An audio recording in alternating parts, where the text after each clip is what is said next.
Hello and welcome to episode 1 of 100 Days of Surviving Bedrock Hardcore Edition. It's been a long time since I posted on this channel, and I'm hoping that you guys have been well. I've been doing pretty well myself, and I'm very excited to get back to what we were doing almost a decade ago. When I played a while back, I never really played the game. I just played the mini games. You guys know it was a lot of UHC and a lot of survival games, so I really never played survival Minecraft, and a lot has changed since we have last played, and I'm really looking forward to seeing how the series will go. If you guys are enjoying it so far, leave a like, subscribe. I'm going to be here for a while. If you guys are returning viewers, shout out you. Say something in the comments. I'll make sure to reply, and I appreciate it. So here we are on the starting screen. Create new world. I'm just going to call it Fire's World because it's probably the best way to go about it. I'm going to spell it like Juice World because why not? And yeah, we're going to do this in hardcore. The reason for that is because I played a lot of hardcore back in the day for the UHCs, and I don't know, I kind of feel like, hey, if you die, you might as well just start up again. So here we go. We're going to see what this looks like. I might need to go change some settings, showing the days, showing the coordinates, but yeah, I think as soon as we load in, we should be good to go. Let's see what we got. A lot of, yeah, it's always this. It's always just these birch forests, but that is a crazy mountain over there. Wow. Not a bad spawn. Dude, some huge mountains. There we go. We're able to get our position and our days played on the side. So that is just an insane mountain over there. I think we're going to cut down our first tree and try to make our way over there. I'm pretty sure that I did just see the newest biome that they added into the game for 1.21. I want to say it's called the creaking, and they have white wood similar to the birch that I'm cutting down currently, but it's kind of just like white planks instead of getting like these tan planks that we have here. So it should be cool for building. I definitely wanted to find one of those in this series and like kind of build with it because it's a new thing.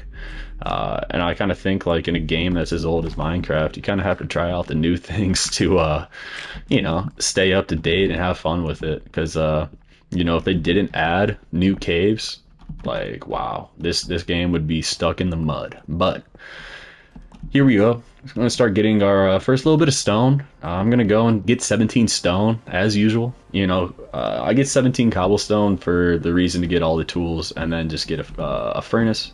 We're going to make our way over to this forest, get this cow on the way there. Hopefully get some leather. There we go. Start working our way over here. Definitely need this guy too. Yeah. So one of the biggest things in these hardcore let's plays are just like starting up a new hardcore world. I would say just make sure that you're covering all the correct bases, you know. By the end of today, I'm going to for sure have a bed, and I'm going to have like leather. I'm going to have some food. I'm going to have some wood. You know, if I can get down into the caves and start getting some iron, that might be cool. I'm pretty sure that speedrunners have already beat the game by this point. So I'm just gonna take it at my pace, and yeah, there we go. We got the creaking right there off spawn. That's pretty sick. I can't lie. And these mountains are just insane. I didn't realize they made generation like this in Minecraft. I thought this had to be a mod or something. But yeah, so here we go. We got some more sheep. Gonna fall, take some damage to get them, but I don't really know what I would like to build or where I would like to build or any of that so far. I think we're just going to kind of explore and see where we can get. Yeah, here we go. We're at the creaking. This is insane. I didn't realize we'd have one right off of spawn. Obviously, you guys loaded into the game at the same point I did. So yeah, here we go. Some wood. So these are the planks. Yeah, these are the new planks. Look at these. That's actually pretty cool. It's like very white compared to this. Like, yeah, we might get some cool things going and building, but just got our first bed. I think I'm just going to keep running.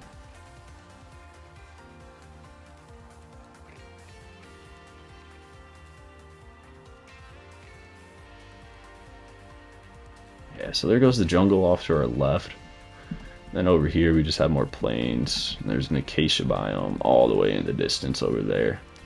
Ah, there we go. We found our village. Yeah, I don't think I've ever seen a mountain with this many flowers. This has to be new. But either way, we're going to sleep through the first night. And just like that, we're 1% of the way through. A little bit of everything for us. I'm going to take one of these, buddy. Thank you. I appreciate it. And there's the food that we were looking for. It's a barrel. We don't need that. Yeah. Ooh, I'm taking that bell for sure. There we go. Oh, wow, we got lucky with that chest.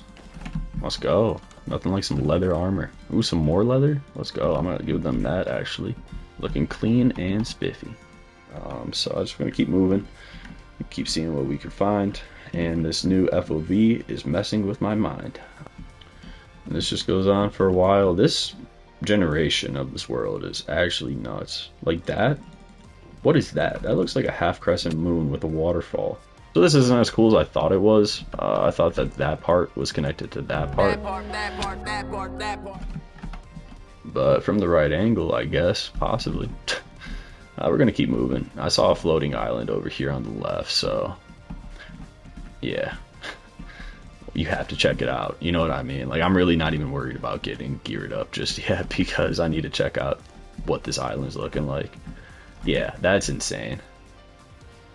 I think we're going to make our base right over here next to this floating island because that is pretty cool. I don't know if we'll travel another 2,000 blocks and find something as cool as this. It's right next to a newer biome too, so that's pretty nice.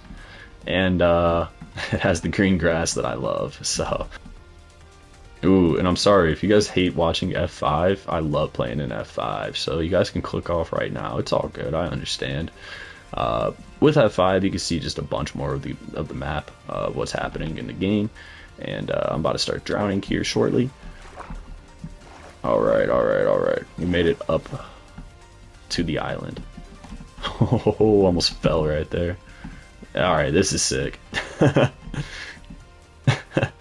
Yeah, this is pretty cool. We're just up on an island. Got a swamp over there? Okay. It's pretty ugly back here, though. I hate the acacia. Like, the acacia just looks so brutal.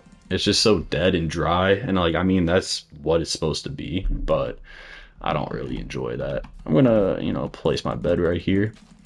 And I'm gonna take back what I said earlier. We're gonna live on top of this mountain from the get-go.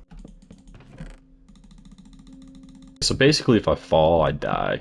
This might not be the best spot for a hardcore world, but I think it might be pretty cool if we do pull this off. Like, we got animals spawning up here for no reason. We got a dog. Do I have any bones? No, I do not. Okay. I think it's time to go caving, see what we can start getting. Is this a cave? Oh, yes, sir. Alright, nice. This goes down.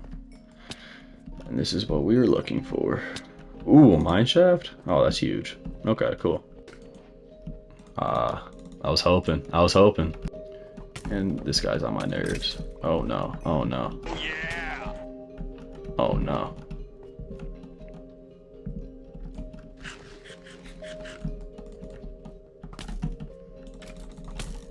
No, I'm leaving. No.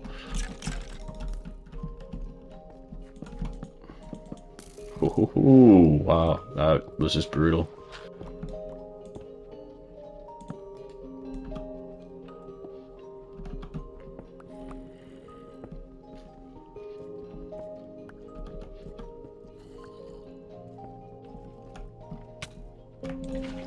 Ooh, got shot in the back. Did not even see them coming. I heard them. I didn't realize they were right there, though. I thought I had more time for sure. Alright, we're gonna set up right here, even though it's just wide in the open.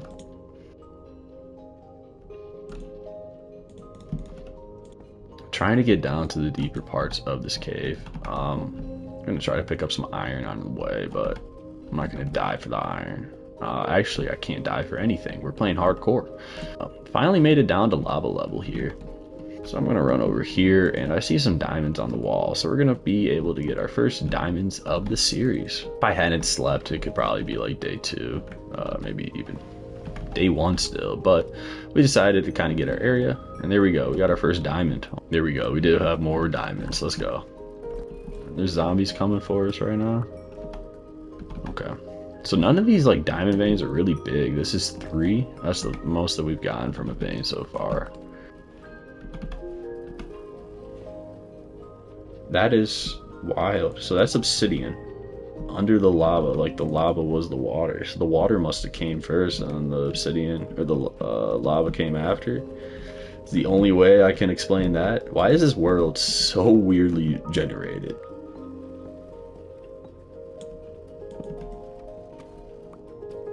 Just like that, we made it back to our island. All right, on the way up to the island. I'm an island boy. Not a bad mining session. Got 9 diamonds, 18 iron, 23 iron, 13 gold, some lapis, some redstone. We got some slime. Got the obsidian. I think that's what we'll do right now. Is we're gonna make our enchant table. There we go, just like that. Enchanted on day 4. Pretty good. We're moving along, you know. So right here, we're gonna open up our first book that we made, and we're gonna write down our goals for this episode. In this episode, we're gonna complete 100 days in Bedrock Hardcore, and during those 100 days, we're going to beat the game, and we're going to beat the Wither. Beating the game is beating the Ender Dragon, obviously, and beating the Wither is just another mob. Another goal of ours is to complete a raid and get the Totem of Undying and just become invincible. The 4th goal on our list is to explore the trial chambers. Just because they're new, they have a lot of copper, and I kind of want to see what's like new with them, like what's happening. I've never been there, so you got to remember the last time I played was 1.9. And then our 5th and final goal would be to make a starter base. We're gonna put that starter base right on top of our island. As you guys can tell, over on the right side of this page, we have future goals, and I write down giant fire on ice. The reason for this is because my skin is not in the game, but from that, I'm just going to make a huge statue of the skin that I used to rock 10 years ago. From there, we're going to go into the nether, and we're going to start exploring. We need to get a few things from the nether, that being blaze rods, nether wart, we need to get some netherite, and we definitely need to get some templates. On top of that, maybe some ender pearls and some fire resistant might be nice. So you can tell I'm throwing gold at these piglins and just hoping to get some luck on these trades. Our nether portal spawned in at 110 on the Y axis, so that's pretty brutal. From there, I had to kind of sky bridge my way through the ceiling of the nether and kind of make my way down. After that, I get my first fire resistance potion, and shortly thereafter I get another and 3 ender pearls, which is huge. Moving along, we decided just to keep, exploring the nether. What I'm looking for is a fortress. What I can't find is a fortress. So I go back to my portal, I find a cow in the cave. That's very random. But then from there, I decide to go the opposite direction from my portal and just start looking for more structures. Yeah, the whole idea is just, kind of run around the area that you have the portal at instead of just running far in one direction. As you guys can tell, we found our first bastion and we didn't find the fortress. So positives and negatives of this, just different items that you receive. This is sort of a end game, exploration thing that I decided to do on day 8, and it worked out. So one of the things I learned is that these guys are not fire resistant, even though they live in the nether, which I just found really weird. Right here, we found that magma cubes and endermen are not a great recipe for success. I get down to roughly like 3 hearts at one point, and yeah, it was just brutal. But I'm very happy to finally be down at the bottom of this bastion. I thought I could go in from the top, but I didn't have any arrows, so we had to go from the side and fight them. It just made it a little bit more difficult. In this chest, we were able to get a notch apple, which is really, really lucky. We got a netherite ingot, and then we got the template. So already, we're basically halfway through the nether of what we need to get. I hate being in the nether early game, especially when I don't have any totems of undying. So from there, we get back home and we throw all of our stuff into our chests. We currently have 15 ender pearls, 23 blocks of gold, 1 netherite ingot, and a smithing template for netherite armor. So we're looking pretty good.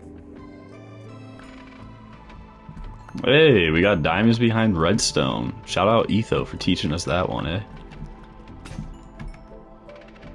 Looks like a decent vein too. I mean, hopefully 6. Yeah, cool. So this is something that I kind of like to do. I like to take a boat out and find villages on the ocean shore, so that it's easier to transport the villagers later on. To the left of us, we have a ocean monument. I've never drained one of those. That might be a fun idea for one of these episodes one time, is to go drain one. But I'm going to steer clear today. I don't want to be slow for the next 10 minutes.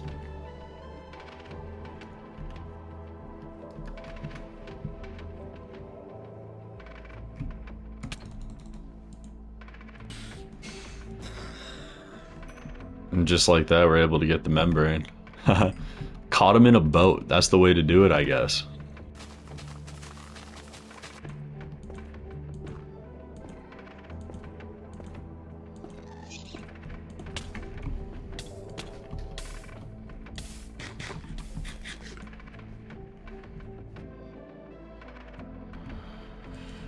I did not want to pop that. Alright, well, I guess we did. We're still alive, which is good. It's brutal. Kind of like this area. You know, you got the red side over here, you got the light side over here, the blue side. If only they had this back in the day. It was just all netherrack. So I'm hoping we can find the fortress. We haven't been, like, this way. I haven't really been to the basalt yet, so... And we're still up high in the nether. I didn't need to go low, so I kind of like this. This kind of looks like a dead end, though, eh? Never mind. It's not a dead end. It's exactly what we're looking for, actually.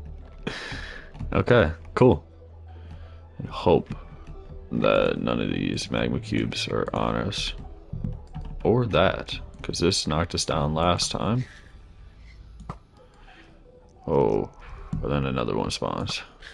Oh my god, we're so close. Just please let us get there. Yep, that's the blaze. Thank you. Cool. Okay. Finally made it to the fortress. That's huge. That's huge. And there is the nether wart that we were looking for. And there's a wither skeleton that we don't really need to see right now.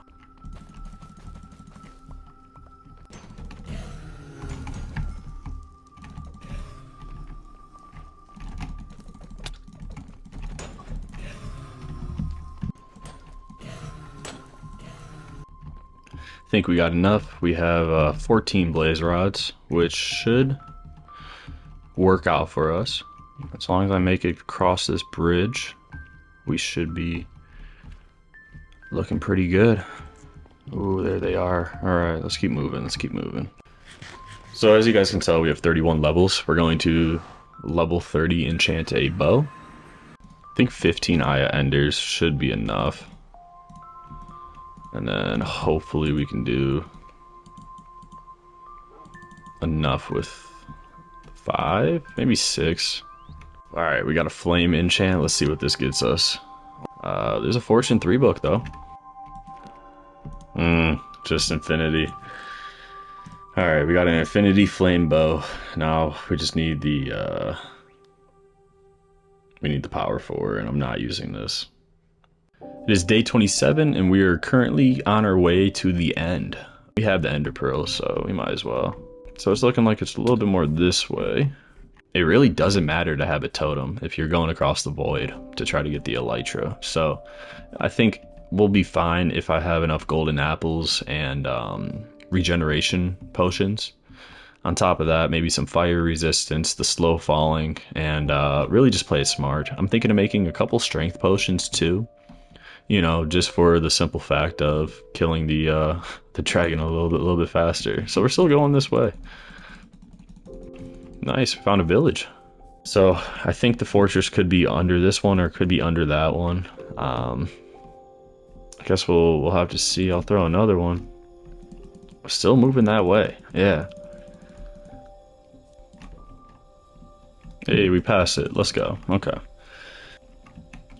Alright, so it seems like we found where the end is. It's in the center of this village. Can somebody comment in the comment section below if this is actually a thing? That end fortresses and where to find them are under villages in Bedrock Edition. But I'm hoping that the portal's right under us. Kind of surprised we have not ran into the fortress just yet. Ooh, stand corrected. We're pretty close.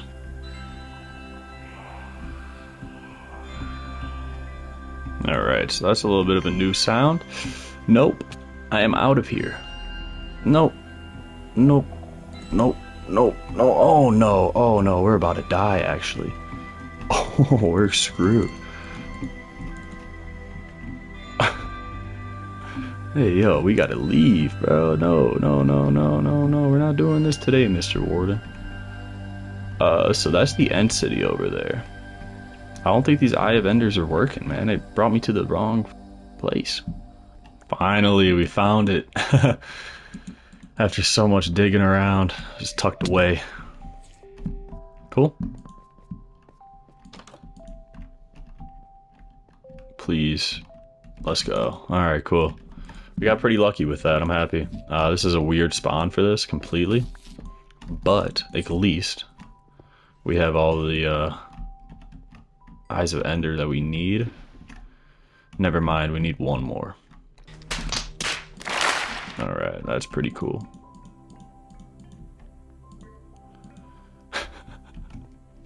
Of course we need one more. That's just the way it goes. But day 29, we were able to find it. I think we're gonna probably get heading back to our little sky island and try to make a bunch of potions and get ready for the end.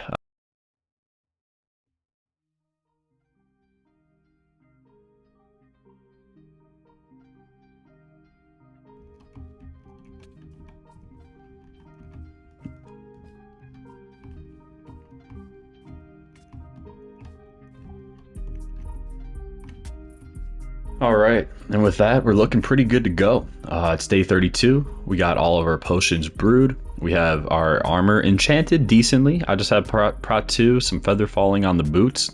I have basically 4 stacks of ladders. I'm going to use these to get up the pillars. And then I'm going to bring this carved pumpkin so that I don't have to fight any endermen while we're there. I went out and I've got a lot of apples, so now we have 15 golden apples on top of the one that we had earlier, but that notch apple is gone. So basically we're looking good. We're about to go run 2,000, 3,000 blocks that way, and hopefully beat the game in the next 3 days. So yeah, I'll meet you guys over at the end portal. Alright, so we made it to the end portal. It took us a few thousand blocks this way, but we finally made it. We set up our nether portal that's already connected, and all we need to do now is just place this last Eye of Ender. As I said earlier, we have all of our stuff. I'm going to put this on real quick, and I'm going to swap that for that. But hopefully, we'll get a solid spawn once we get in there, but here we go. Wish me luck, eh? Just going to eat that for good luck. Let's go. Alright. I think the first thing that we're going to do is drink this. We do not want Buddy popping on over and just being honest with that, eh? I'm going to throw that too. And I'm going to just walk right under him. I'm going to start pillaring up to our first little, whatever this is called. I've seen people start using this to PvP. It's pretty wild to me that this is where Minecraft PvP has gone to. Cause yeah, we would never do that. I think I just got done playing and we were spawn trapping. We were spawn trapping and also just like cornering people and putting obsidian and like suffocating them that way. So as you guys can tell, that only does like half a heart, 2.5 or 1.5 hearts, sorry. So it's really not too bad. This one, I think I'll be able to get. There we go. So seems like they're shooting stuff at us. Those are just out of our render distance, so that's why we didn't see them. Yeah, I'm just gonna ignore the dragon until like until we get all these done. No, oh my god, we almost just died. Oh, no way, we're on half a heart. All right, I don't know about ignoring the dragon anymore. I don't know. That's never happened. And also, I like. Do you see the regen or the absorption hearts? Like, why did I just have 6? Did those like stack? Dude, why? Okay, so I think we just have like 1 or 2 more of these. So just gonna go up and get them. I can't believe I got to half a heart right there. Dude, yeah, he's like right there. Okay, there we go. Is that all of them? I sure do hope so. Okay, we're gonna pop 1 more of these just because, and start shooting him. If I could hit him. And I guess we will see if there's if he starts to heal and all that, so we should really have popped the strength right there. Alright, almost there. Just need to land a couple bow shots, honestly. Doing this in F5 is pretty difficult. There we go. And with that, we killed the Ender Dragon. I can't believe I got to half a heart in that fight. That's insane. Let's go. Day 34, killing the Ender Dragon. Went through a decent amount of our potions, but, you know, not all of them. I'm not going to jump right into the portal, obviously. I want to go get an Elytra. And there's the Elytra. First Elytra, let's go. Day 34, once again. Alright, just like that, we're back.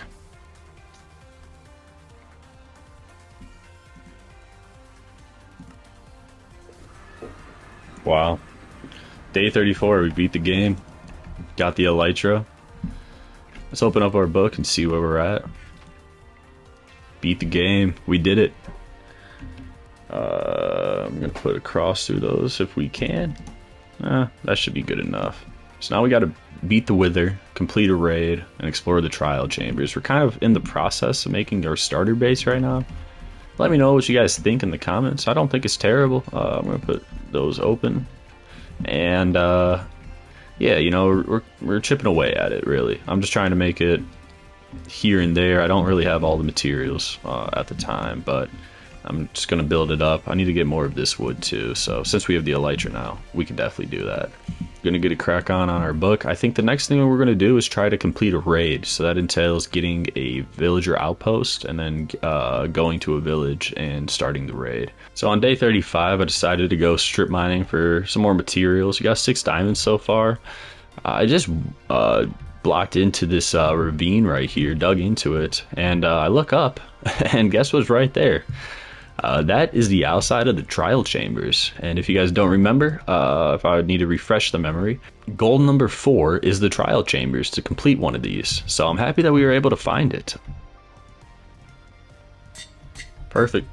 Now we got Unbreaking on our Elytra. Now all we really need is probably a mending book. I might go back to the end and just try to pick up like 10 more of these. That might be the move.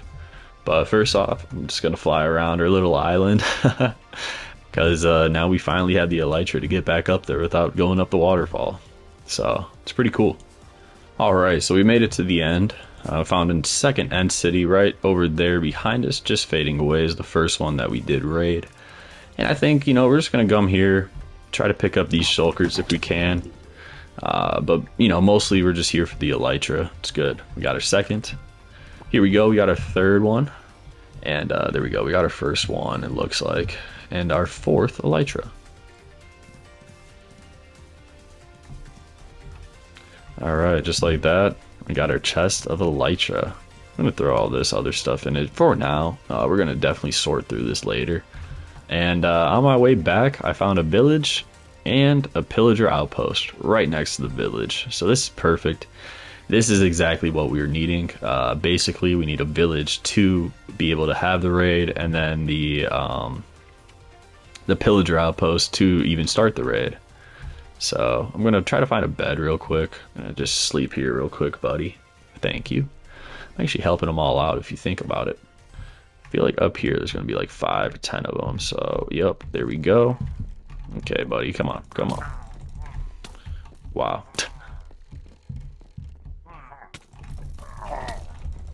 Oh, we got him out. We got him coming. There we go. How you guys like those PvP skills, huh? Really going crazy over here. Got a 5 team on my head right now. Wow, they're actually kind of quick.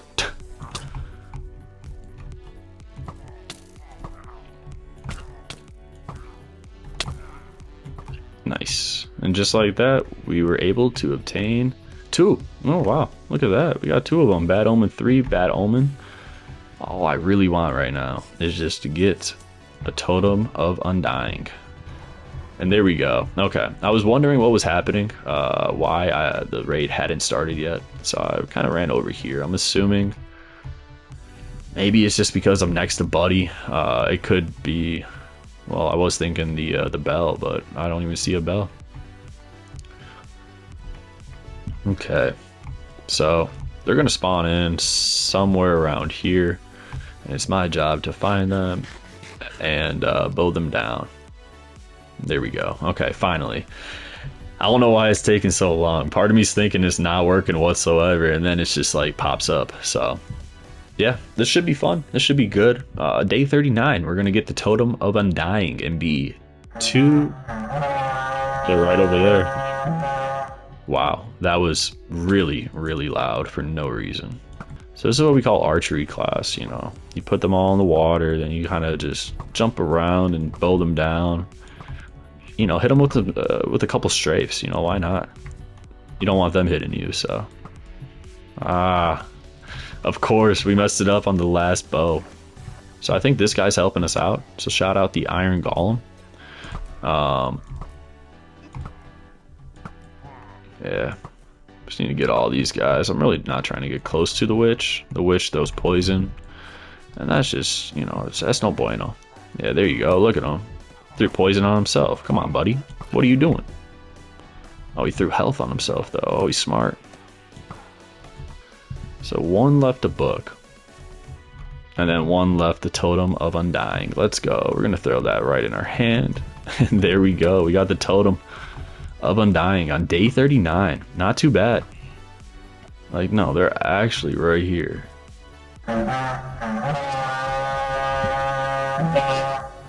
Dude, what are they doing down there? So without further ado, I will cross out the complete a raid thing for our goals for our first 100 days. Currently, we have beat the game and completed a raid. We are 40% of the way through. The next thing that we're looking to do is probably explore the trial chambers. We're going to keep cracking along with our starter base. And beating the Wither is probably something that we will do later on in the series, or in the episode. Probably closer to like day 80 or 90, I think we'll probably defeat the Wither. Either way, this is our house. It's starting to come along a little bit. I decided to make it a little bit taller, and I'll try to make a gradient going up, but I'll start doing that a little bit more.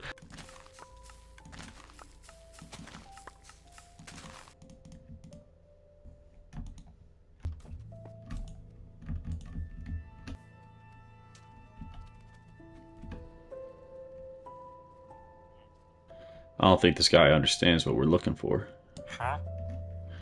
Yeah, nobody. You see, I already had a bookshelf before. That's how I made this thing right here. Huh? Nope, don't need another bookshelf. Thank you, though. Yep. Huh?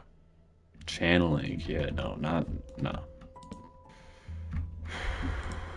Come on, buddy. Huh? There we go. Perfect. 36, though, is pretty steep, I gotta say. This guy's taxing, but, you know, we're gonna take it. It's our first mending book. I mean, have to. This way, we locked him in, too. I think we're gonna leave now. Alright, so it's probably a good time to give you guys an update on the house and the base. So first off, we kind of put the mud a little bit everywhere. Packed mud and packed mud bricks are kind of what I'm going for. So basically, just kind of terraformed it to this. I'm using some packed like mud grove or whatever that is. I don't think it looks terrible. I just did it twice, and then I'm keeping this. I like the coarse dirt. Around the back over here, I need to keep going with this. However, I started placing down all of the gravel and andesite, and just kind of making that our little walkway or pathway around the house. Even though I started off with the pathway like this, so I have something to figure out basically, is if I want the pathway to look like this, or you know, this could be like the courtyard or something with like some flowers. So I don't know. Either way, kind of expanded the house a little bit if you guys hadn't noticed. Kind of gave it away right there, but the corner to our house used to be right here, but now it's right here, so I expanded it out. Now it's 4 of these, and this one's 3. Yeah, so they're all 3 in width. And then when we go inside, we have a little bit more room over here. Kind of started making a little bit of like a workstation, something like potions going on. I'm thinking of putting this like over here, kind of making like a potion station to our left when you walk in, because to our right it's going to be this. But yeah, so then I started putting up some of the framework for the house. So I did put a roof on a little bit early, but I kind of wanted to see the height of the whole build and just like what I really wanted to go for. So I kind of made like a barn sort of roof, a little U shape. And what I'm thinking I'll do is make this like the tallest part. So as you guys can tell, it's like this will be a room right here. And I don't know what we'll put in it really, but just think that this will be sectioned off right here, and then this will be like a 3rd floor, and then this will be like the 4th floor attic or something. And then right down here, this will be the 2nd floor, and we'll have like the whole 2nd floor. And then right here, I'm thinking of making a like walkway out, so you can like look over, you know, and see the outside. Right now, I do have just, you know, full walls, but I am thinking about putting up like some windows. I don't know exactly where, but we'll figure that out. However, I think it's coming along pretty well. This is where we're at right now. I'll definitely come back with you, or I'll definitely come back and give you guys an update once we get there. But this is how it's looking. On day 58, we found out that the build limit is 320 blocks up in the sky. Basically, what I'm trying to do is find ancient debris laying on the... Oh, that's just brutal. My bad, buddy. I'm trying to find ancient debris laying on the chunk border. So, from there, what I do is just kind of strip mine. And if I had a faster pickaxe, it would go a lot quicker. And there we go. Just like that, we found ancient debris. There's only a couple 100 blocks that way that we started off. And yeah, so basically I already have 1, so now I have 2. I need 2 more to make a 2nd ingot, and I'm probably looking for 6 ingots in total. I only need 4 for netherite armor. And right here we found another ancient debris. Hopefully it's a vein, but looks like it's only 1. And about 20-ish blocks away we found 2 more. These are in a vein, sort of. They're not connecting, but they're very close to each other. So I'll count that as a vein. And now we have 4. So currently we're trying to work on our starter base, and I'm on the balcony right now. I've started to make our 2nd floor, and this is how it's looking so far. So I think it's okay. I don't think it's great. I don't know about this. I think we might just make it full. And then once we get a roof on this part, I really want to see how it's looking all together. This walkout, I think, is exactly what we were looking for. I wanted to have the view. I want it to be open. But maybe the roof might sag into this little area, or this might be some leaves kind of overhanging, and I might kind of start putting leaves over the base too. Gradient down here, and then it's more structural up top. Over here I did add a log with this, and this is where we process the wood before we start making our build, is kind of the idea. But yeah, so this is where we're at so far. I think it's looking pretty good. I need to finish up some more little things, such as just getting the mud over here and hitting all the grass spots. I am keeping the coarse dirt because it works very well with the mud.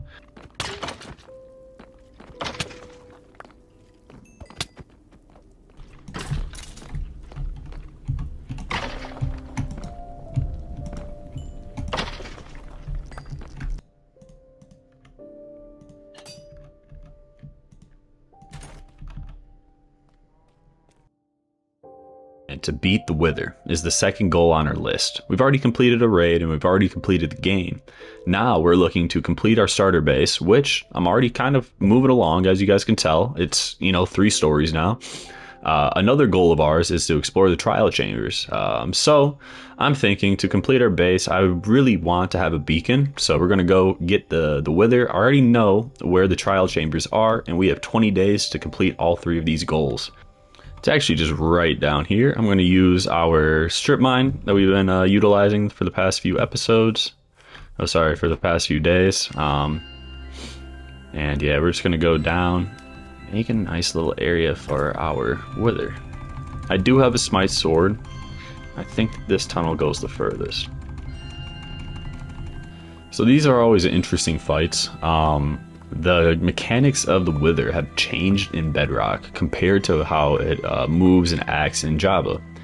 Considering that I haven't played in a while, and I'm going to move since I already hear a zombie.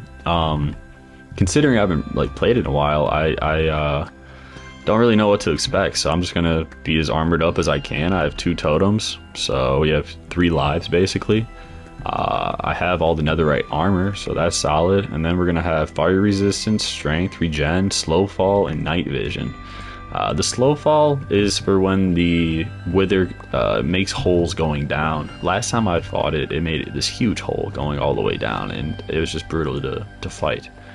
However, I think we're ready for it. I think we have everything that we need. And we have diamonds too. So I think that's going to be where we build it. The Wither also spawns Wither skeletons of its own. So this is what we're going to do. We're going to throw our night vision on just so we can always see buddy. We're going to throw a fire resistance on, even though they don't do fire whatsoever. That's for the lava in case.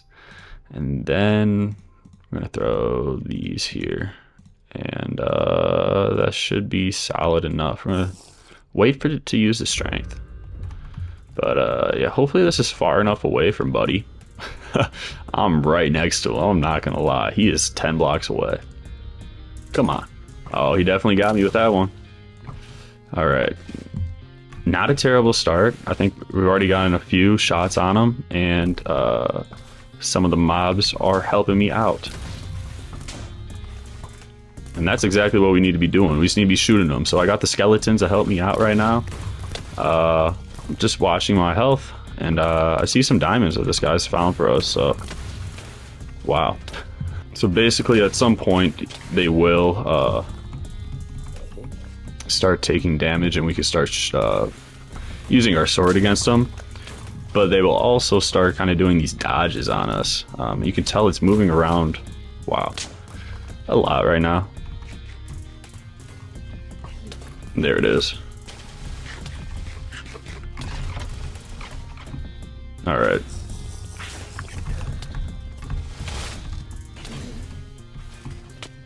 Ooh, what is that? Yeah, okay, so this is the hole that he dug. You see what I'm saying? Oh, that's brutal. Alright, we need to get back up. Come on, buddy. Right over here. Come here. So, I don't think he regens health. But I can't shoot him right now. He came after me.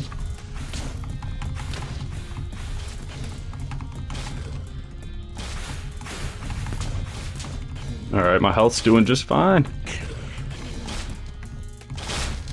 Oh my, come on, where's he at? Where's he at? Oh, I need to run. Alright, so now he should explode. And we should get our nether star. That was the explosion right there.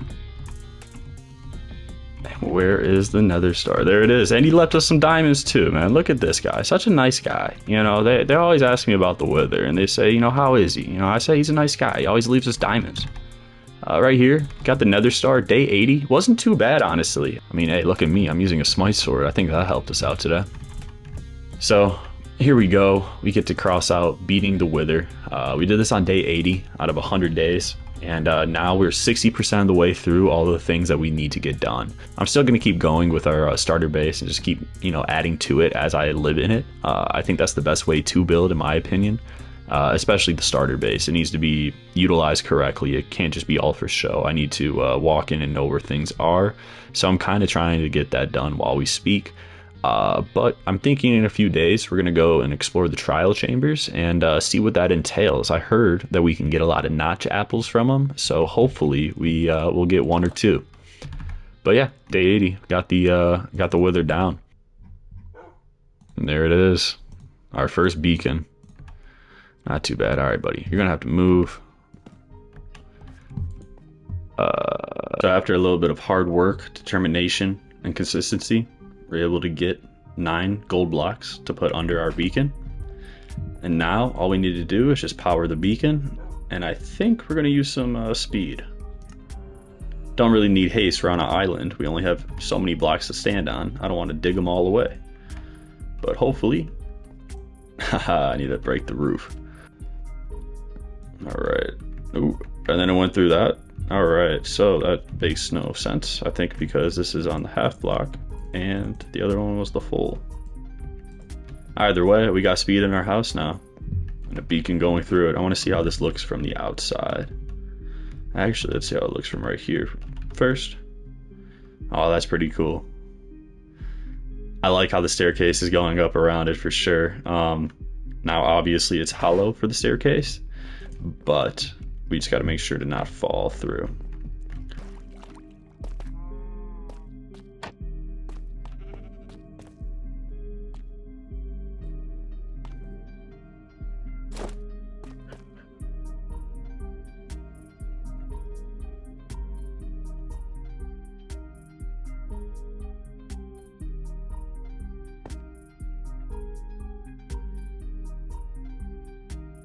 Just like that, our house comes into view after a long trip of going to get some wheat.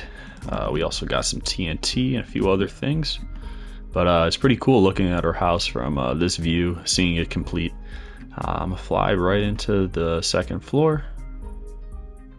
All right, on day 92, we're gonna go explore the trial chambers for the first time. This is a new feature that they have added in the game, and I've never done this. So I'm very excited. I am ready. We got our bad omen effect and a few potions. I'm going to put the elytra on and hop on down to our mine, which is just right down here. Yeah, here we go. We made it in. I'm going to make that very noticeable. Doesn't look too bad. I know that we break these for items. Animals, or sorry. Oh, we got trial keys. Okay, so I need to keep breaking those. This is a blue one, as you can tell. This will not work on it. So I'm pretty sure that these, this is the blaze. Okay. So basically we'll go through a bunch of waves, and then at the end they will pop up trial keys that we need. So I think this one will allow us, yeah, okay. So this is what we're looking for. What do we get? Crossbow and some... Not too good. Alright, so we need to find more of those, because we have 2 more keys that we can use. I wonder if now, if I use this bad omen effect, we will receive more keys. Yeah, we should get some blue keys from this. Pretty sure that if I find some more spawners now... Okay, let's see what we can get. I'm hoping for a notch apple. Ooh, that's not terrible. They can give us like hammers and notch apples and the blue ones, but I'm just getting not the best stuff right now. We went right. I'm thinking I'm going left, and hopefully we'll run into more. Yeah, a lot more going on over here. Let's see if we can find any spawners. Here we go. And they turn blue for us. Let's go. Okay. This is what I was hoping for. And once again, I'll pop the strength, you know. Just looking to one-shot everything and get some more blue keys. So I don't really know what this is, but I think that they're going to be like under us, because I keep hearing them and nothing really is popping up. So there we go. Ah, there it is. Damn. Buddy is fast. Oh, what is that? What? I went right past that way and didn't generate this area. And this is where the pillager outpost was. There's also this kind of cool mountain up here. But I think we're going to go kind of right here and put on our full netherite and just kind of bow them down safely. So I think the bad omens should be right up here. Haha, we got 2 of them. Cool. Not too bad, not too bad. Let's see what else we have. We have a horn. Let's go. I was thinking about going to that mountain where the goats are to use the horn. The classic horn. That is perfect. Let's listen again.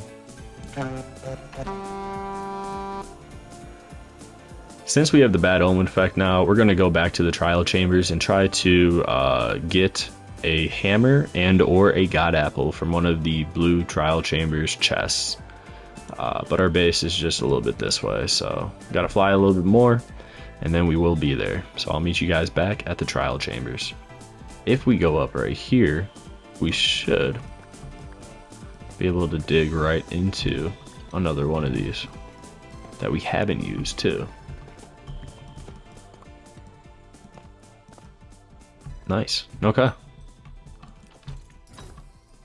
Alright, we need to get rid of these candles. And we got a notch apple. Let's go. That's exactly what we were looking for. There we go. Very happy that we got the notch apple. And we got a block of iron too. Okay. So these aren't like actually that bad. I've never seen this block though. What is this? Oh, it's just chiseled? That's what the top of it looks like. Very cartoon-like. Either way, I'm very happy that we got the notch apple on day 94. I thought that might like be a feat that we couldn't complete. Not too bad. Right now it's turning nighttime, as you can tell. One thing I like about our house is that you can see from all angles. We have this side, we have this side, we have that side. And I know we don't have it right here, but if you come upstairs, then we do have this side. So we can see the entire world. I decided to put our bed up here and the notch apple that we got from the trial chambers. So we're gonna go to sleep again and we're going to wake up to day 99 with only one more day to go. All right, and with that little bit right there, we have completely covered our island in mud and mud bricks.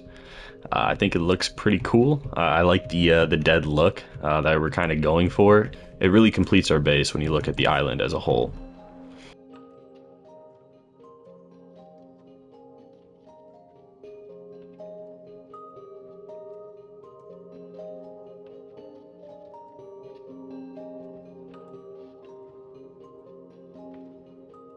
So on day 99, we are finally done making our starter base. On top of that, we forgot to cross out the trial chambers. And with that, we are able to complete our 5 goals for the first 100 days in our Bedrock hardcore Minecraft survival world. I'm very happy that we were able to complete our starter base and get all of these goals done in the first 100 days. This will now set us up perfectly for any big project that we are looking to do, considering now that we have all the necessities in a world that you need. We have the elytra, we have all the armor and tools, and even we have like the companions, you know? I think our base looks pretty solid from what I'm not known for building. I think this is pretty solid for what it is. I think this probably could use the most work, but I lived in this area the most and kind of gutted it towards the end to, you know, put it up there in a little bit more of an organized fashion. And with that, the final sunset of the episode, day 99 on Bedrock Hardcore Edition.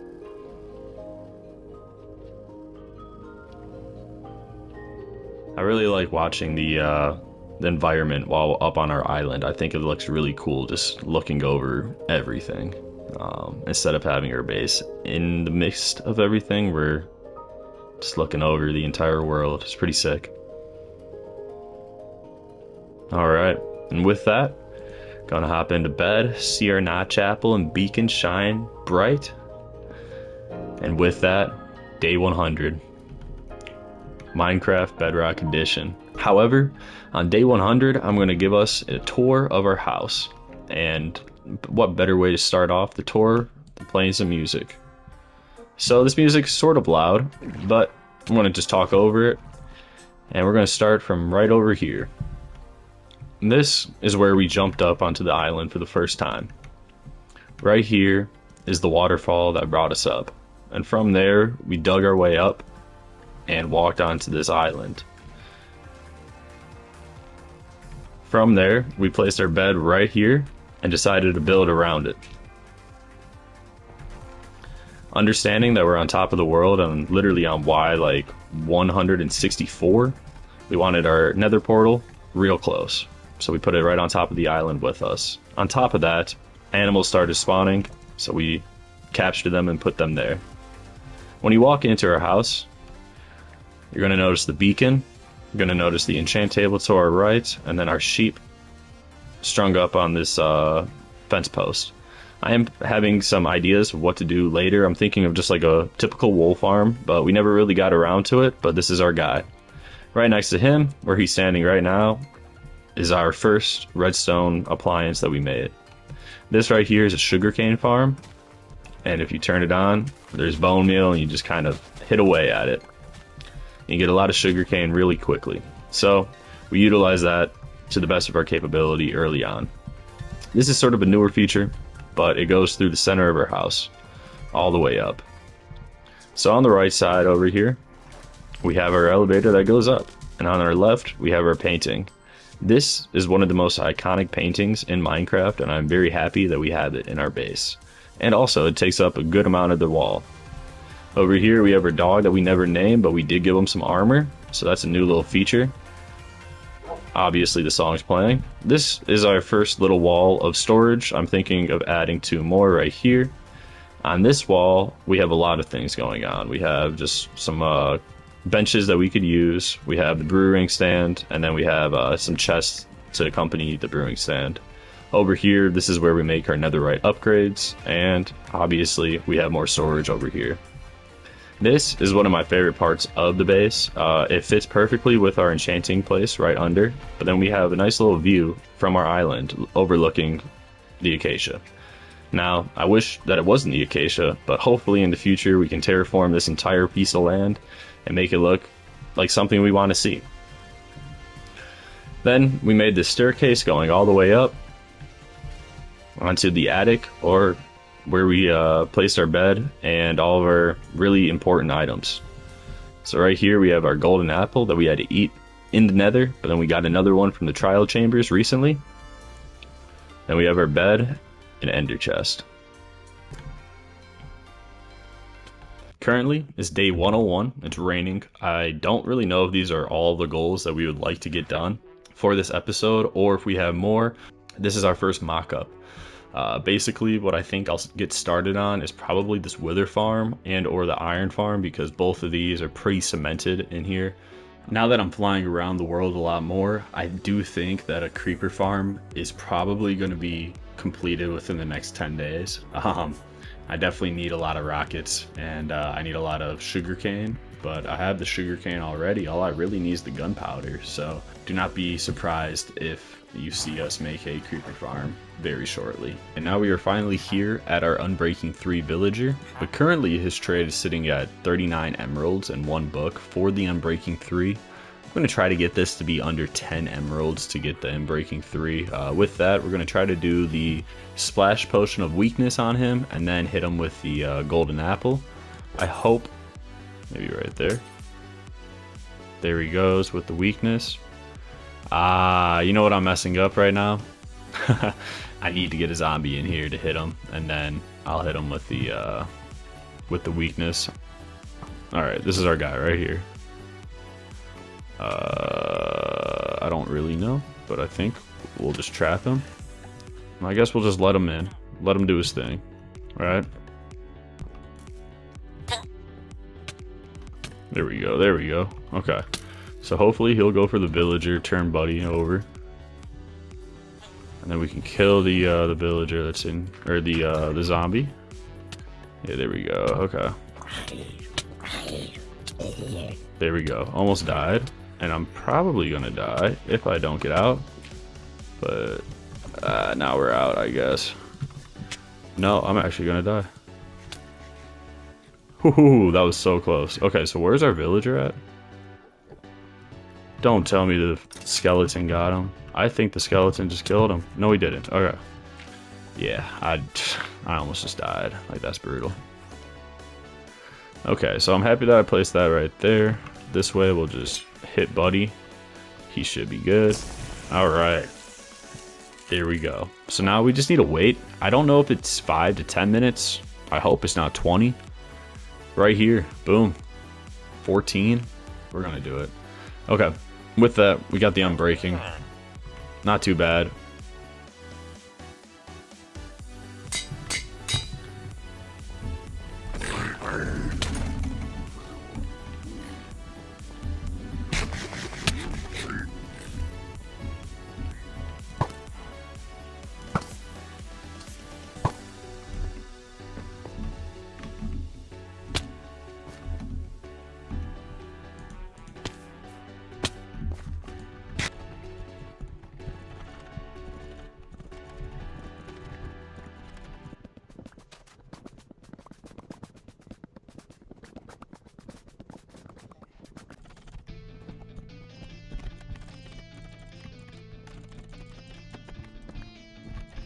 Alright, with these last few blocks placed, we have now completed our creeper farm.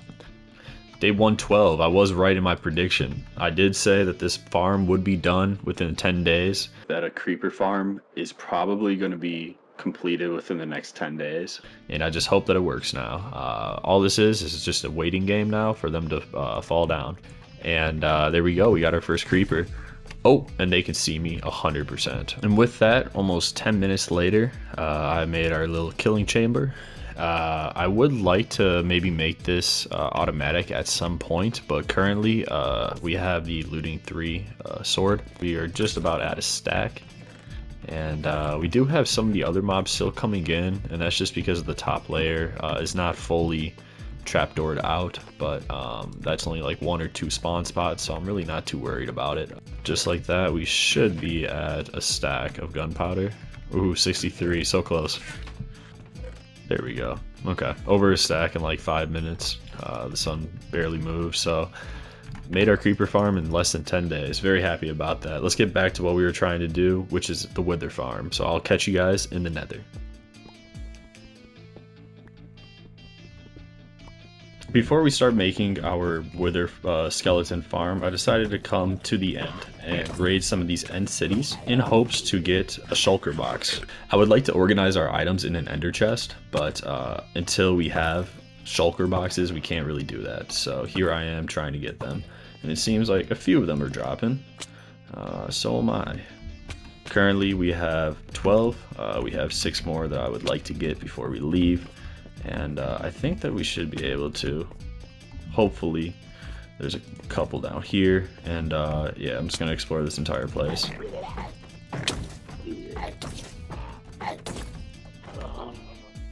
Alright, and with that, we seem to have gotten all that we were looking for. Yeah, I would say all in all, pretty successful end trip. We were able to do this within 1 day, and now we can keep going along with our idea of making a wither farm. So I thought we would travel out to where the ocean monument is and our creeper farm is. There's a coral reef right around the corner. Here we are at the tropical reef, and I'm hoping that we'll be able to get some puffer fish. There we go, got our first puffer fish. Honestly, that's probably all that we'll need, but I would like to get 2 or 3 just in case. There we go, we got our second. Ooh, I just flew past me. I didn't even pick it up. I think the puffer fish just jumped over the rod. And then I'm not seeing the item, so I'm wondering if it's considered alive. No, there it is. Okay. I would have been very surprised, bro. That would be really cool if Minecraft added that. Like, let's say you miss the fishing rod and it jumps over you. The fish gets off the hook. The fish can go back into the water and live. Mojang, add that. Come on. So it looks like our water breathing potions are about to be 8 minutes long after we put this redstone dust. That's roughly a day on Minecraft, and there's only 3 bosses who really don't do much. All I really needed was the water breathing, because that does the most damage to you. Alright, and just as the sun is rising, we're about to go try to complete our ocean monument. Right over here is our creeper farm, and right over here is the ocean monument. So pretty close by. Gonna put the night vision on just so we can see clearly, and keep the water breathing potion in my hand. I'm feeling pretty confident about this. I'm wearing full netherite, so I'm not too worried about getting hit by them at all. Obviously we have 9 golden apples, and there's the first one. Ooh, okay, so he hits for a little bit more than I thought. But really just not too much at all. Should have got a sharpness sword for sure. Doing this with the smite sword. Hey, that's kind of sick.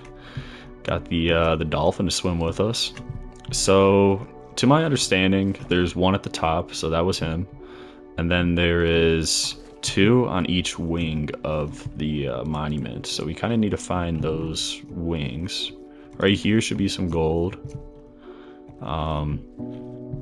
My idea with this build is going to be very simple. I'm not looking to build that much in this episode. I would like to kind of get the farms going. Happy that we found this. We'll come back for this in a second. I'm looking for the bosses right now. But my idea with this build is basically just to drain the ocean monument from the inside, but keep all the water on the outside. I was saying Star Wars last time, and since then, I would say Aquaman can be added to the list of kind of the depiction of what I'm going for. And that's just once you walk inside, it's going to be all air. So currently I'm a little lost. I don't know exactly where I should be going, but we'll find it. I'm not too worried. My plans for the build is just to maintain the structure and just kind of add to it. I think I like the corridors. I like the way that it's kind of made so far. Happy that we found the front door. Now we can kind of work away from it in a different direction and hopefully find what we're looking for, and that's this. Perfect. I knew it had to open up at some point. I was wondering when it would. Oh, you got us. Alright. All we gotta do is just hit him. And he's actually hitting for a decent amount right now.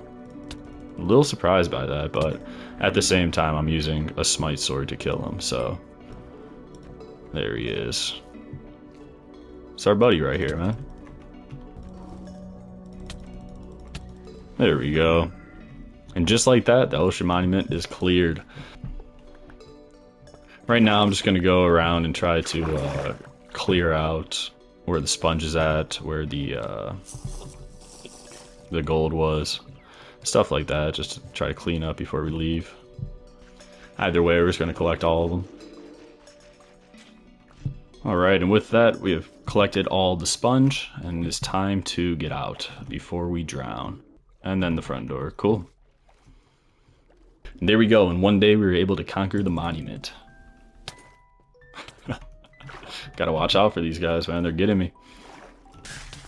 Forgot to wear gold. Watch out, you don't want the smoke, buddy. Ah, then once again, I need to sit here and break all of these.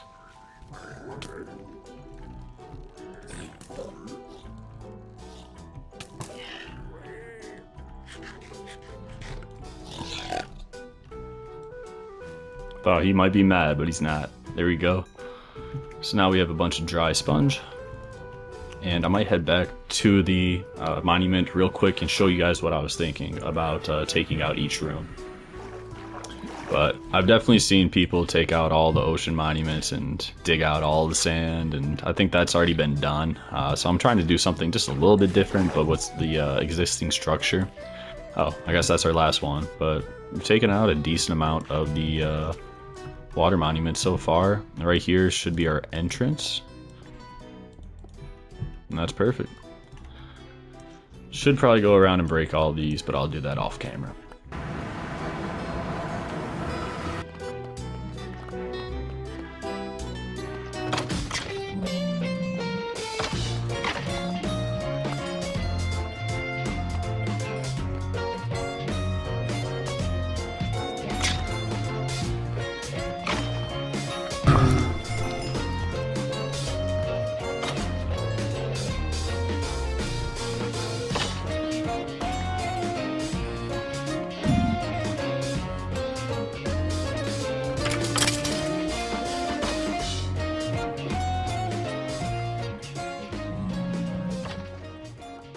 All right, on day 121, I decided to check the book again and see where we're at for our goals for our second 100 days in this world. Currently, we have transformed the ocean monument into our home. This hasn't happened just yet, but we are on the way of doing that. Obviously, you guys have just watched this. Currently, we are on our way to figure out the wither farm, try to find a spot to place the wither farm, and then obviously get all the materials and create the wither farm. So with that being said, I think we're going to head into the nether and try to find a nice little nether fortress for us to farm our withers at. All right, so right over here should be our first nether fortress that we found, and we were able to honestly farm all that we needed to. As you guys just saw, I was able to get 3 wither skulls, and from that I think that I'm going to make a wither skeleton, like the flower farm, whatever that one is. Initially I kind of thought that this area might not be too bad. 1 is really close to our portal, 2 you can see that they're spawning, and then 3 there's 4, I guess, areas for them to leave. The downside of this is that was on Y54, and it's one of the lower areas of the fortress. Obviously, the inside areas are the tallest areas in the nether fortress here. So I'm just gonna fly around the nether and hope to find something soon. Alright, so I found the soul sand biome. This is something that I am looking for our nether fortress. It kind of needs to be in this biome because they spawn the wither skeletons a lot more than any other biome. I just found another bastion right here. I do not think that we'll go for it right now. Looking for a nether fortress, not a bastion. So this is very open, a lot of the soul sand biome. And I hope to find one pretty shortly. Downside that I'm checking out, wow, I'm surprised he hit me in the air while flying. I thought that just wouldn't happen whatsoever. Found a bastion again. Seem to be a lot of bastions out here. I don't think I have conquered this one at all, but definitely not going to do that one today. So we actually found another fortress in the soul sand biome. I'm very happy that the soul sand biome is so large because we just kept flying around and kept kind of popping through. One of the styles that I've seen and was most likely going to go with and will still use is definitely the piglin, and just giving them a name and having the wither kind of, track them and go to them. And then just from there, all you need to do is just place down some trapdoors and make it seem like there's a full block. They walk straight down. But yeah, nonetheless, I like this nether fortress. I do think that I'll just make it right there. I don't think that the height of the pathways is really that big of an issue if I, put stone slabs on all of these other spots in the fortress. All these other spawning spots, if all these are covered that are taller than the ones over here, then I'm assuming that we'll get some pretty good rates right here. I'm happy that we found this, and right here is where we will make our farm.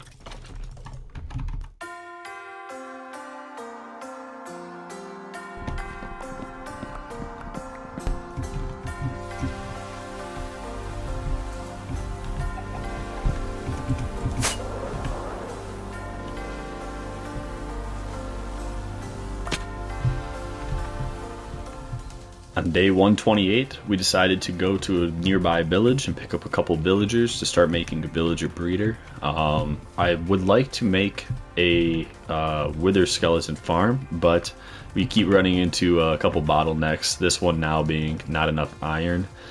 So I think we should try to get into the villager game and maybe make our iron farm before we go ahead and make the wither farm. It's not that I need too much iron, it's just that I need both of these done, so I might as well get it done. Alright, we now have 3 villagers captured, and I think we're going to take this ocean all the way back to our base. So now this is probably the easiest way to transport villagers. I'm curious if I'm able to get another boat full of 2 villagers and have 5, but right now I found that 3 is pretty easy. It's doable, and as you guys can tell, it's day 128, and now we have 3 villagers on the way back to our base. I'm going to try to build this villager farm in between our initial Sky Island base and the monument that we're going to try to clear out. I think that that's going to be a nice little central area for us to build a lot of larger farms and automatic farms that we need dirt and grass for. So yeah, I will see you guys once we get back to our base. I'm going to make a very simple iron farm that I'm sure anybody can find on YouTube. I know that I was able to. However, to start this iron farm off, we're just going to go 7 by 7 and then go 3 down.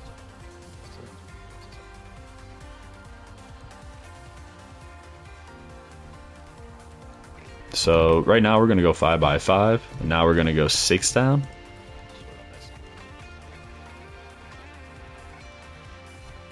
So I'm happy that we're going to get this done today. This is one of the goals on our list, and it is a pretty easy goal to get done. All we needed to do was just sit down and do it. I am happy that we got that creeper farm over there done before this though. However, I've ran into the issue of needing to go mine for iron, and because of that, we're going to make an iron farm. It's pretty self-explanatory. But right now I'll need 20 beds.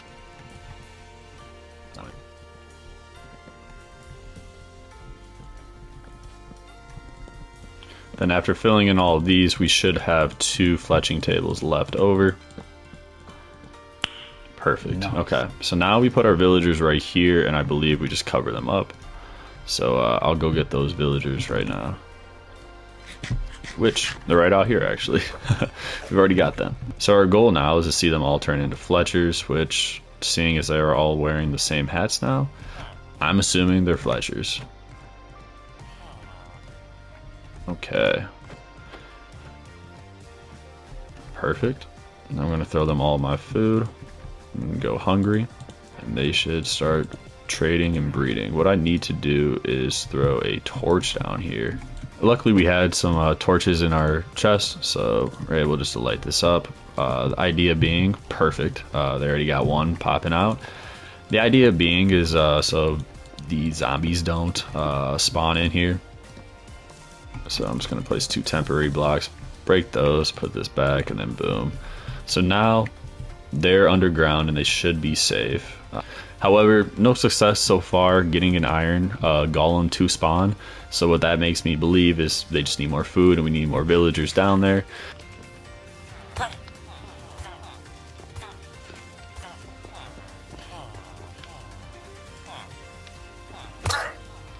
And after a little bit of AFKing, it seems that our iron golem farm is up and working. We have 34 iron. That's pretty good for only about 30 minutes of AFKing. Alright, so I decided to scrap the idea of making a wither rose farm in the end. It seemed to be a lot more difficult than I thought it would be initially. So I'm just going to make a wither rose farm right here. And as you guys can tell, as many chickens as we get from these eggs is the amount of wither roses that we will have. And I can also just farm these for a little bit too. But yeah, I think this is just going to be a more efficient way. As you guys can tell, it's already day 138. And I would like to get this wither farm kind of done before 150. So that's the goal right now. Alright. Upside of this is we're going to get another nether star. Okay, so now there should be all the withers. Wither roses are right here. Perfect. Okay. Now I just need to kill the wither. In my inventory right now, I have 21 wither roses, so that's exactly what we were looking for. I'm very happy that we were able to complete that, and basically we'll be able to do that whenever we want after we get this wither skeleton farm going. There he is. Okay, just like that we were able to complete another wither and get another wither star. Hopefully it'll blow up. There we go. Okay, I got caught by one of those explosions one time and did not end too well. So pretty good on the diamond front. Once again, we were able to unearth a few diamonds, got another nether star, and on top of that, the 21 wither roses. So fantastic all the way around. Head and cross off one of the farms that we have completed today. That farm being the iron farm. So just like that, we are 1/5 of the way done. But right now, we're going to try to keep cracking along with the wither farm and try to get that one done also.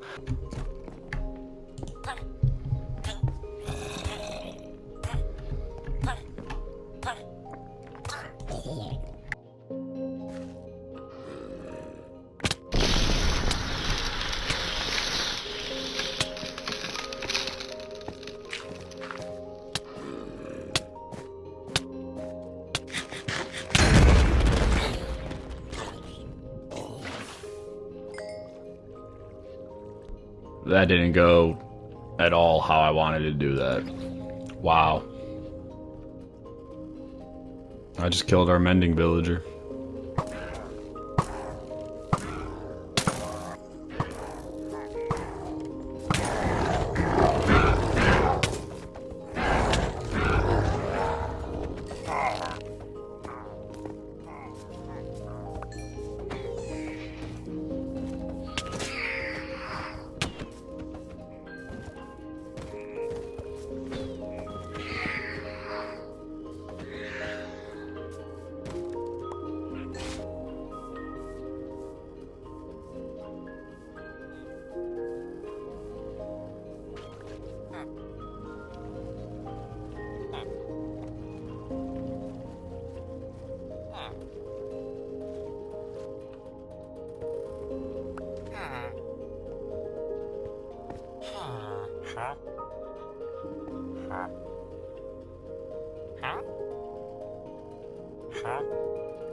Alright, so I need to go back and definitely get a name tag before I can finish making this farm.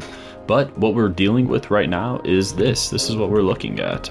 Basically, the idea is you put the piglin in the middle, then you have two sides where mobs can go down into.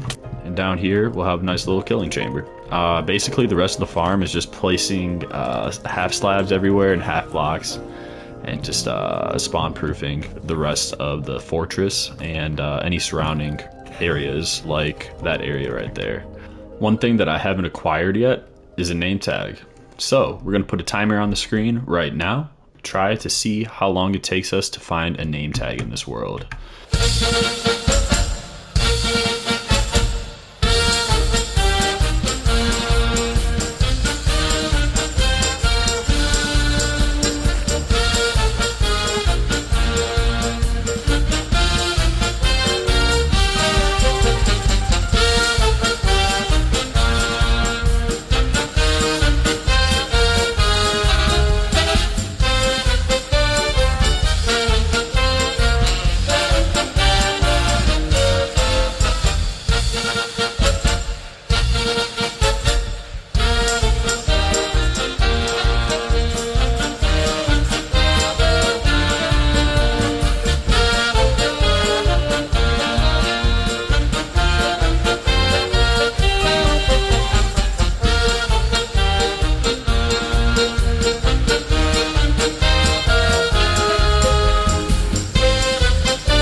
So at this point, it's been over 15 minutes and I still have not found a name tag. I actually stopped back at our house and am now going back across the ocean for the second time to hopefully find a cave with a mine shaft with a name tag in a chest.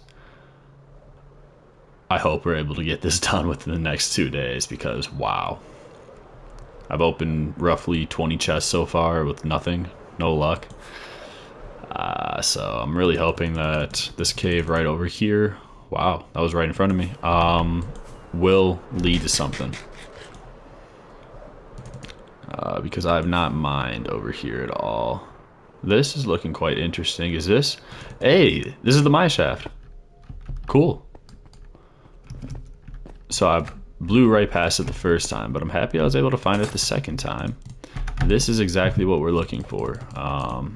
Surface level mine shaft in the mesa is usually quite promising, showing the chest. So hopefully we're able to get something from this.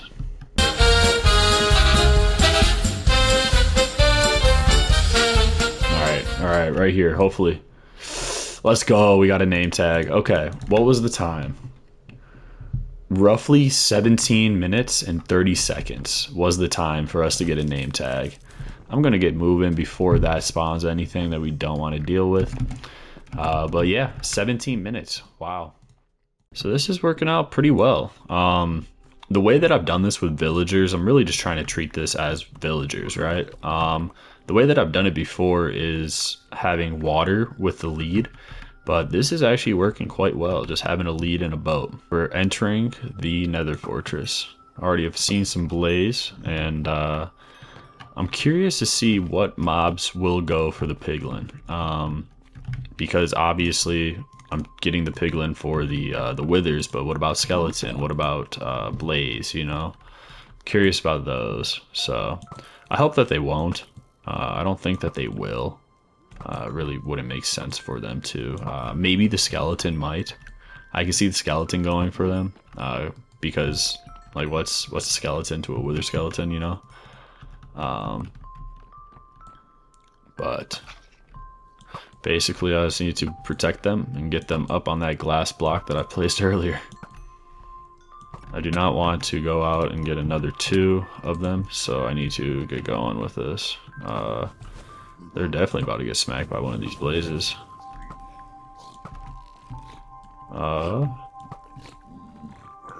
They're pissed about something. I don't know what they're trying to shoot at. But we need to get going, boys. We need to get going. Oh, and they just keep breaking off. Alright, now that I have him pretty safely in here, I'm going to put the name tag on him. I have him named Welcome Wither, and hopefully that will be the only time I will need to make that.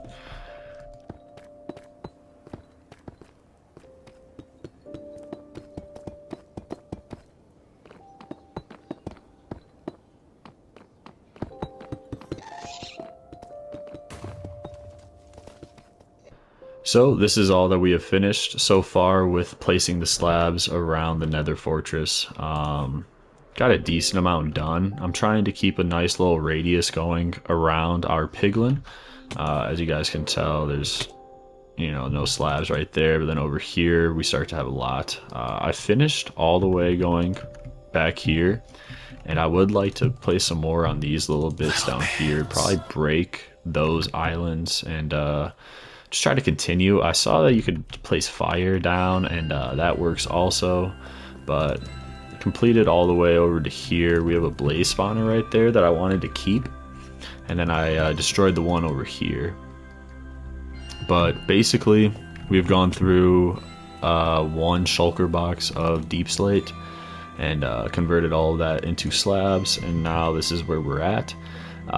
The withers are spawning, but I'm also still getting a lot of skeletons, a lot of blaze, and just everything else too. So I need to look into that, and I'm pretty sure it's just the roses that I'll need to place everywhere, is what I'm assuming. Either that or try to get the mobs to move off the spawning platforms quickly and have them go somewhere else. So a lot to think of, but day 154, and we're making progress in the Nether.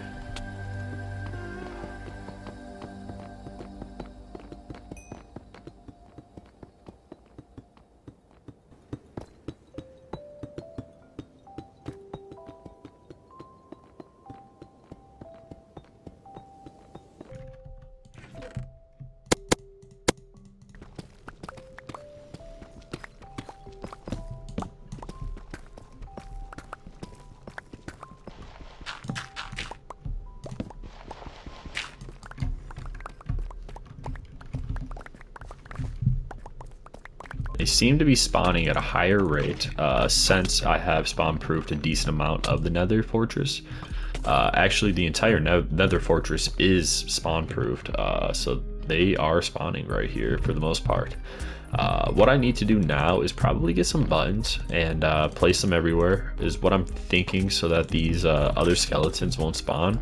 Either that, or just think of different ways to take the other mobs away from the center of the farm. I'm thinking if we have skeletons spawning over here, something that attracts skeletons would be over there, or something that makes them scared so they run the other direction. Either way, we need to get them off of our spawning platforms and dead before too long, because we don't want them standing around kind of like how they are right now, because it's decreasing our wither skeleton spawns. However, wither skeleton spawns seem to be up right now. Over there we have like 3, and then over here we have 2. So for the most part, it's looking not too bad. Our next step with the farm is going to be trying to make all of these spawn spots dirt blocks in a circle going around this guy in the middle. And then from those dirt blocks, I would like to put wither roses on them, just kind of like what we did right here. And then maybe something else that I would like to do is something like this, where like you can't really leave the area that we have placed, because a lot of them are spawning then walking off our spawn platforms like somewhere else. And if they're alive kind of walking around the area, it's going to reduce our spawn rates. So it's not the worst thing. I mean, hey, we're sitting here, we have a decent farm so far. We're on the way. We've already kind of done the hard part, to be honest. We placed all the slabs and we spawn proofed everything. So yeah, it's gonna keep working on it. I think right now we're gonna go back to the overworld and try to get a bunch of chicken eggs, spawn another wither. Ooh. I thought that might happen. No, I thought about it way too late.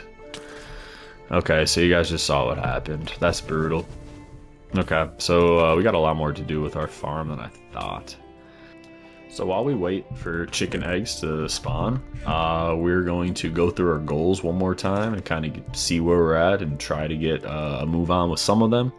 As you guys know, we already have done the iron farm. I made a pretty simple iron farm, and I believe that's what I'm going to try to do for the gold farm. The reason for this is it's just items in the game that are needed, but I don't need an abundance of. I need gold for like a decent amount of golden carrots, and I need iron just to make hoppers for the most part.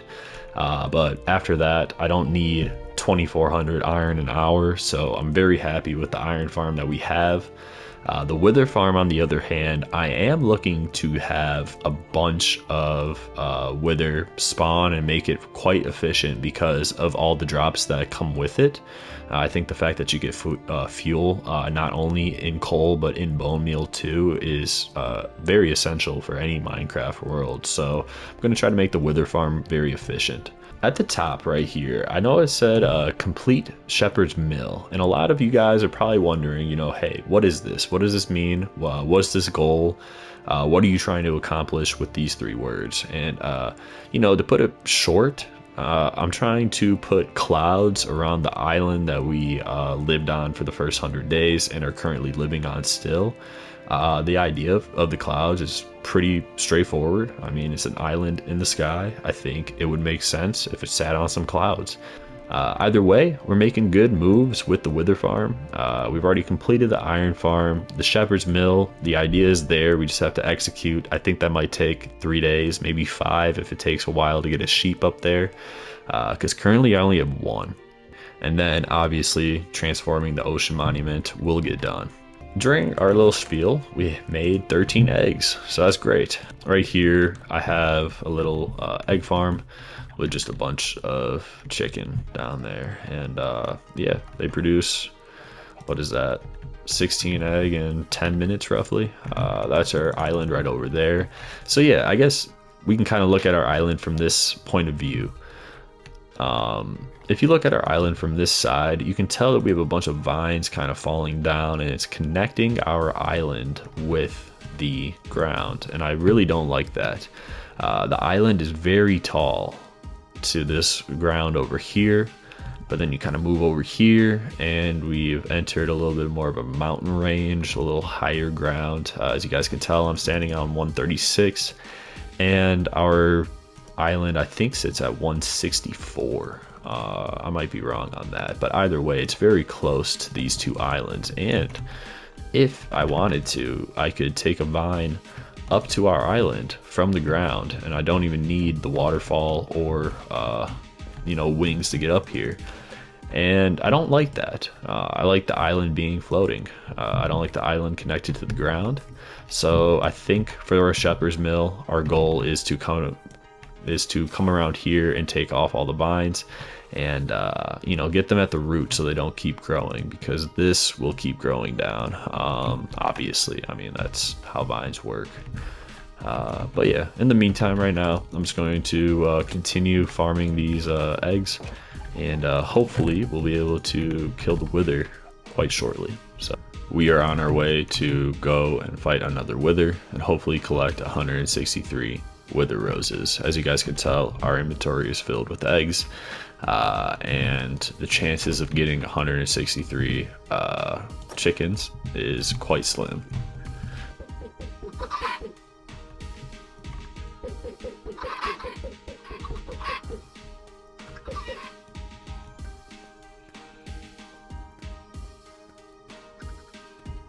Going to pop night vision. Oh, what is that? Oh, that should be night vision. Yeah, it says strength at the bottom. That's weird. Maybe it's because I clicked too quickly. We can put the fire resistance on just for, if we have lava or anything along those lines. The torch is right there. There we go. Okay, so basically once he explodes and the fight starts, there will be wither roses right there, and I need to go get them. There we go. And it seems like we've collected all of them before they exploded. And let's see how many we have. 20. All right. I hope there's a way to use bone meal so I don't need to do this over and over. But I really don't know. Hopefully we don't get hit by that at all. Perfect. Just like that, we have our third nether star.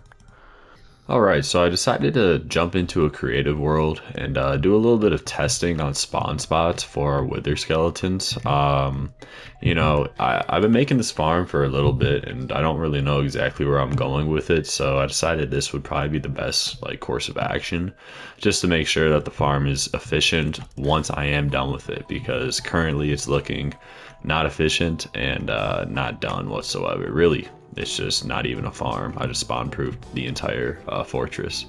So basically what I did was just looked up a YouTube video, and I came across some commands, and these are the commands real quick. And basically what it's doing is just spawning every mob that it can. And when it does spawn a wither skeleton, it produces a white wool block on the spawn spot that it spawned on, and then basically they die. As you guys can tell, they're all just dying around me right now. So yeah, basically this is where we would like to have our piglins sit, and I went 20 blocks in either direction, and currently we are sitting with 12 spawn spots. I've added these little corner spots on either side, and they have produced a couple, but not too many. As you guys can tell, these large ones over here, there have been no wither skeletons spawning on it just yet.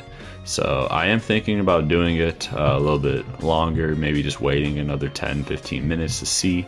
But yeah, this is basically what we're looking for. Either way, I think this course of action will make our wither skeleton farm very, very efficient, considering that we have gone around and spawn proofed everything so far. Let me know in the comments also if you guys are okay with me going into creative test worlds to try out different farms, or just testing farms and see what we can do, because obviously I'm going to track the data and then implement it in our hardcore world, but it's not like I just made the farm in creative. So say something in the comments, let me know. Either way, let's get back to our real world. Is basically done. For the fundamental part of the farm, we are basically there and completed. So what I've done is spawn proofed every block within the fortress. As you guys can tell over here, it's even spawn proofed. What I'm trying to do right now is just fly in, not into that wall, but fly in over here and see if we can get some wither skeletons to spawn in those spawning spots. So what I've done is placed wither roses in the dirt block right there with the glass. Should be facing northwest.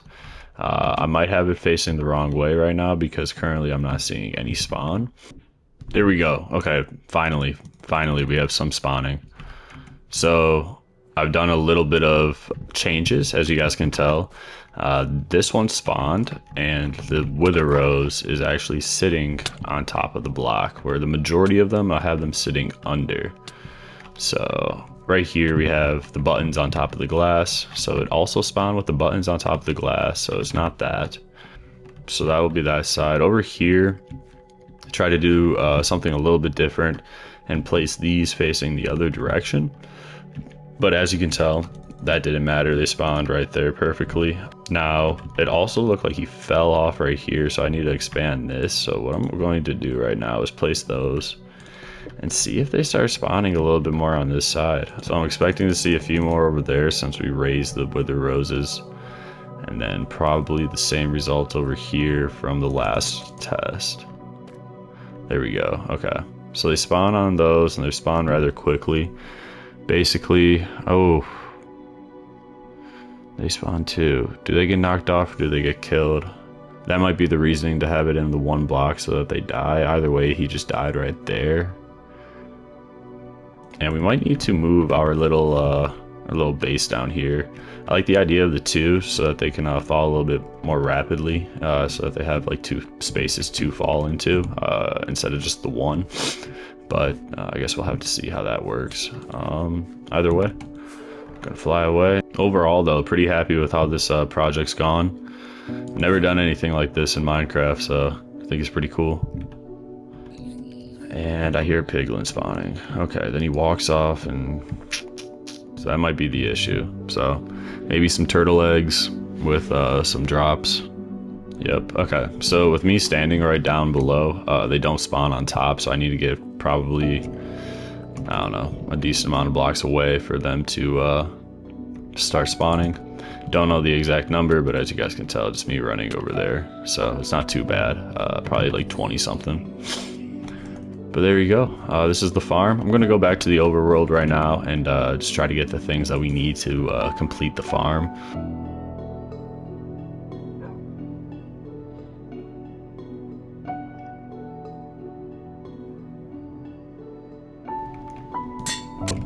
One thing I messed up on the last time was picking one with a crossbow, so I need to get Buddy with a sword. I think this will be the one that we trap, because obviously he's a little pissed and he's gonna follow. Hopefully, come on, follow, Buddy. Yeah. All right, this might be easier than we thought. Hey, slow and steady wins the race most of the time, so we'll get there eventually. Okay, did not think of this obstacle. Let's see if a lead might get him up. I don't think it will. All I have to do is just pillar up and this way. Seems like he's already on. Cool. Alright, and then back in. I have both leads. We're good to go. Either way, we should definitely name him. No. Okay. Wow. Yeah, so I guess that makes sense. Those are spawning spots. Wow. Should have made this out of glass. Either way, I think we're just gonna risk it. Try to get Buddy over. Oh no. Okay. Now we need to get him up. So it'll be the lead once again. And then me blocking up in time for that. Perfect. Wow. I'm so happy I was able to do that. Alright, so as you guys can tell, they are chasing him. So that's great. That's phenomenal, actually. I do not know how I was able to save him that quickly. I'm very happy I was able to. And one thing that I'm worried about right now is just these being spawning spots. So yeah, I think I'm just gonna try to break them while we move across. Alright, so we have them in place. Now what I need to do is make sure that they are able to find him at every spawn spot. So seems like those guys are having trouble kind of coming over. So what I need to do is just set up a border.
And on day 174, we have finished our wither farm.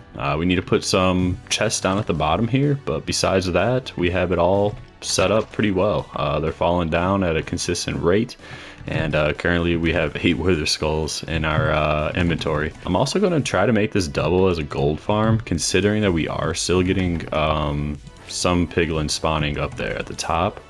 So what I did to combat that, as you guys saw, was get some of these turtle eggs.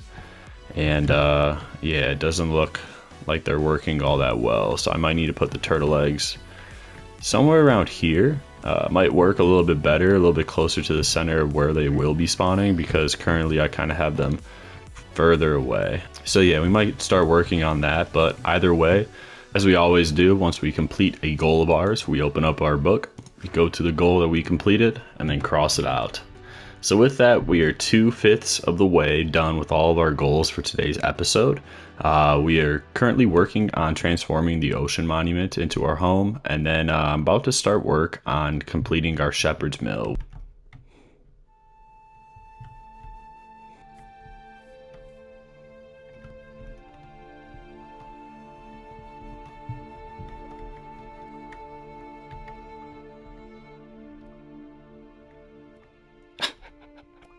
I guess that works. I'm about to start drowning here shortly. Let me get the air. Oh, we're about to make this work. Wow. Oh no. No, no, no, no. Yep, buddy's dead. Wow.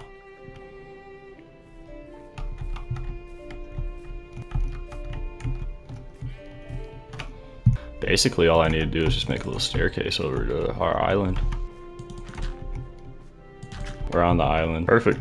Now we have 2 sheep in our house. So after a little bit of work, we now have roughly 10 to 12, maybe 15 sheep in our house, and we're going to keep breeding them and just have a bunch of sheep here. The idea is that our house will be sitting on a bunch of clouds. So what I have is a white sheep, and then I have a little bit of a darker sheep over here, and then they make a light gray sheep. And basically the light gray is going to be the majority of the build, with some of it highlighted in white, and then some of the darker tones closer to the base of the island. And yeah, I'm excited to see how this will turn out.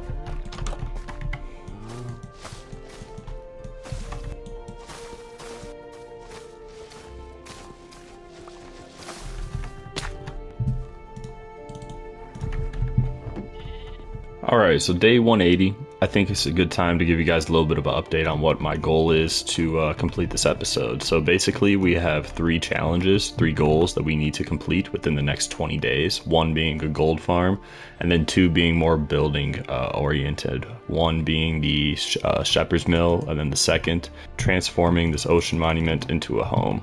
So it's going to be like the bare model of it, basically. What I'm trying to do, though, is just kind of make little pathways between each room and open them up a little bit so that we could easily walk around it.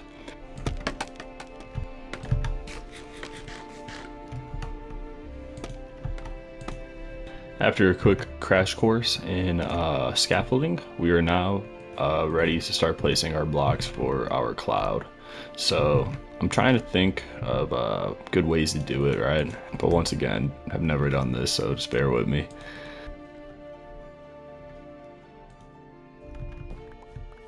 Alright, this is our first attempt at the cloud. And that's the first look. That is minuscule. So, once again, looks like we bit off a lot. Wow. Yeah, okay. So, I don't hate it, but the light gray is definitely not the best wool to use. Definitely just need a bunch of white. I was hoping to get like the gradient going, and maybe if it is larger, like possibly. Now that I'm looking at it, this might be a big project to do. We'll definitely think about the clouds under the sky base. I still want to do it, but just I need to execute it a different way, obviously. I think we had the right idea, but just not enough of the material. So not a huge issue in the grand scheme of things because we can easily get the material. Right now we're going to try to take out this room.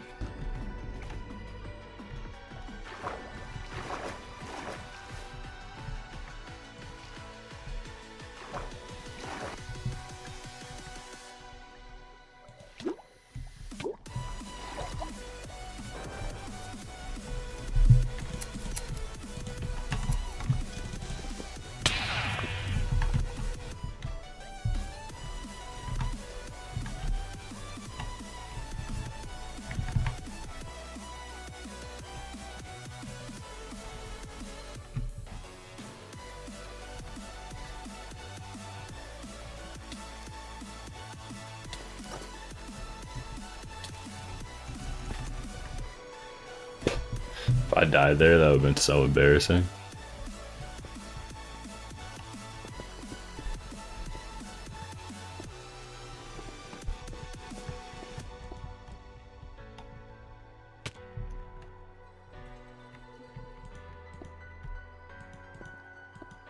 So after not completely copying and pasting two YouTube tutorials into our world, we now have an automatic iron farm and an automatic gold farm. Well, not completely automatic over here. I definitely need to come in and kill them, but to the best of our capabilities, we were able to get a lot of gold with this farm, and I'm very satisfied with it. Let's get back to our ocean monument. Hop through here, see where it leads, and basically just dry all the wet sponge and do it more efficiently. And that's what I was a little concerned with, you know. I was worried that these portals would kind of spawn in here. And I also have the gold farm in between this portal and the other portal. This portal is our island portal, and the other portal that we just made, I was assuming would kind of be over here a little bit more. Either way, it's not what we want to see. Okay, that's something at least a little decent. Now we have the portal come into our normal portal. Huh. So as you guys can tell, the ocean monument's at 1700, and we're currently sitting with our x-axis at 850. So I thought, since it would be 1,000 blocks the other direction, like all the way over that way, I thought that the nether portal might work, but I guess not. Huh.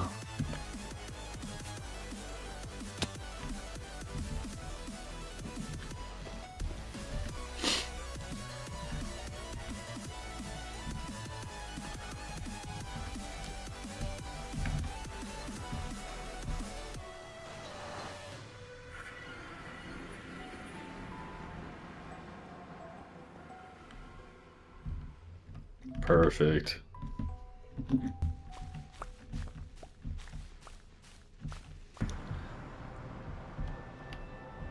So that should have been our last trip to the nether.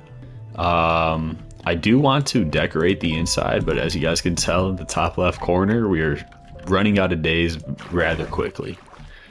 So an idea that I have is, you know, maybe trying to scrap one of the ideas and tackle the ocean monument, and I think that's probably what we'll go with. Probably gonna scrap the shepherd's mill and you know, just write in the creeper farm instead of the shepherd's mill for this episode and keep that for another keep that idea for another day.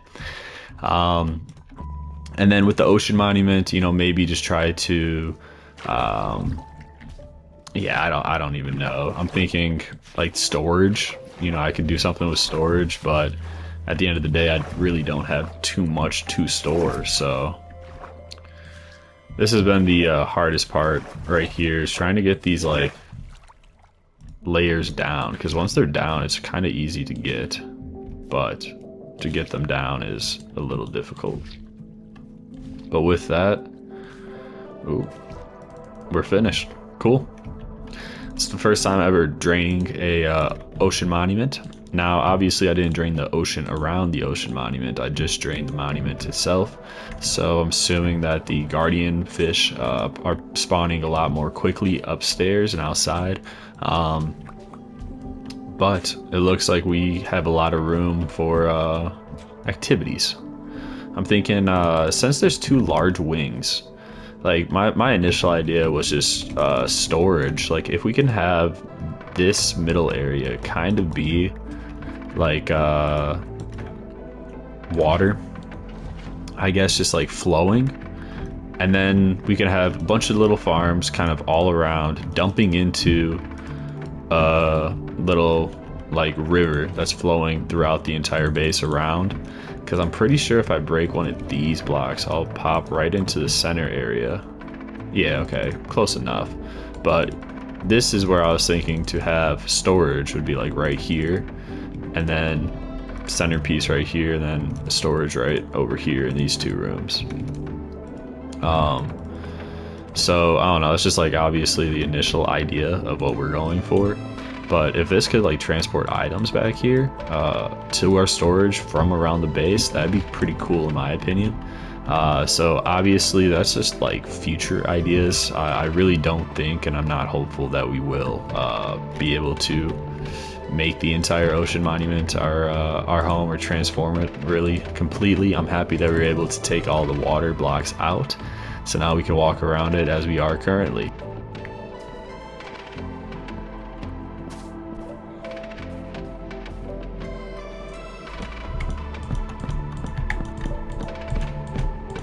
One of my goals for the storage system is to get it automatic. So basically what I've been trying to do is just attach hoppers to the back end.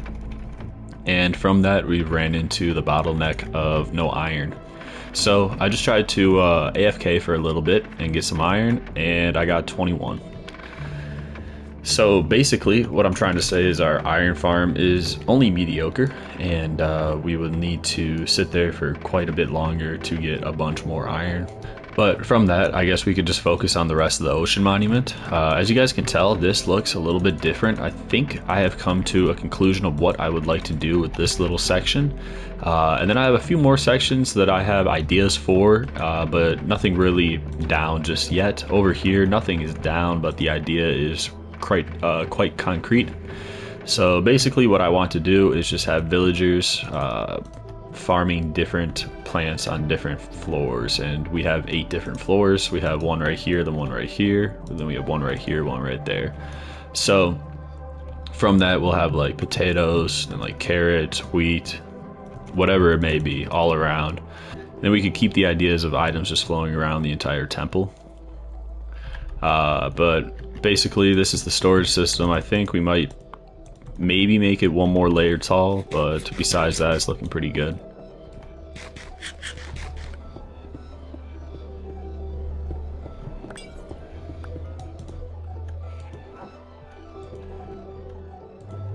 As for removing all my items, I'm recognizing that I really don't have that much. I'm quite poor in this world. Everything I have I just use immediately, so we just have farms. Yeah. So I used a bunch of deep slate for the nether and for the creeper farm in this episode, so we have some netherrack.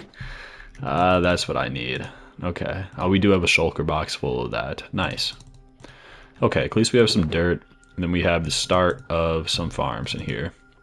So, one of my first ideas for this build was to put beacons on all 4 corners of the build, of the temple. So yeah, we're just going to go around and try to find where those 4 corners are sitting, and hope that the water won't disrupt the beacon itself. So this will seem to be the corner right here.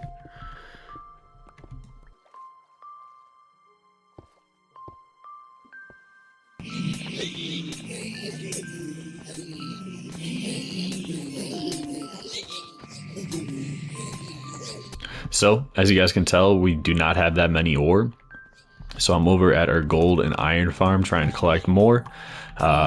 Basically what we're trying to do is light 4 beacons on all 4 corners of the ocean monument. And we're going to try to do that by getting both of these to produce 18 blocks of each. We shall see, we shall see.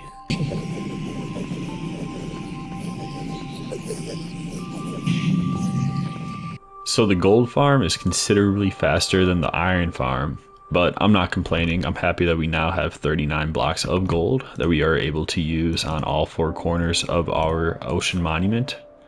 So yeah, about to drink this water breathing and go down and do that. Alright, now is the moment of truth. There we go. I'm so happy to see that go. Oh my god, I thought that the water might not let it go up, but it did.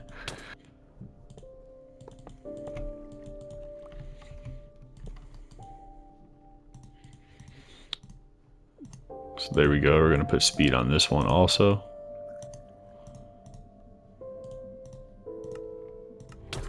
Just like that. Okay, where did that come from? It came from right here.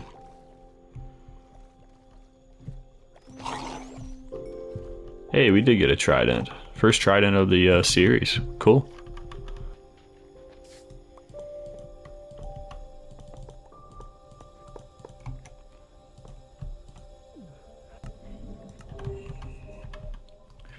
And with that, all 4 of our beacons are lit. So, since we're playing Bedrock, I'm curious to see. Cool. Bedrock has trouble spawning the beacons from far away on render distance, so I'm very happy to see that all 4 are lit up right here. This is very cool. This is exactly how I wanted it to look. So, while we are in the ocean monument right now, I will show you guys what we have worked on and where we are at. So, obviously, we have put together the storage system. The sorting system has not been put in yet, but the storage has been put in. We have this layer, then we have a second floor up here with basically the same layout, and I'm planning to put some windows, like basically right here, and then these will be ladders going up and down. Or water pillars. I'm thinking water pillars will probably be better for the aquatic theme. Then right here in the middle, we'll figure something out. But right over here, we started placing a farm where we will have a villager in here, and right over here, we'll have another villager with a bunch of hoppers right here and minecart hoppers. Basically, just the villager will be right here. They'll throw the bread, they'll throw the carrot, they'll throw the potato, whatever it may be to the villager, but the villager will be standing right here and won't catch it because the hopper's right here. The hopper then puts it into a dropper, the dropper then spits it out into the water current, and the water current is right over here. So on this side of the wall is where the villagers will be. So the water current will be like right here or right here, but basically just kind of wrap around and come all the way back to our storage system back here, and we'll utilize all this space for items and movement of them. Over here we have a little area that we can put something at, because I'm going to probably make that a wall, and then on the opposite side of this we have basically the same little area. So we need to figure out what to do with those 2 areas and this area. And then I have a little surprise over here. This is sort of like a shrine for withers in the overworld. I kind of thought that this was a lower part of the nether, or sorry, a lower part of the ocean monument, and you know, they might have come out from the ocean and brought this technology with them, but all died. So I have them evenly dispersed and soul sand placed basically all around, making sure not to spawn the wither, because that would be brutal. Moving from this area, we will go down into the main area, through our little farm right here, and then up. And up here we have a space that we were thinking of mirroring down here, with the same kind of setup with a bunch of dirt, a villager, and then throwing to another. And I think we can make this one a little bit more ugly, considering that we want to have this be the ceiling in the bottom floor. Right here, we want to have this be the ceiling. We don't want dirt on the ceiling right here, but we have 3 blocks, so we could be able to put a little farm right here with the same setup, and basically just have the water flowing on the side with a dropper going in. But up here we have our nether portal. Obviously we can come in, but we can't really leave from this area because it's kind of intended to leave through the nether.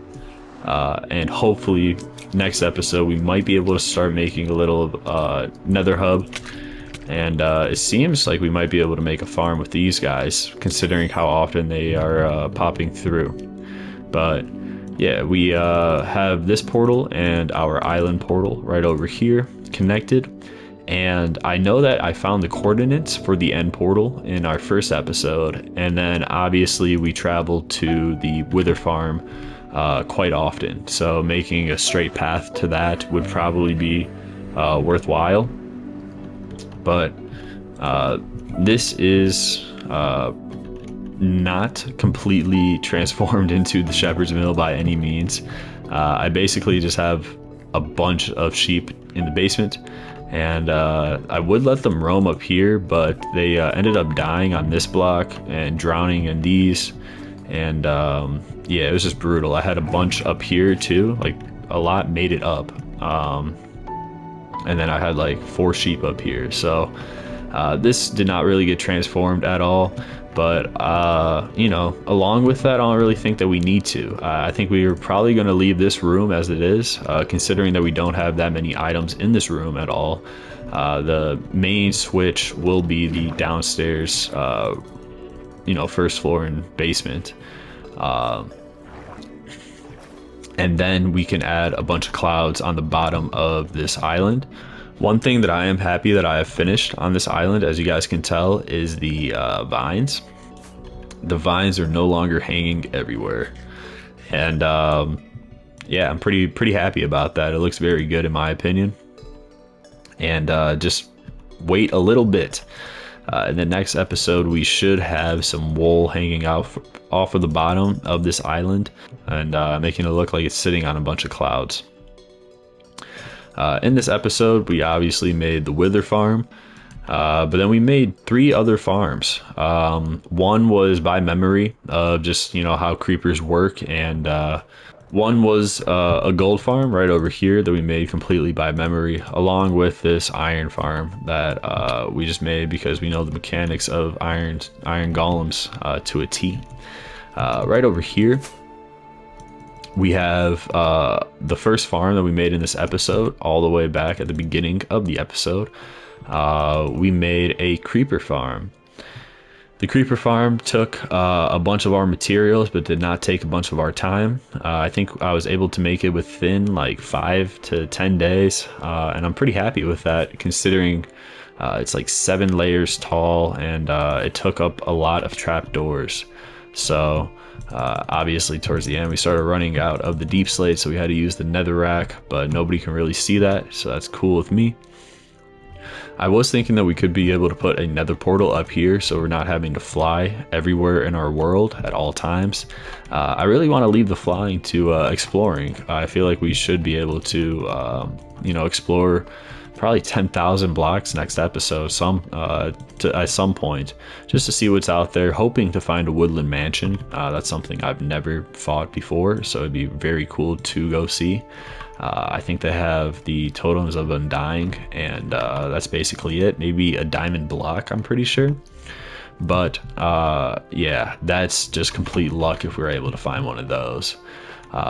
This episode did take a lot of time to record. I was in the nether, and I tried not to sleep a lot this episode, considering that sleeping kind of takes away half of the time for the 100 days.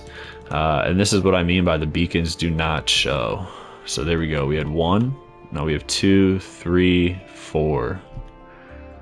Wow, it was only showing 3. Now it's only showing 2. Yeah, beacons in Bedrock are brutal. Wow. in Java Edition, you'd be able to see these beacons from miles away. Like from that creeper farm over there, we should be able to see all 4 beacons, but you know, that's just the way it goes, I guess, in Bedrock. Had to try it out, you know. So we are going to go to the Nether and then go to our Wither farm before this episode ends. One thing that I forgot to do last episode, and I did at the beginning of this episode, and it took some time away from the beginning of the episode, and that was not getting a screenshot for our thumbnail.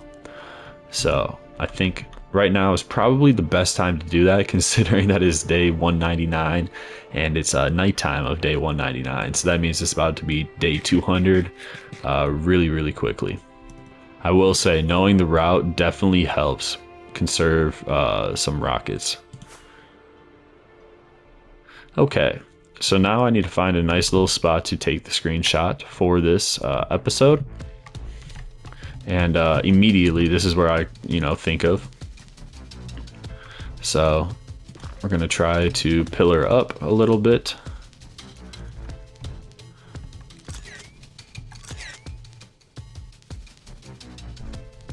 So obviously the FOV is just completely, we're gonna try to fall down.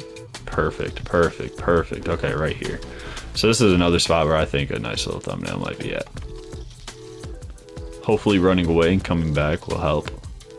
It's us versus the clock right now. Will we get the screenshot on this episode? Ooh, 2. Okay. We could work with 2. I was hoping for like 6, but 2 is not terrible. Okay, I'm gonna put the wings on. It's definitely not going to be day 199 for all that long. And wow, this FOV is completely brutal. Oh, don't die with the FOV now, buddy. Come on. Oh my god. Oh, I'm gonna die. Ooh, look at that clutch save. And it's day 200. I guess that's a way to end the episode. Just messing around with the FOV and almost dying. I got down to 2 hearts. Okay, so where is it? It's right there. I mean, obviously it's right there, but like we need to just land on. So while we're standing here trying to get a thumbnail, I think it is time to wrap up the episode. It is day 200. And I am very pleased to bring you guys the second episode of this series that we have started in Minecraft Bedrock Hardcore Edition. If you guys missed the first episode, it is up on our channel. I encourage you guys to go watch it before watching this one. But if you guys are hearing this, you guys have already watched this one. So look out for the third. In this episode, we were able to complete a few of our goals. We did die 1 time. And we had left some goals on our list to complete in the next episode. So if you guys have enjoyed this episode, I encourage you guys to subscribe and leave a like. I will be posting the 3rd episode very soon, and I hope to see you guys in the next episode. Goodbye. Hello and welcome to episode 3 of... That's the top of my head. Hello and welcome to episode 3 of surviving 100 days in Minecraft Bedrock Hardcore.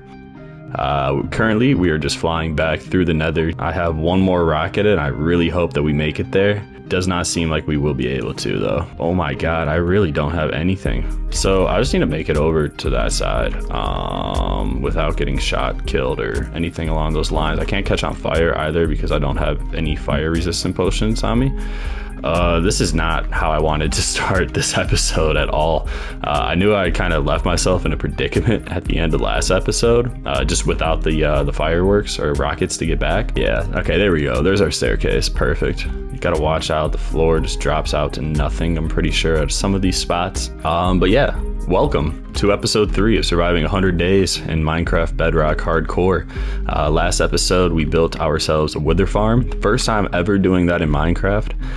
And then we had started to transform our ocean monument into our house. And then after that, we're trying to put some wool down under our skybase island. But currently, I think the first thing on our list of things to do would probably be getting food. Today, in this episode, I decided to change the texture pack around and use this shader texture pack that they have on Bedrock, and I think it looks pretty good. Looking at the brick right now though, the brick looks very dull, and this build doesn't look half as good as it did in the last episode or the one previous. I do like this texture pack. I really like the short swords. It's just classic. Short swords are just probably some of the best swords in Minecraft in my opinion.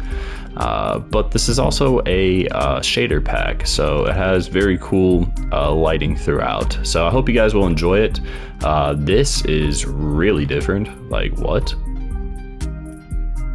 Yeah, I don't like this at all. I really like the old photo that we had up last time. I mean, that is completely different.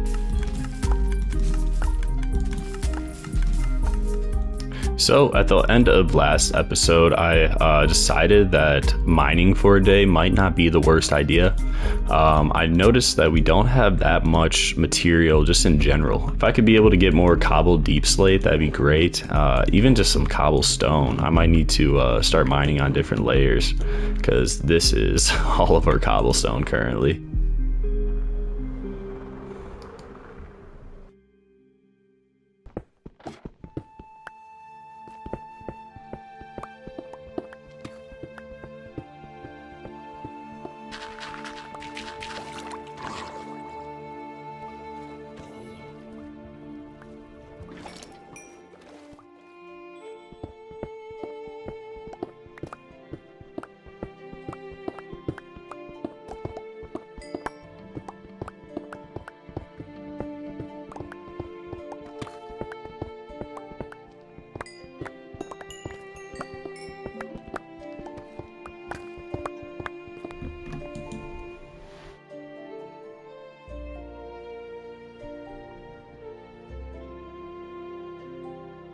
So, as we do in every episode, it's time to open up our book of goals and review what we've done in the past and look forward. During our first episode, we were able to complete all 5 of our goals, consisting of beating the game, beating a wither, completing a raid, exploring the trial chambers, and then making our starter base that we are currently standing on. In episode 2, we were only able to complete 3 out of the 5 goals that we set forth for ourselves. The reason being is this wither farm right here took up a lot of our time. I've never made a wither farm before, and I didn't really know what I was doing until I was doing it. And then I had to, learn with my mistakes and move forward, but it kind of took 30 to 40 days. And when you're only doing 100-day episodes. However, the 2 other ideas that we had in that episode were a lot larger than I thought that they were going to be. Completing the shepherd's mill. When I had said this, the idea that I had in mind was to just throw clouds under our island. And I really don't think this idea will take that long. I do think that I need a sheep farm if I want to execute this though. So I didn't have a sheep farm. We need to make a sheep farm. That's something that we'll do in this episode. Something that's not on our list is the creeper farm that we were able to complete. If I were to just switch those out and make the complete shepherd's mill into the 3rd episode, I think we would be able to say, hey, we got 4 out of the 5 things done in our 2nd episode. So I'm going to do that now. That just looks a little bit better in our book, eh? So now we need to think about different things that we'll need to do in this episode to complete this. So I really don't want to set forth too many goals for our episode, considering that we weren't able to complete all the ones in our 2nd. Another idea that I have is to explore 10,000 blocks each direction, going north, south, east, and west, really just trying to find out what's out there. I mentioned in our last episode that I've never found a woodland mansion, and I think that would be amazing to find. So who knows what we'll be able to find. I think we're just going to start on our shepherd's mill right now. It is day 202. And yeah, I'll see you guys over at our sheep farm that blew up in the last episode.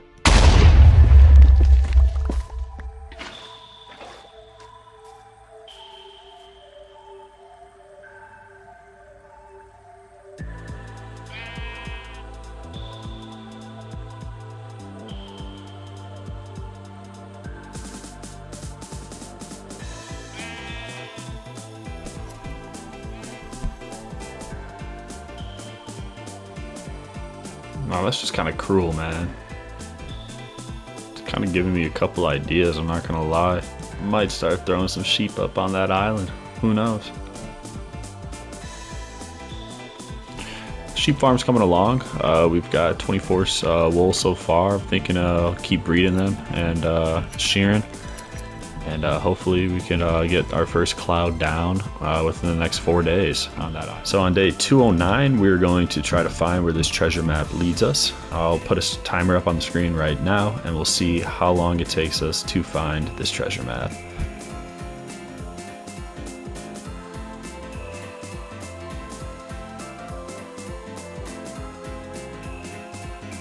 So I can just line myself up with that and then head back, I guess.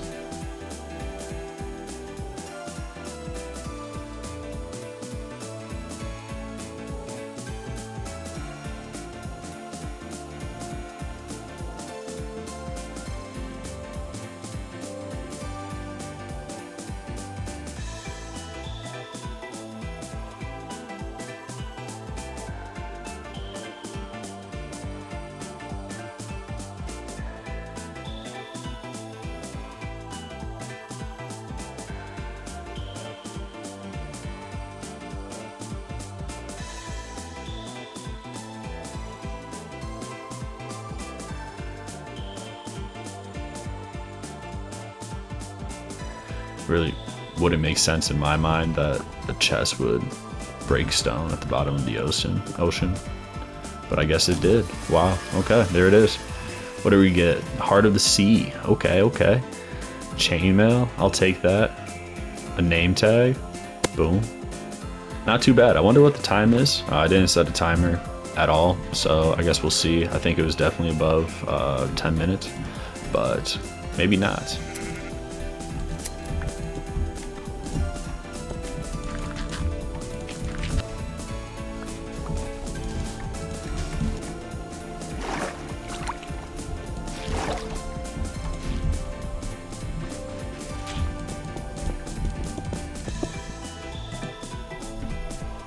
Tomorrow.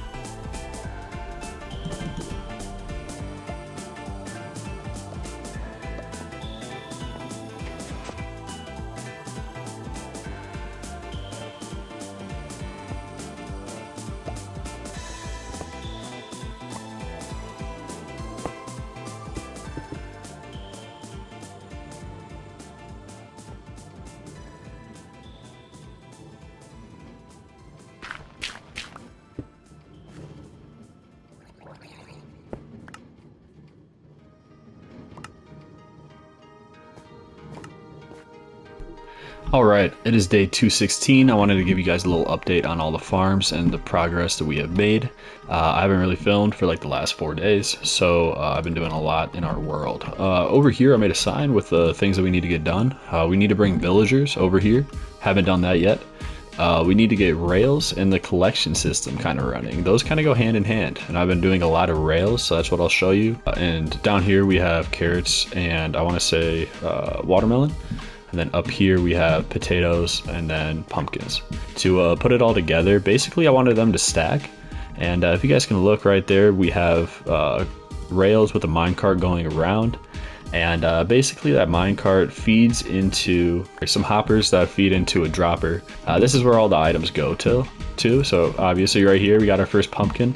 But right here we put a detector rail. And this detector rail actually helps us move the items while using something that we are already using. This is my first time using a detector rail, so if you guys can't tell, I'm really happy about this. But I was able to make it work. I have this on this layer and then the same on the next, and basically up there it's going to drop down right here, and then this will be the block in which we'll start moving all of our items all the way around the temple back here. So I was thinking I need to somehow get the items from watermelon and pumpkin farms, since it's a inside and not an outside farm. Like, what I mean by that is right here, the villager's going to stand right here, and then it's literally the item's going to go 4 blocks. But these items are all the way kind of more towards the center of the temple when we want our streams on the outside. So it's a little bit more difficult to move the items, but I'm pretty sure I've made a solid way to move the items. So basically what I'm thinking is just having a water stream flowing all the way right here, and then somewhere right here we'll just dig down, and there's going to be our pumpkins, watermelon popping up. then what I'll want them to do is just kind of pop up onto the stream, and then they'll pop up, go on the stream, and then just keep flowing all the way around to our storage area back here. So basically the idea is I will have to do nothing and all the items will end up in our storage units. That's basically where we're at right now.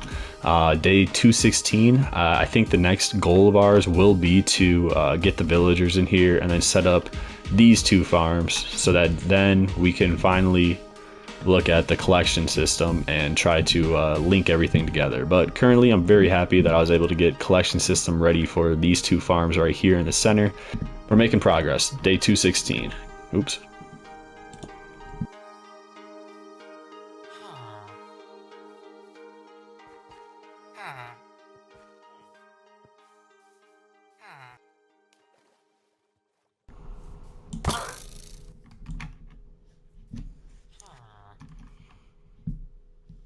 That's brutal.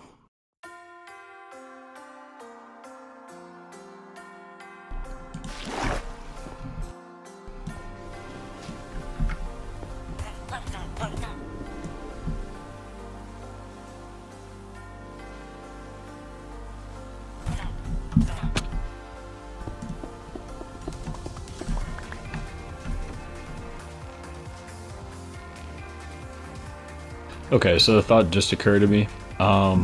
Since it's kind of difficult to get 2 in here, I'm thinking we might as well make a villager breeder in this room and then kind of funnel them down over here when we need to have them in their specific spots. Because I don't really feel like going back and getting a bunch more villagers to fill up each spot every time. That's what we're going to do. We'll use up one of these rooms. I really had no clue what I would do with one of these rooms, so now we're using it.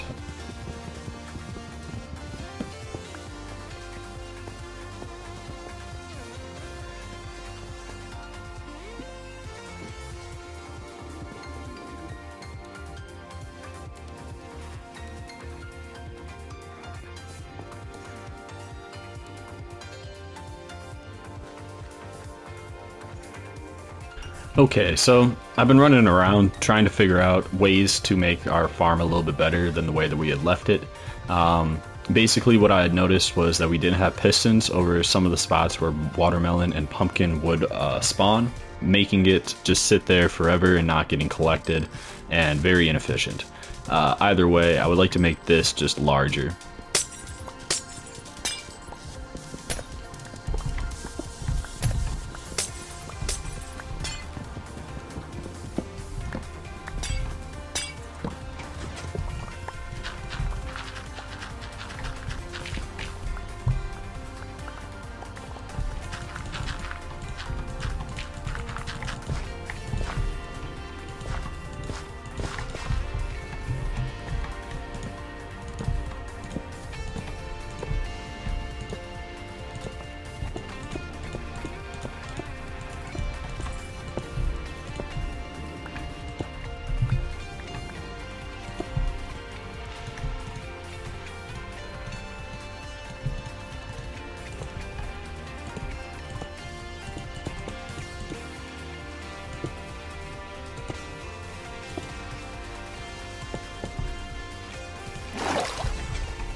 No, no, no, no, no, no.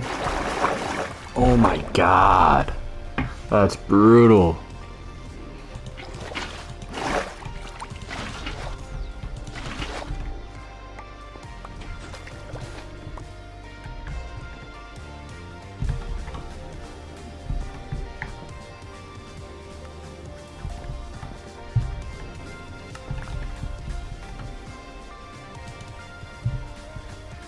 Well, I guess it's working.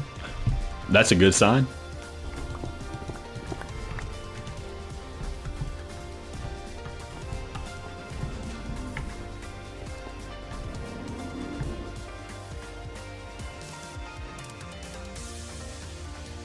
Alright, so while I'm trying to think about ways to make our collection system a little bit better, I think one of our goals on our book was to travel 10,000 blocks in either direction all around the world.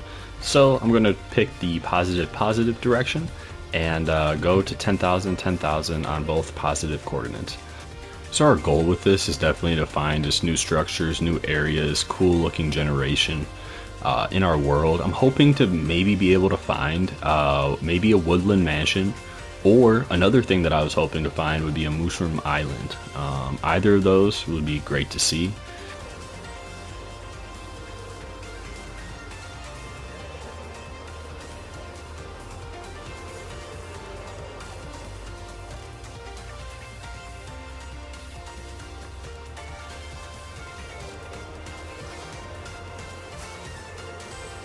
This would have been a mushroom island. Oh no. Okay, we might be getting close to one then.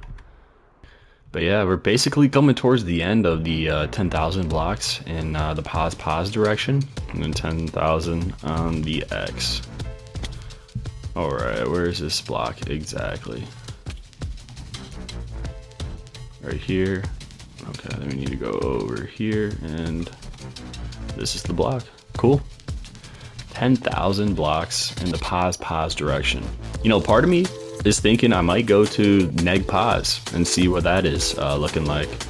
I think since we're already like 10,000 blocks in one direction, we might as well go the other direction and just continue doing this. And then I think stop after that one and then maybe do this another time. Yeah, not too bad. 10,000 by 10,000. Day 226.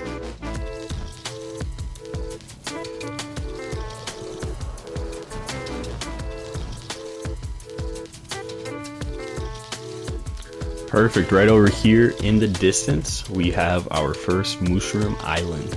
Happy that we found this. This is another thing that I love about these islands. Look at this grass. You see how green this grass is? All you need to do is just bring the grass onto this mycelium, I think is what it's called. And then you can make it just look great. But hey, here we go. Wow. Here's our first mushroom cow. Things are so cool. Oh, I think there's like 3 of them or 2 of them stuck together. Yeah, there we go. I haven't ever seen one of these two with this texture pack that I'm using. I think it looks even better, I've got to say.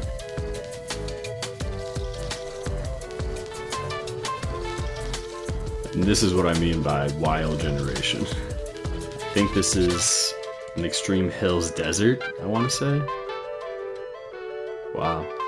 Oh, it's like a mesa. Yeah, this is really weird. Never seen this. Huh.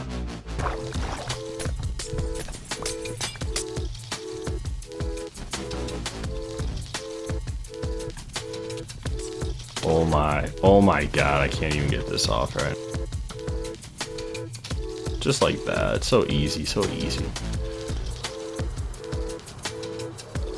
Okay, we've finally made it to 10,000, 10,000 positive negative. I think we're going to build this one out of ice, and the block is right here.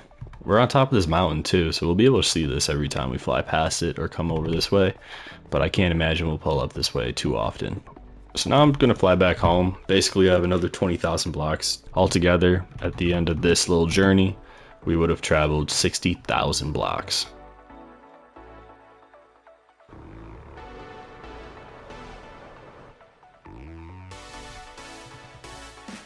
Now this is some seriously cool generation. Wow.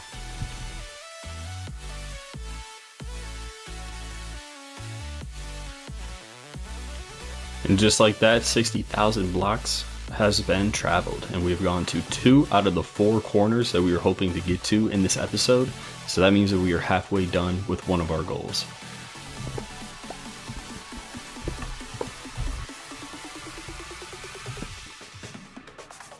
Let's go. Okay, we figured it out.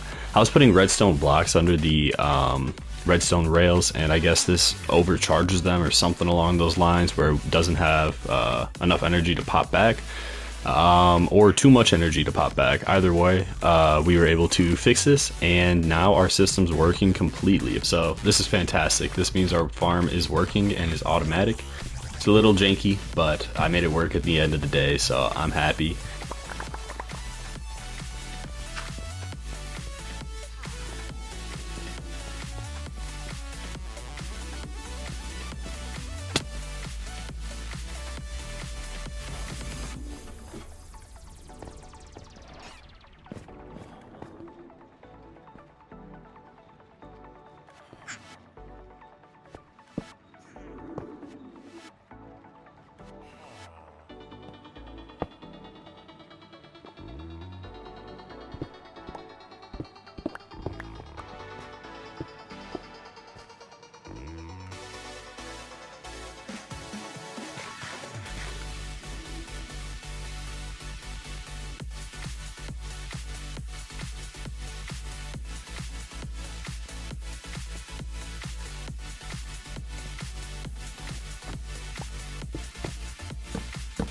So I hope our little guy is alive and well when we get around this corner and staying in his area. He is not. Oh my god. I think I need to put him in a minecart. Ooh, don't need to punch him. I think I need to put like something right here so that this guy can't think he can walk in. But nonetheless, we just need to go over this. Huh?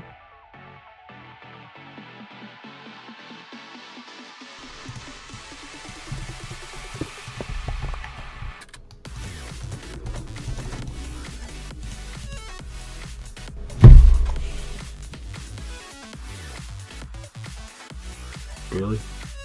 That's where he goes to?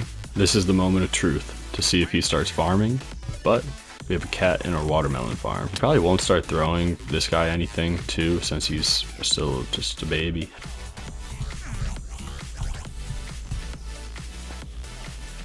Bro, where are you going?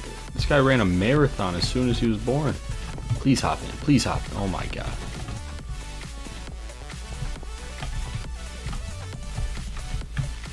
No, no, no, where are you going? Where are you going? Why are you running? Why are you running? Why are you running? Alright, so I wanted to hop on over to one of my Java worlds that I did during COVID. I wanted to see what I did for our automatic food farm over here. We did the same thing that I'm trying to do in our temple right now. Funny enough, I built a pyramid in this world, and yeah, this is a pretty cool world that I've called the final world for myself for Java. But if you guys want to see a tour of this, let me know. Okay, so this is what I came here to look at. I wanted to see what it would look like. It doesn't look like I put a minecart hopper in front of them, which allows for the villager to see the other villager a little bit better, and it looks like I just threw them on a hopper. But I mean, obviously it's working. We have another one down here doing the same exact thing. So we're gonna go back over to our other world and see if that works on Bedrock. I'm assuming that it will.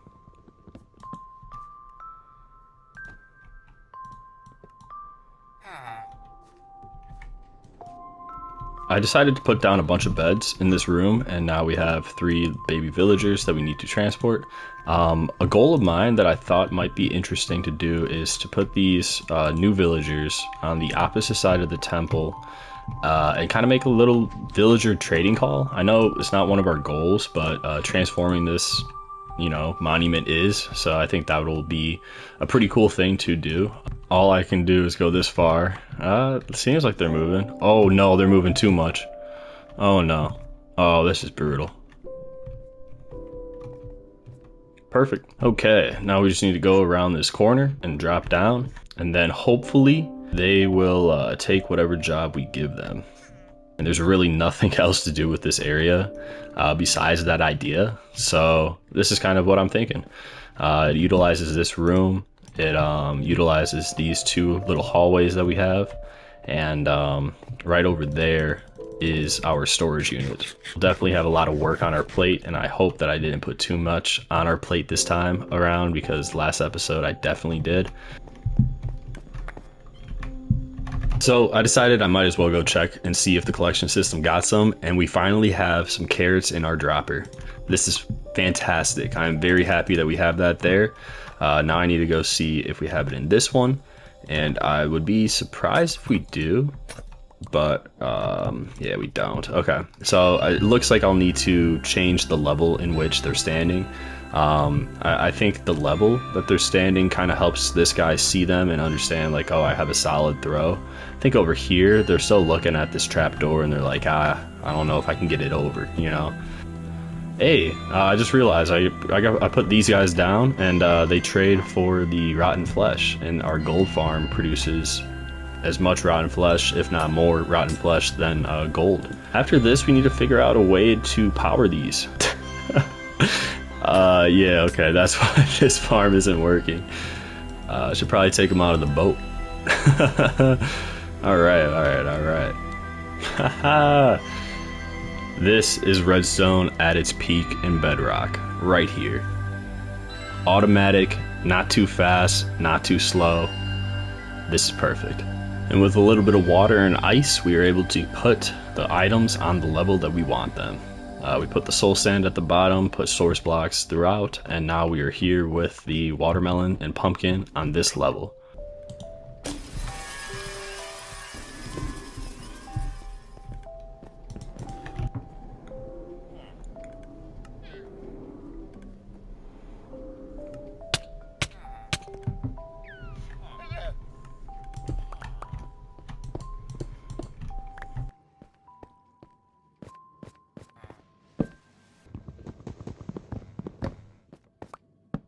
Alright, so the collection system is all set up now. Now all that we're waiting on is the potatoes to get thrown into this other villager. Nonetheless, got the collection system all done. If we come over here, I was able to utilize our little clock that we were able to make with just a minecart going around in a circle, constantly hitting this detector rail and sending out an input, which then sends out an input to both the droppers, throwing the items down into this little water stream that we have right under here, coming back up, popping on over, and then joining the watermelon and the pumpkin coming through. And then I do not have it all the way set up right now, but it just comes to this chest. And as you can tell, we have all 3 out of the 4 things that we are farming so far in the collection system. So this is very good. We're funneling all of the items that we are farming throughout our temple to the single point. And that's kind of the goal for this this temple, is to have all the items be made in there, pop out here, flow around to our storage system on the other side. So I don't know if I need to trade with them once they turn into the villager that I want them to, or the worker that I want them to, such as like a librarian. But I guess we'll see. At the end of the day, we're trying to get a bunch of, well, that's exactly what I'm talking about. Okay, so randomly they will just change, right? So now I got to go over here and see what he is. He won't even let me open up. Okay. Either way, they change randomly. I think my game is frozen for a second. Okay, so as you guys can tell, they change randomly. I do not know why, but I think we need to lock in some trades with them so that we can have a better idea of why. For some reason, they're not letting me open. Okay, that's not too bad. This is not the guy that we were looking at. I was even thinking about maybe throwing some more farms over here if we wanted to farm more items.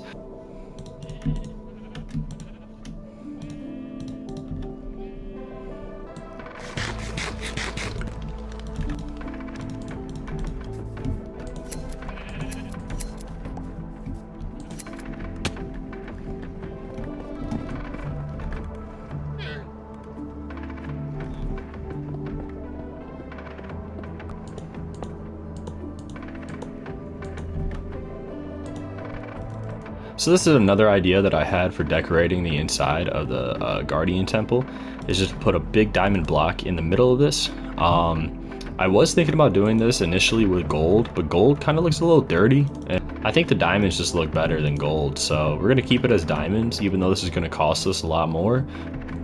There we go. Then bring them over here to our other villagers.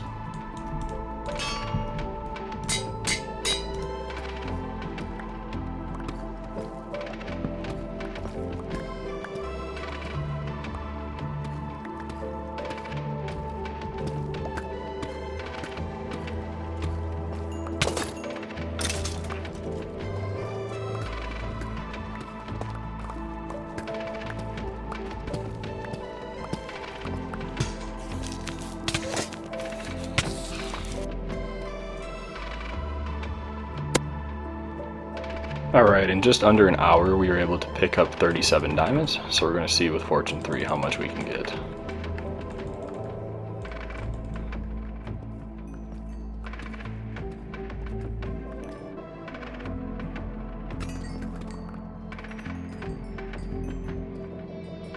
And now we have a total of a stack and 20 diamonds. Let's see how many blocks we got from that.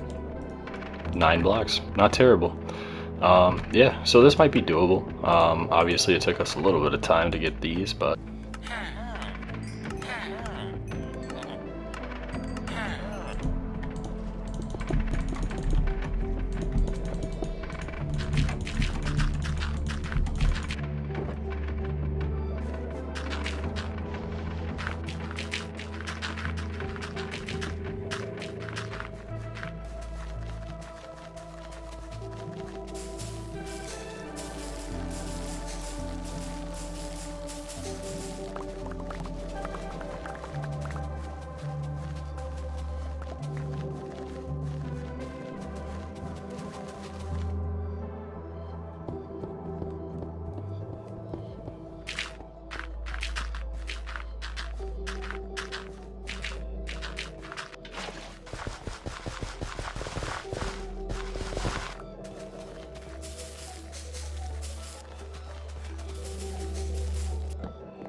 what is the exact amount of grass that you need per sheep to have in a pen? One of the reasons I stopped breeding all of these sheep right here is because I thought that maybe they did not have enough grass to eat and graze upon to get their fur, and then obviously to get us the wool. I believe that, let's say you have a 9x9 and then you have 20 sheep in that 9x9, you don't have enough grass to grow to feed the sheep and have them produce at like a high rate. I need to figure out how much we have in this little area, but I'm pretty sure that the ratio that I'm sitting at currently is probably at the top that it can be, if not a little bit less or a little bit more, right around that little area. So my question is, what is the most efficient ratio between sheep and grass to get the max output of wool? 10, 11, 12, 13. Okay, it looks like we have 13. 9, 10, 11. 11 blocks going this way. So that'd be the width is 11. 12, 13, 14, 15, 16. So 16 by 11. So we have 176 blocks right here per 13. So each of them roughly have 13 of their own blocks to choose between while grazing. So I don't know the exact most efficient ratio that there is in the game, but I think we might as well try to find it. Obviously, having one sheep sit on one block isn't all that efficient. I do believe that having them graze upon a lot of blocks helps them find more blocks to eat. But yeah, currently we have 176 blocks in this area and 13 sheep. 3 stacks of wool right now, so doing pretty well. Day 249.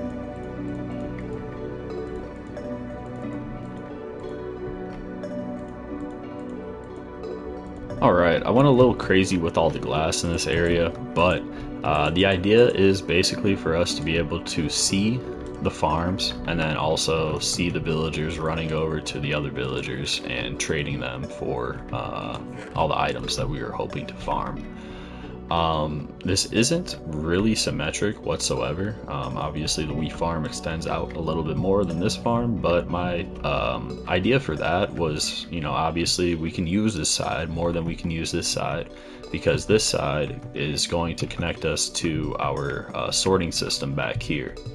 So what I'm kind of thinking is, since we'll have some windows and glass right here and we'll be able to see over here, we might as well pick up the items in the middle, pop them out through the center, move them over here, pop them up, and then kind of have the same little cool effect of seeing them jump up as they do right here.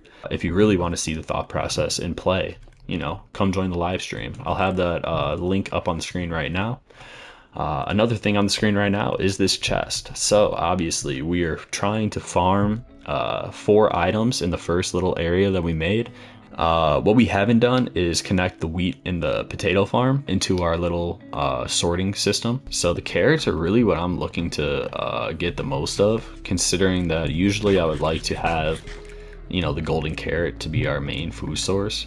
But it really doesn't matter as long as we have multiple food sources coming in. I think we won't go hungry. So pretty good.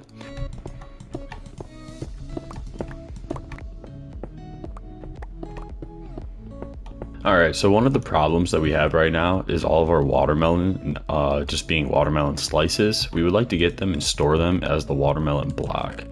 I was thinking all the items would flow down this way, and then right here we'd have like an item sorter, then having all the other items flowing from this direction kind of hit a wall and then start flowing this way. And then that way we can put them in all of their respected little areas. What I'm going to put behind it is a compactor. So basically a compactor does exactly what it sounds like it does. It compacts the items that we are trying to sort. So the only thing that we need to figure out with this compactor is just the direction in which it's going to face. And I believe this way is probably going to be our best bet.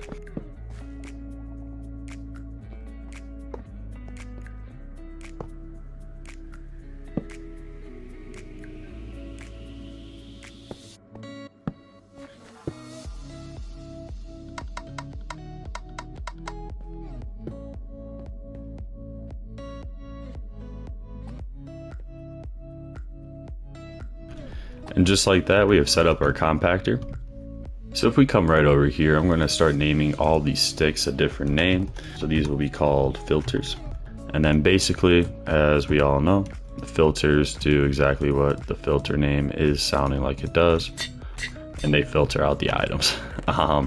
So pretty self-explanatory. I have switched up our idea a little bit. Basically, I'm going to have all the items flow over this block, and then from that, what they'll do, ooh, need to lock it. Oh no, I thought it was that easy. How did I take damage on that? Like, what? Did they say that I picked up enough speed by hitting my head against this, then it flew into the block? What?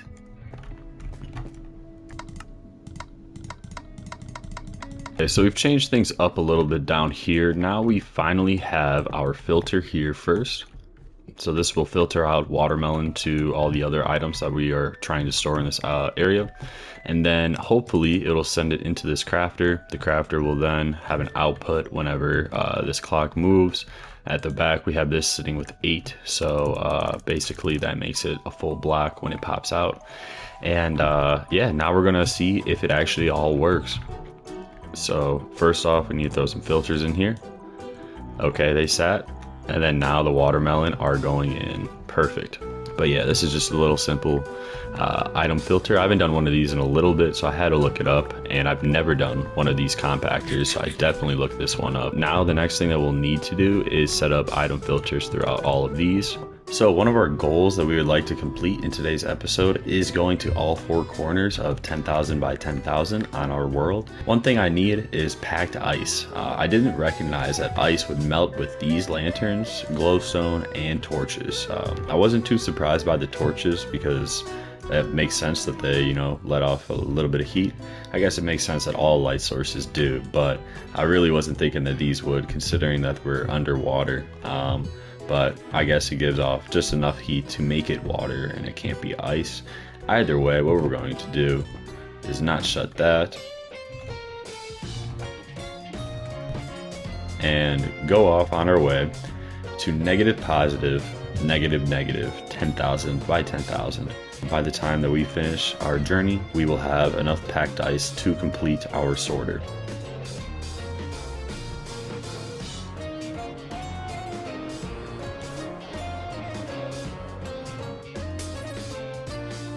Let's go. You're able to find packed ice. I think almost 4 stacks is enough.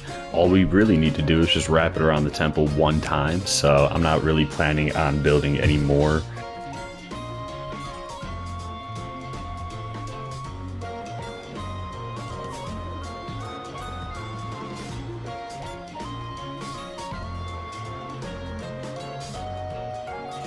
Little Caribbean island in the middle of nowhere. Wow.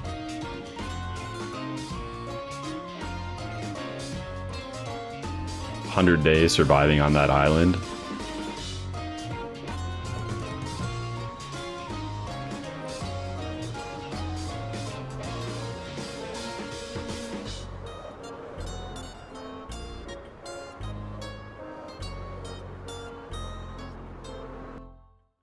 Okay, seems like we are just at about 10,000, negative positive.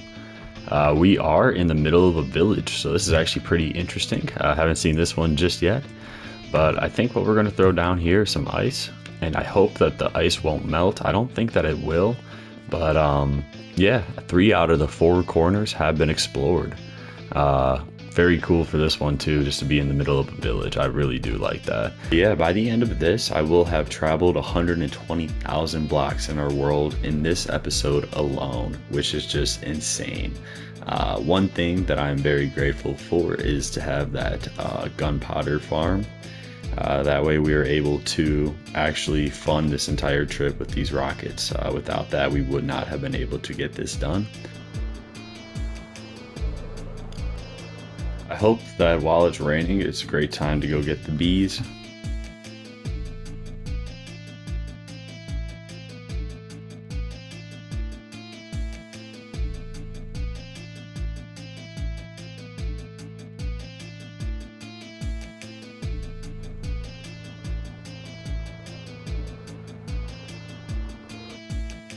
I think that this is just one single block. Hey, this is actually amazing. I like this a lot.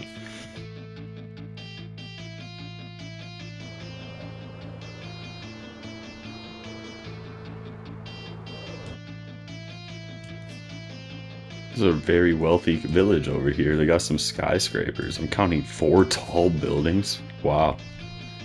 I've actually never seen a village with this many tall buildings in it. There's usually only 1, but 4? Okay.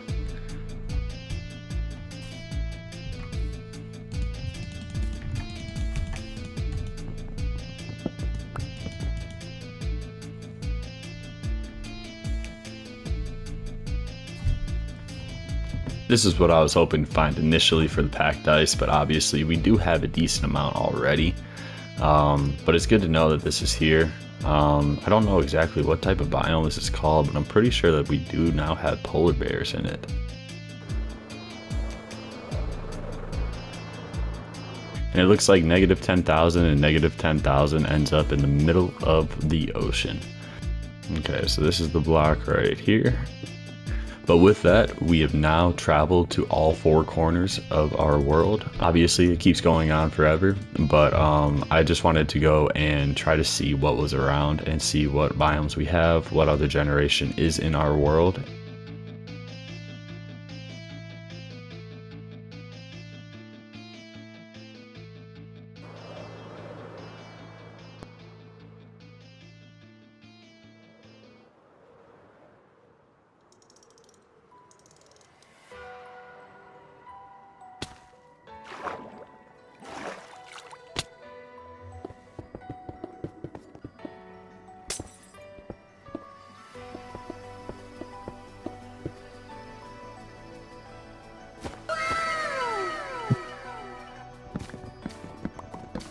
Alright, I would say that was a pretty successful trip of re-upping some of our wood.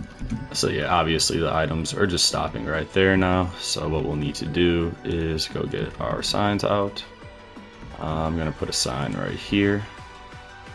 And then we're going to put another flow of water right there, if that could just keep moving for us. I do not know why it started lagging out. There we go, just have to wait a little bit for it to flow. All good though, it's not going to stop us in our tracks. And I know I might be able to get it to go, you know, to that next, to like this block, I might be able to put the sign, but I believe that if we go this way, it's going to be a little bit quicker. My mic has been muted this entire time, so that's fantastic. Okay.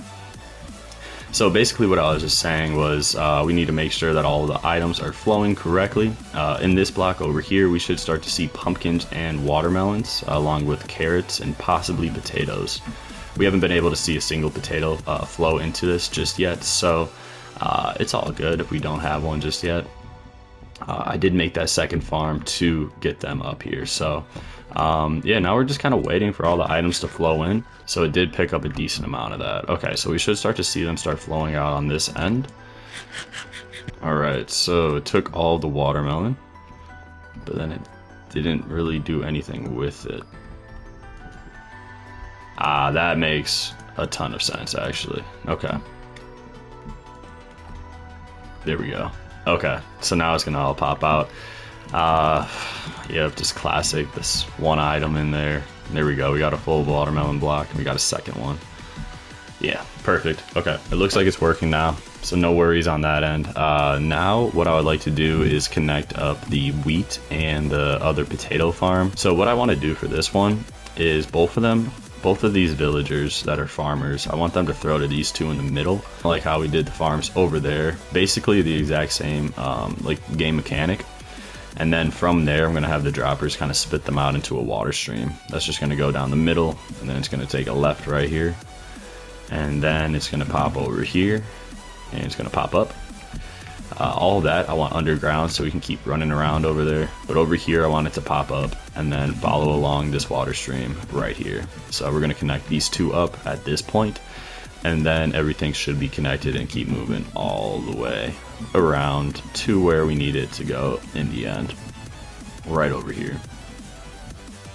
So that's the idea for all of our farms and just the sorting of the items. Maybe, you know, once we get a little bit more going, we can set up like a chest with all the proper trades over here. But I'm really not even too worried about this trading call just yet, because they keep changing jobs on me. So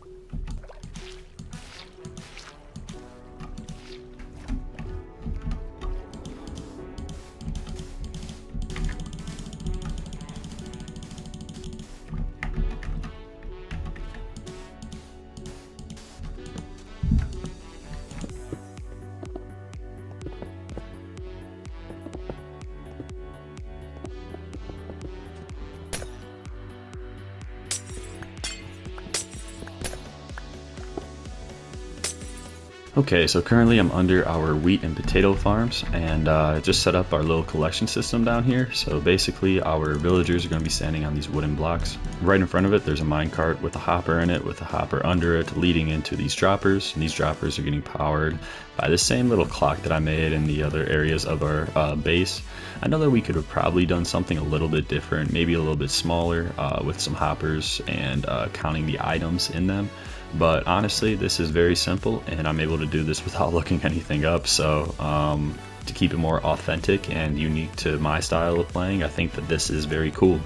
I'm happy that I'm able to, have this work, and everything flows just fine. If we come up right here, all I really need to do to finish up this farm is put these guys right into place. So as we all know, that's a blast. So I'm going to try to do that right now. Let's go. It seems to be working. I'm so happy to see that.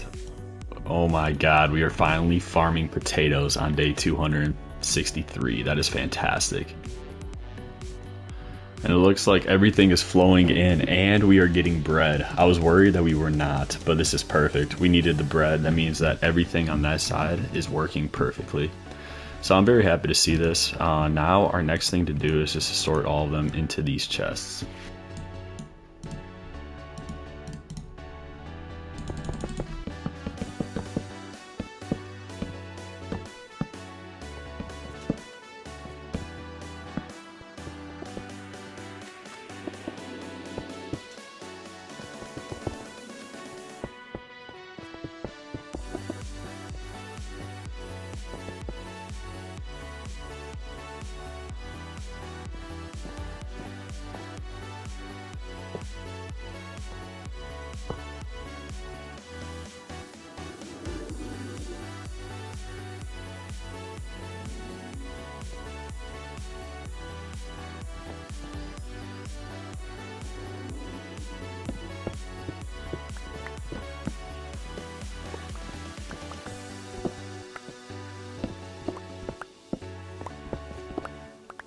But to finish this off, we just need to get this water flowing all the way down over here. So, okay, there we go.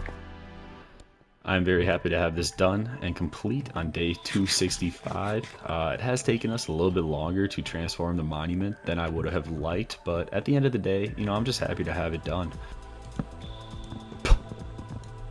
That is not what I meant to do.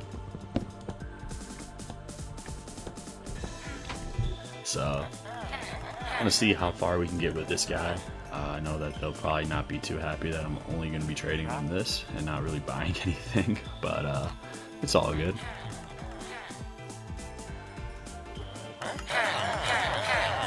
And as you guys can tell, he's not really too happy with the trades. He actually upped the prices.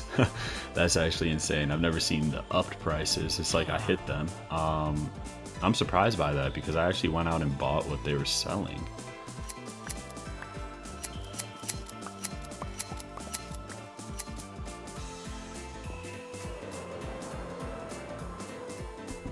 I gotta say, our house does look great with that sun just setting behind it, right on the island. As you guys can tell, I have been trying to add some clouds to the bottom, but I've been trying to make them round, and I'm thinking that's kind of been messing me up. So I think what we'll try to do is make these clouds a little bit more blocky, a little bit more square, and obviously we're playing Minecraft, so I think that'll fit in just fine.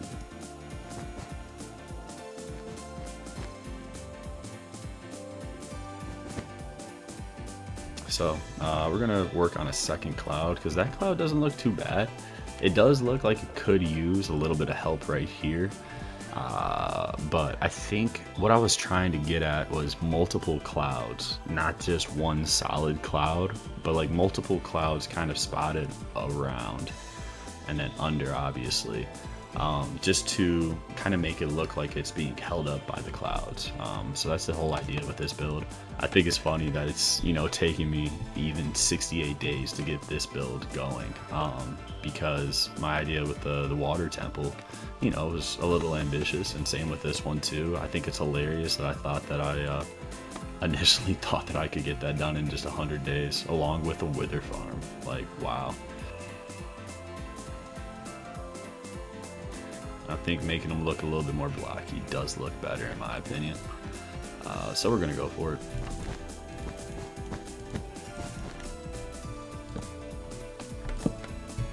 So if we kind of go away from our base, this is how it's looking right now. I do like the corner right there. Like, I think that looks decent with the cloud. It's like Minecraft cloud. Over here it does look a little bit more natural. But even it's just protruding out just barely. I think that's solid. And then we just kind of have to wrap these around the entire, you know, perimeter.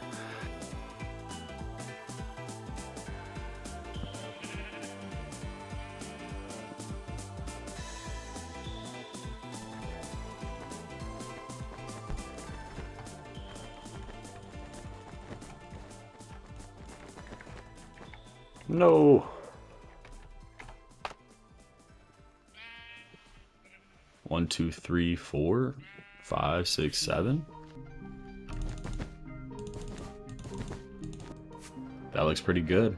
So it's coming along. I'm trying to make these boxes of clouds, and I think it's looking pretty decent so far. So we have 5 currently. Should put up another 15, I would say, just to make it look puffy and just huge, you know. Don't want to make this a little build. I want to make this a huge build. I want you to be able to see it from miles away, which you currently are able to see the island, but I want us to have the clouds to you know, work with that too.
Alright, so as you guys just watched, I reassembled our item sorter. Now our items are able to be tileably stacked into a filter. So now I'm able to have 2 items getting sorted right next to each other without it affecting the other line, which it was doing with the previous setup, and all I did was just add an extra redstone. With that, I would say our item sorter is pretty much done. Before we forget, I want to open up our book and quill that we have here. On this 4th page, we have all of our goals for this 3rd episode of 100 days. One of the things that we have completed was this explore 10,000 plus blocks in each direction. As you guys recall, I've gone to all 4 corners of 10,000 by 10,000, ranging from pos negative, neg pos, neg neg. And you know, it was pretty fun to do. We found a lot of cool places, my favorite one being the Mushroom Island. So we forgot to check it off on our list, and as you guys remember, it's just putting a dash through that line. We are on our way to completing the transformation of the Ocean Monument, and we are so close to completing the Shepherd's Mill.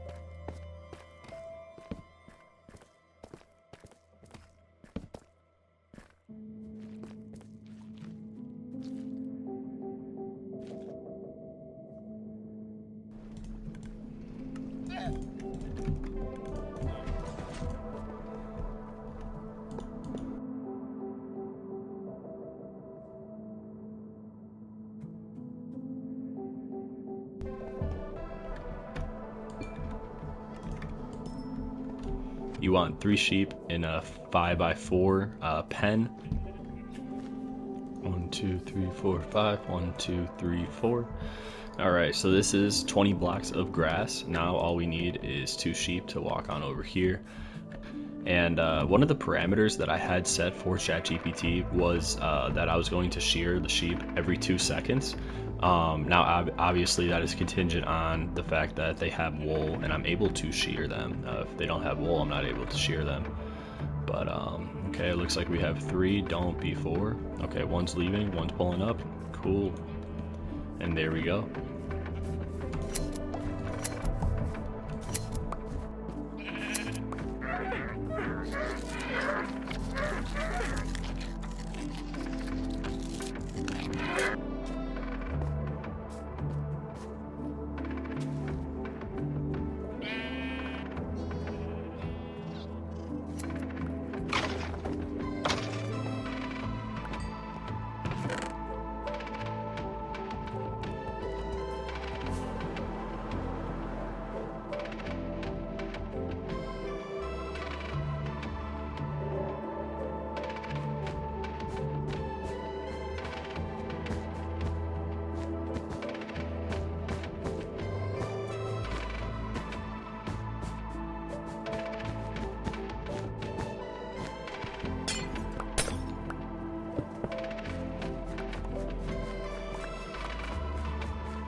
Alright, it's day 288, and I've kind of come to the realization that this project is at a standstill, considering that all the farms have been built.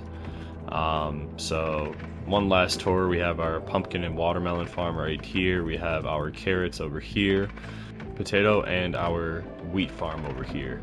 As you guys can tell, these guys have stopped throwing their items to the other villager. And this has really put like a damper on everything because I really thought that the farm was working. It must have been working a little bit too well, or someone's inventory is full because this is not like normal. As you can tell, I'm running around picking them up and they stopped throwing them at the villager over here. This might be just, you know, Bedrock being Bedrock. I know that the nickname for Bedrock is Bugrock, but, you know, I've been really trying to advocate for them this entire series. Obviously, I've played 300 days in it. Have been learning a lot, you know, like our item sorter over there, you know, the redstone worked. So I'm just kind of curious on why this isn't working all the time. Like, could it be this block right above his head? You know, possibly. Should I put him in the minecart and then another minecart on top of him? Like, I don't know. But as we, you know, referenced almost 58 days ago in my Java world, this works all the time in the Java world, and there's no kinks about it. There's no like, oh, I need to run in and pick them all up, because he should just come over here and then throw the potatoes, and then they're going to get picked up, and then they're going to start shooting over here. And that should happen all the time. I don't really see why it doesn't happen. They're called smokers. So it's just a furnace with that. Okay. Let's see if we can do this. Oh, that's probably 5 times faster. Oh, wow. Okay, yeah, I should have used these 280 days ago. But there is one thing that I would like to get done in this temple that we could get done right now. And that's just completing the top of our base right over here. So first off, I want to take off all of these. I put these up initially to obviously stop the water from flowing in. But now our goal is just to replace all these blocks to be, what are these called? Prismarine bricks. So yeah, just got to go like this all the way around. And, you know, part of me wants to build something just a little bit more on top of this. Considering that it is just like a Mario and Luigi tube, Super Mario Bros. Tube.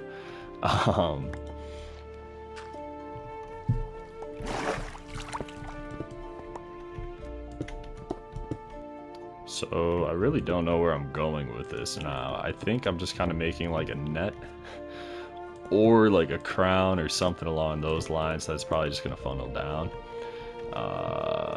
But yeah, this is where we are at. I think I do not have enough of those to do anything in the middle. Okay, and I think we got 4 blocks. I have 17. Looks good to me. If my math works out, I think we will have one of these blocks left after I finish this row. Wow, look at that. Alright. So, I think this will look just a little bit better than what we had going on before this. I do need to... I gotta break all this. Alright, this does look better. It doesn't look great, but it definitely looks better. I think we can kind of build up this a little bit. So instead of just ending it there. Okay, one thing that I'm thinking is kind of giving this a tail and like making it that fish that swim around all the time, like those guys right there. So I'm just gonna build it up a little bit more than expected.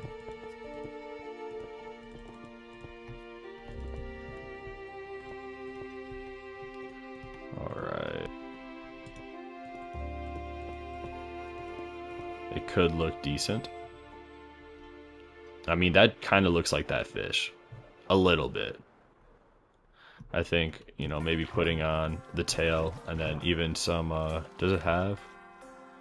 I guess it has a bunch of just orange shit going around it. And there's one big eye in the middle. Really? So it's like a cyclops? How low is that eye?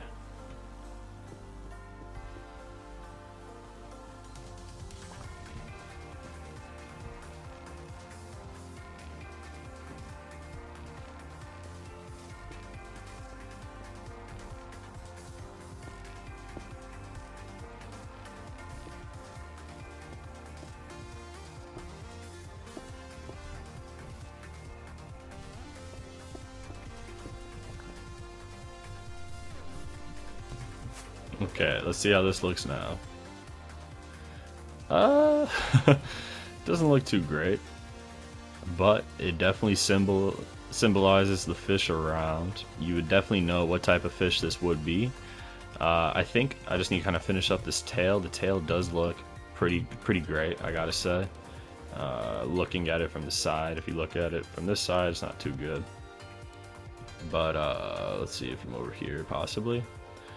Yeah, I mean, that's obviously the fish from the side view. Then we got the eye right there. So basically this fish has like a red eye, some orange shit going around it. I'm thinking just getting some orange wool. So there we go, there's that.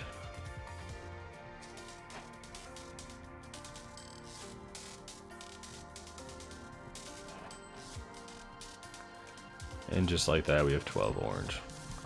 Okay, that did not go how I thought it might. It's going. It's moving. It's moving. Okay. Yep, this is going how I wanted it. And with that, our fish has been completed.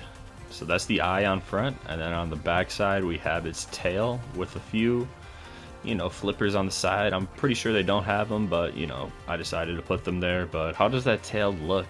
I think it looks great. The tail is supposed to be off-centered because it is swimming. Duh. But yeah, right here is our exit and our entrance to our temple. So I think, you know, even though it took us a day, I think it's a time well spent, and now we can kind of complete the rest of what we would like to get done.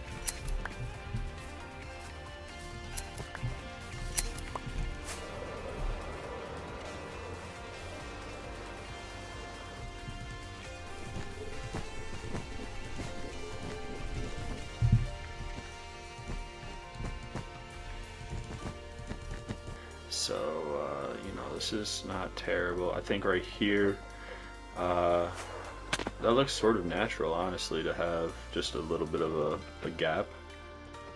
But we might be able to round out like this area a little bit more to kind of build this out, build that down, especially right here, and then we probably build this out a little bit more too.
Alright, so I got just about 9 stacks of white wool, and now I think that will be enough for us to finish our clouds under our base. So what I started throwing on under our clouds was just like a little bit more round parts, because on the bottom of our clouds it was very, very flat. So as you guys can tell, we added those little parts.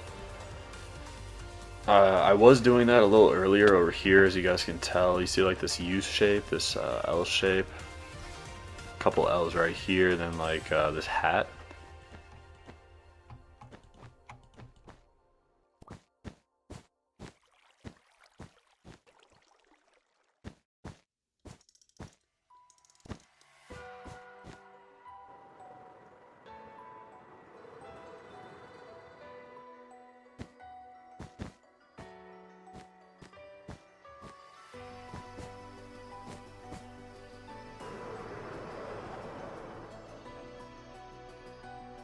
On day 295, I believe that we have finally completed throwing all the clouds down underneath our sky island. What I'm going to do is I'm going to fly away and show you guys what we have. So there it is. That is the cloud island now, or our island being supported by clouds. I'm going to show it from all angles, but I think it came out pretty well. It's pretty fluffy. I think it took up probably like 20 stacks of white wool, and I tried to round them out, so I think it does look pretty solid from underneath on all angles.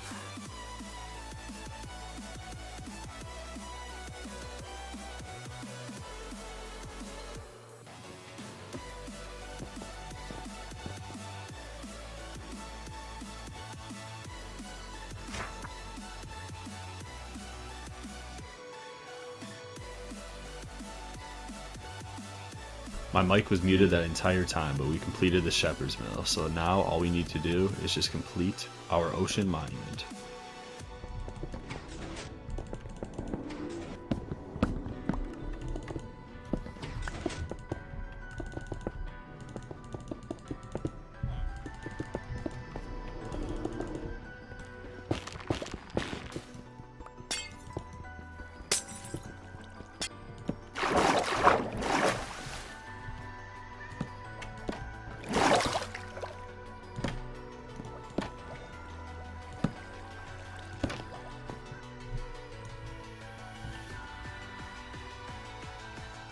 Alright, so I just want to show the flow of our temple now as it stands on day 298. So we're going to start right here in the center room where we're going to have our diamond glass ball kind of sit here in the middle.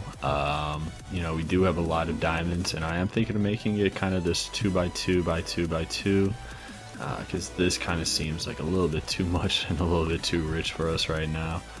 As for the rest of our temple, we have a lot more that we need to complete. As we turn the corner around here and come over to this side of our farms, we can tell that they are still not working, so we need to kind of figure out what the issue is with this, meaning that we need to dive more deeply into villagers and how they act on Bedrock, especially farming and interacting with the other villagers.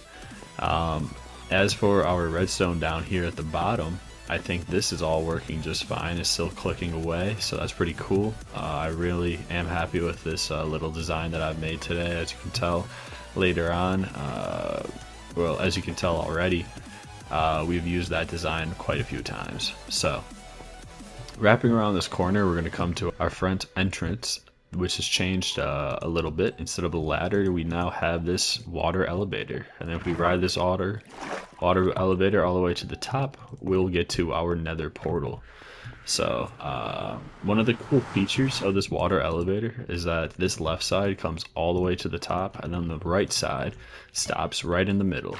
So if we come down here, we can't go down any further while clicking shift. And as you guys can tell, this level is pretty large.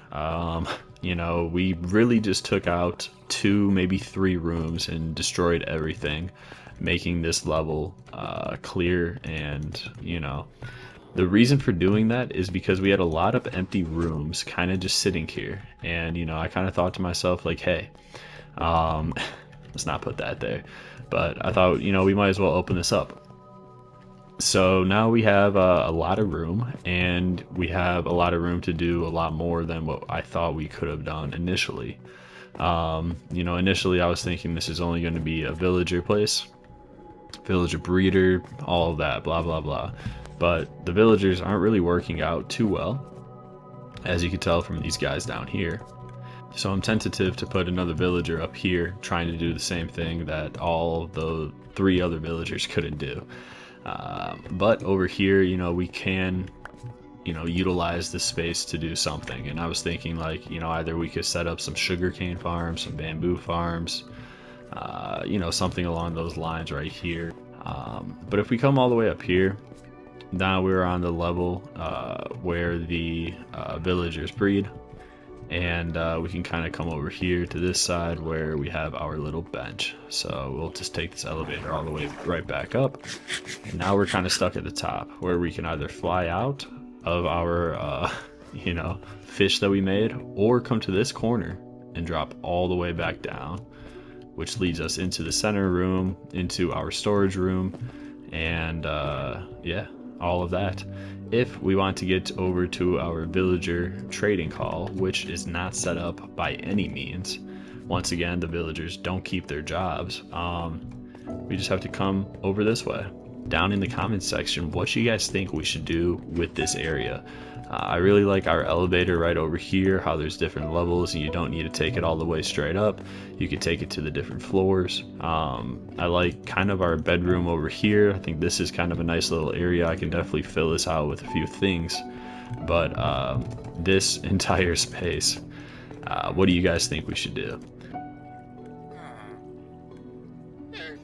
I don't know how I almost forgot the best part of the entire temple is this llama in the minecart clicking away.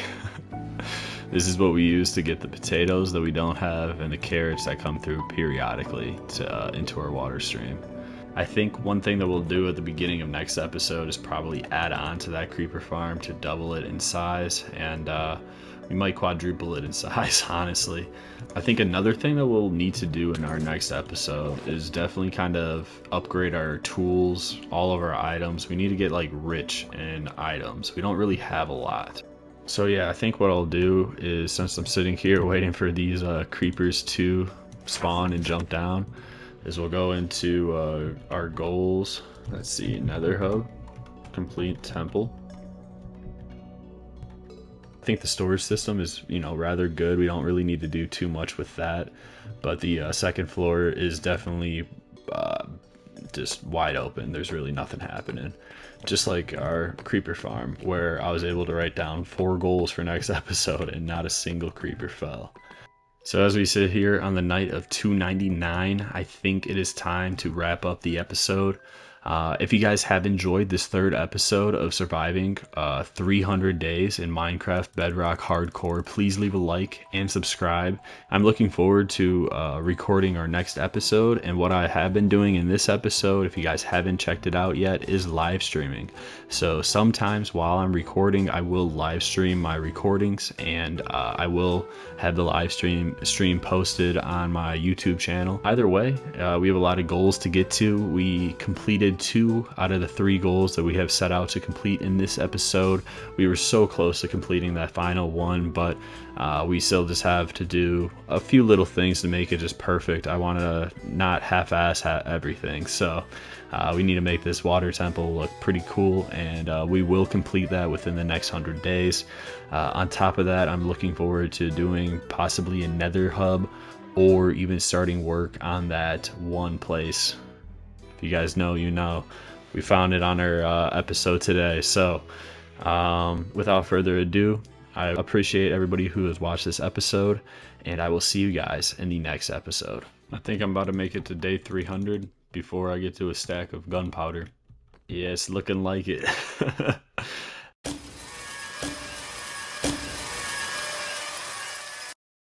Hello and welcome to episode 4 of Surviving 100 Days in Minecraft Bedrock Hardcore Edition. As you guys can tell, we have now changed our texture pack for the 2nd time on this series, but I think that we are going to stick with this one. So it's day 300. Welcome to the episode. I am very excited to bring you guys this 4th episode in the series. Last episode, we had completed the majority of our goals. One thing that we needed to complete for today's episode is the 2nd floor of the Ocean Monument. So we are so close to getting this done. The bottom floor is a farm and is automatic, and it works for the most part all the time. Starting off with a nether hub. What we need to do is be able to get from our portal all the way to our portal that is at the Guardian farm, which is basically already there. We already have the tunnel, all that's good. We just need to decorate. On the other end, we would like to make another tunnel in the nether going all the way down to our wither farm. As we continue down on our list, we have to complete making our 2nd floor of the Ocean Monument. Obviously, as I said earlier, we're going to double the creeper farm. Another thing that we would like to get done is add an Enderman farm for XP. This is a huge thing. Obviously, we're not doing terrible with XP. I'm sitting here with 32 levels right now, but it would be nice just to make that Enderman farm and have a bunch of XP whenever we need it with an enchanting station right there. Now, this is my favorite part of this page. This is something that I had hinted at the end of the last episode. It was one of the places that I had found while we were traveling and making those journeys to the 4 corners of our world, sitting at 10,000, 10,000. And I was able to find this nice little area that I think kind of looks like the Fire Nation from Avatar Last Airbender. And in the middle of that mountain, there's a hole that goes down to a cave where there is enough light for a tree to spawn. As I'm speaking about it right now, I haven't seen it in roughly a month and a half. I would love to go see that right now. So I think on day 300, we're going to go to that area.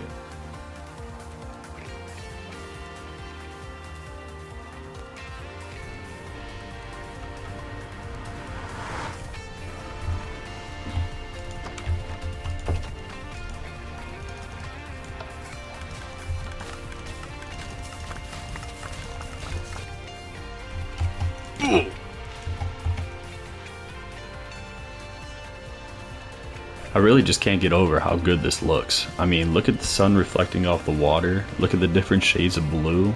I mean, this just looks fantastic. Whoever made this, props to you. The castle. Oh no, I lost it. I got no clue where it's at.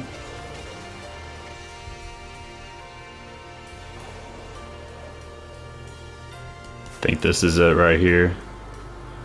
Okay, I was off by a little bit. A few hundred blocks.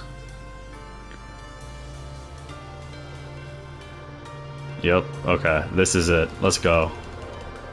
So after a few minutes of being lost in the sky, we have finally entered the big project for the series. So this entire valley is going to be turned into the Fire Nation. And we have 700 days to complete that. And I think we'll be able to get it done. We've been able to do some pretty cool things in 700 days, in 300 days so far.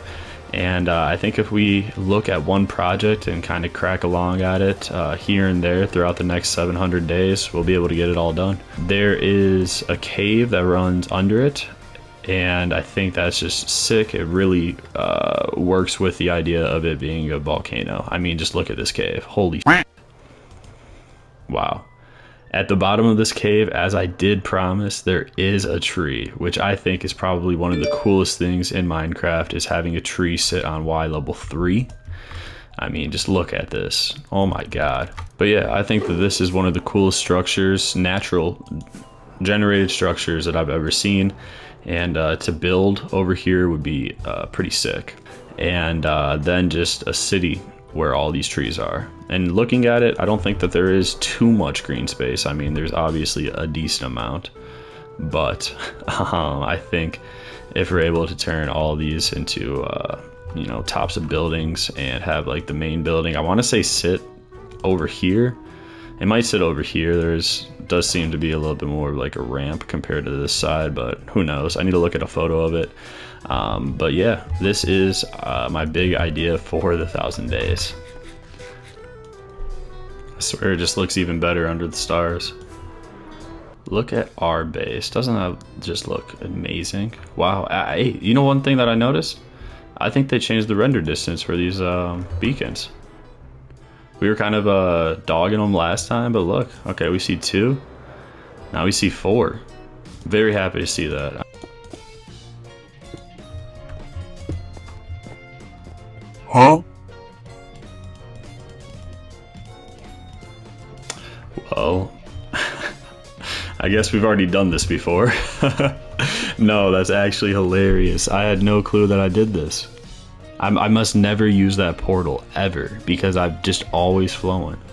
Yeah, okay, we're gonna go find where this portal lies. I guess we can use that obsidian for the other portal that we want to place. That's insane. Okay. Well, I guess it sits here.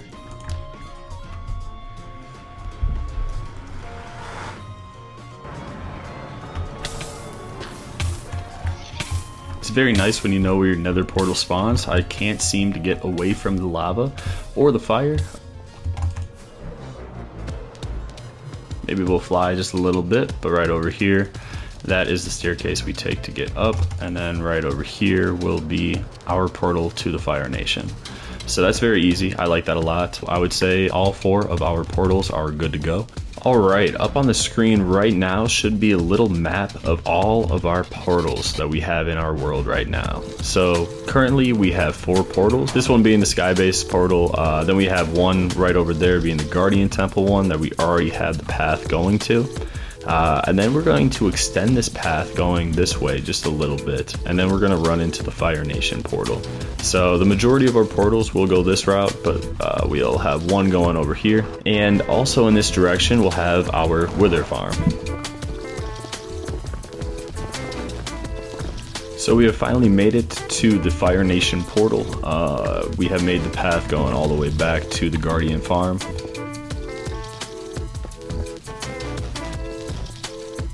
Alright, so this is the block where it's sitting, and it's sitting on these 2. So I'm thinking of just kind of tucking away in this corner right here, and then they should be roughly the same.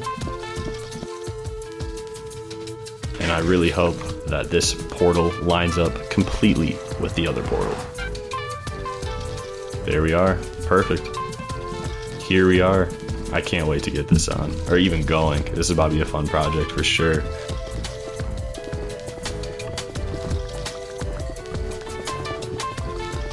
We're just about coming up on the last portal that we'll need to put down over here, and this is the block right here. Okay, so this is for our end portal, and it is on the complete opposite side as all 3 of the other builds that we're making in this series, so this tunnel is far as hell.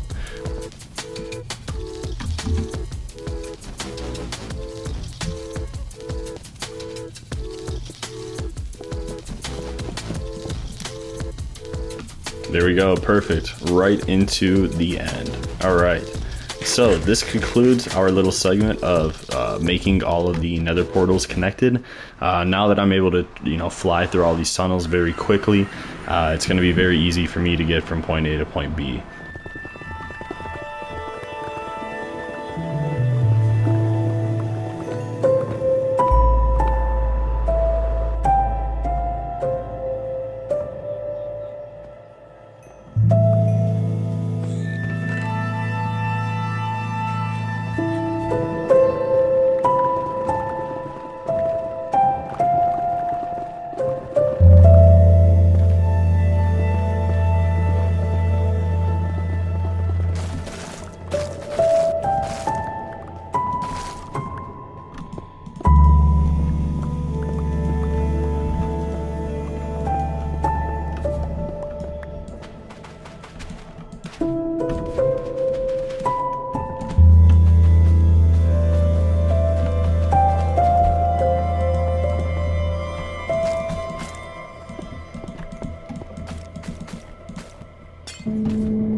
We have connected all of our portals and tunnels up in the nether at Y level 110. Now we can look at other things that we want to get done today. Obviously, I've done the bare minimum for this nether hub. It's not decorated by any means, and there's no ice down at any parts. The ice that we will have in the nether hub will be from the Fire Nation to the Sky Base to the Guardian Temple and then to the end portal. The ice going all the way down to the Wither farm is a little excessive in my opinion. So this will help me get this job done in this episode and make it a little bit smaller, and also just make it practical. Another thing that we want to get done today is this end farm. So I think we're going to flip a coin and see if we're going to do the creeper farm first and doubling it up in size, or going for the end farm. I need a coin first. Wait.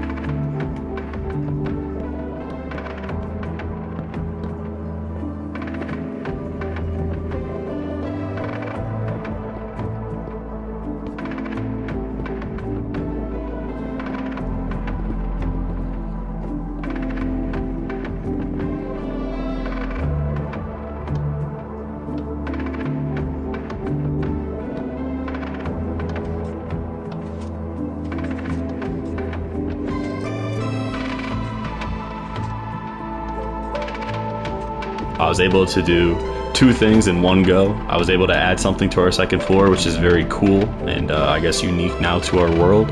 And I was able to kind of start adding to the second floor. So, you know, we're doing a lot over here today. So day 308, we're going to flip a coin and see if we're going to do the creeper farm first, which is going to be heads, or if we're going to do the ender farm first, which is going to be tails. This is a random simulator. I'll show you guys this with a bunch of clicks right now. As you can tell, it just stayed on heads that time. Stayed again. It's staying on heads. There we go. There's the tails. And it's going to flip back to heads. A lot of heads so far. Then there's the tails. There's another tails. As you guys can tell, it's 50-50. So we're going to start it after this click. This click is now going to be the one. Remember, creeper is heads, tails is enderman. Right here. We're doing enderman farm. Perfect. Right now I'm going to go collect all the materials that we'll need for the end farm, and I'm going to get all the ice that we need for the nether hub at the same time. For the end farm, I'm thinking of doing something very simple, but I would love to have a big platform roughly this size. I feel like this enderman knows what we're doing with the leaves. I feel like he's like, oh wow, like there's no way he needs that many leaves. He has to be making the only thing imaginable. Cut to just the enderman farm going at max capacity.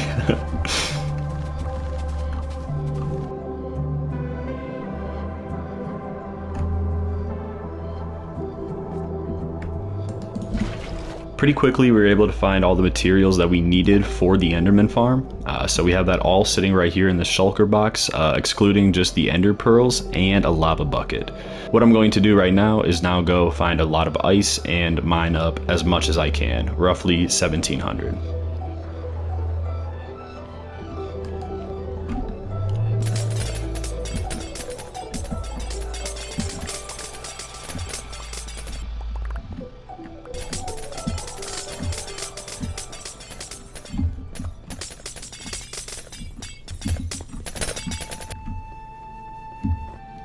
Oh wow, I was not expecting him to jump that high. No, that's funny as hell.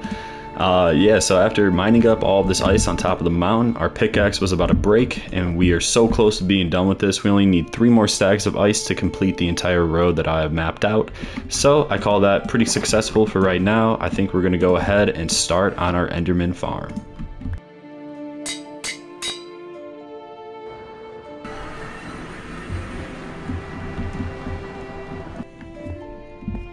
I was not expecting the end to look like this. It looks fantastic.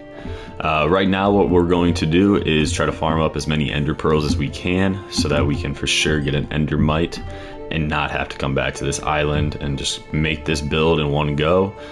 Oh my, I've already forgotten one thing. Just once again, I mean, look at this end. I don't want to look at the enderman, but this end is amazing with this shader pack on. Just the purples, the shadows, everything for science. So here we go. I'm going to pick that up and then put that down, and then perfect. That should go all the way down and make all of this cobblestone. And hopefully that was already at Y level 0. If it wasn't, then I just messed up. Okay, so this isn't too bad. What we're gonna do is we're just gonna make the ladder go all the way down. Oh my god, I hate this, I have got to say. not only have I recorded 300 episodes, or sorry, 300 days of this series, I've survived it, I've edited it, and I've, you know, basically just bet on it that I'm going to do this perfectly. So we need to get this down. I've never made it past 600 days, so I really hope that this is the last block right there. Okay. Can I get any other ones? No, I can't. Oh my god. Okay. That looks terrifying, but we're just gonna stick to the ladder and just hope that we make it down safely. This one block wide is very, very sketchy though, I've got to say. Okay. Ran out of leaves, so it seems like that's where we're gonna keep it. And I hate doing that, oh my god. Okay, so yeah, we're gonna go a little bit more out and build a solid platform.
I hate that so much. That is absolutely brutal. We need to make this platform just a little bit bigger because I looked down and there was not that much room. Obviously, this farm is working very well, considering that these Endermen have already spawned up here. I'm not complaining. I just hope that they don't take any blocks out from under me. That's my only suggestion. No. All right, I don't die. That's fantastic. Yep, I think that's what we're gonna do. We're gonna go get some more leaves real quick. We're gonna get some more dirt, and then we're gonna come and finish this farm. All right, so I decided that we're gonna kill 2 birds with 1 stone right here. Basically, all I need is a bunch of leaves, and I also need to clear this entire valley for our Fire Nation.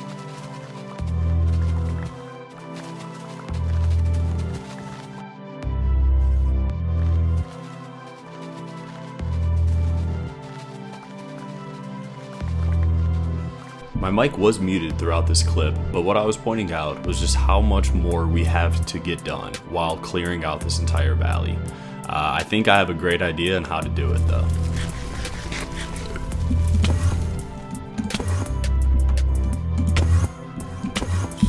There we go, there we go, there we go. Alright, where's the name tag? Ooh, actually, I need to get his...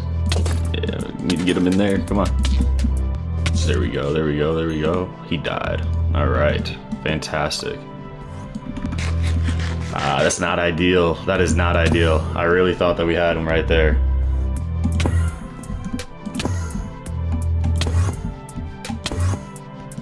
Five more. Alright, we're gonna eat. We got 4 more attempts. Oh no. 1 more. Alright, this is the one. It has to be. Come on, please. Let's go. Alright, alright. Oh no. I need to eat this so I don't die. Nice. Okay. Get in the cart. Perfect, perfect, perfect, perfect. There we go. Subscribe. Oh my god. You know, that made me have flashbacks to that villager when we were just trying to breed them that one time or change them. Alright, come on. Say it. Oh no. Did I need to do that when he was out of the cart? There we go, there we go. Okay. Finally. We have them in the right spot. Now what I'm going to do is just break this block and they should fall right on top of that. Perfect. Okay. So all we need to do is just get down here and then we should start to see them falling in. Other things that we would hope not to see, right? We don't want to see them over here whatsoever. When we're fighting them, we want them to stay in this little area. So as you can tell, right, he's already pissed. Now he can see where he's going. I don't like that whatsoever. So what we're going to do, we're going to fill this all in. Okay, so they're still just mad at the thing I want them to be mad at, which is fantastic. But stuff like that, right, we do not want at all. So this is making me think that now what we'll need to do is get out these slabs that I have in here and kind of half slab everything.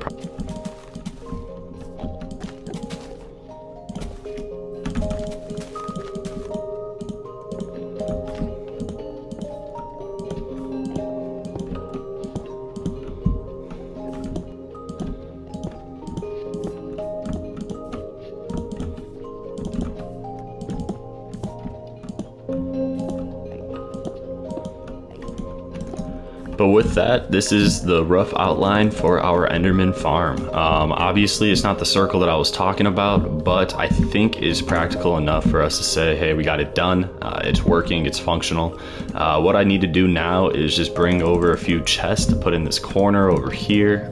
You know, obviously we would like to store a lot of books, a lot of lapis, you know, just all the things that we need, even the ender pearls, honestly. So we're just gonna scatter them all around. We might even make like a whole new section over there. So we might scrap the idea of the circle, make it just the semicircle that it is, then kind of make wings going off on these two ends probably. So that's where we're sitting right now. This Enderman farm is working very well. This is actually the first time using it right here.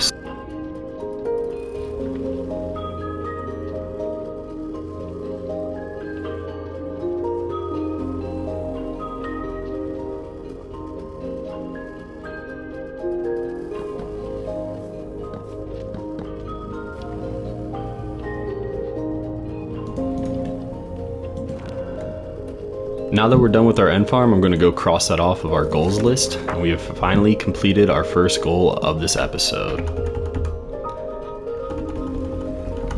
Alright, so to recap with our goals, we have the Nether Hub, which is almost done. We need to complete the second floor, which I'm standing on currently. We need to double the size of our creeper farm and then outline the Fire Nation. We are going to continue on with the Nether Hub.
what I'm going to do is put a timer on the screen right now.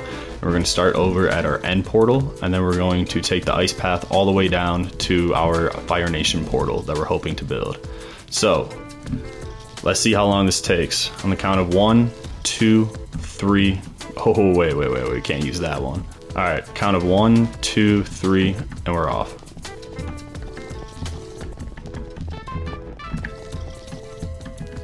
Okay, that was a solid turn, And then we do have one blockade and one portal that I hope to get through. Okay, let's get through this portal smooth. No, okay. Let's keep going, don't get off the ice path. Boom, I need to put up some railings over there. And then this is our first little barrier. I'm gonna take it all the way over here. All right, this is the final turn. What is our time? Okay, I'm saying under 30 seconds. So I hinted at it earlier, but my idea for taking out all this vegetation is just to light it all on fire. So we're gonna get our flint and steel right here, just run around and light everything that we can see. All the leaves, all the wood. Oh my god, of course I start off like that.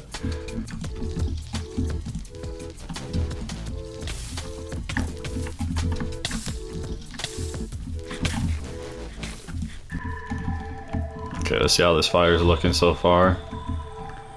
Oh yeah, I think it's working pretty well.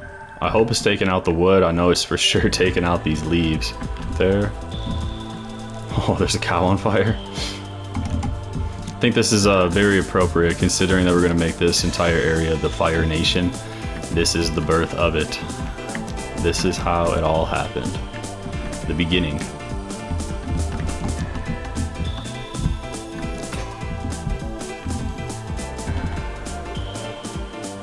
Oh yeah, I think it's working pretty well. You know, obviously I will need to come through here with an axe and clean everything up. The fire is not going to be perfect, but it's actually going to help us out a lot, is what it's looking like.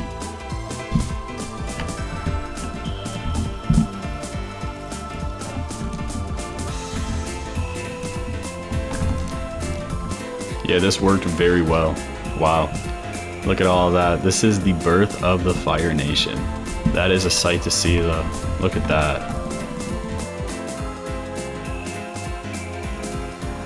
And just like that, we cleared this entire forest. Since we just finished the Nether Hub, I'm going to cross it off our list. We are 2/5 of the way through with all of our goals for today's episode.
Great success. With our second creeper farm now up and running, we have now completed our third goal for today's episode. We're kind of flying through today's goals. Obviously we've done this farm before, so it wasn't really too difficult to get done.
Maybe upwards of 15 stacks per harvest.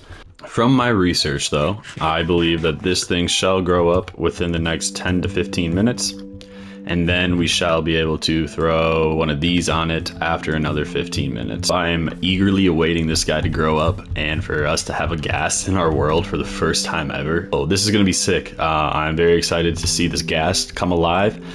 In the meantime right now, I think to use up our time well, we're on day 366.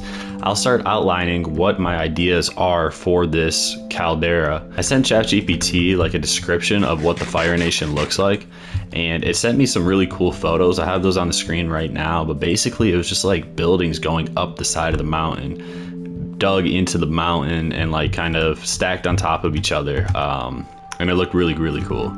So I think that's the route that we're probably going to go, considering that I would love to have like a big center Capitol building. So I think this one will be our center, and then we'll just probably pop out. I don't even know. I think over here is a good area.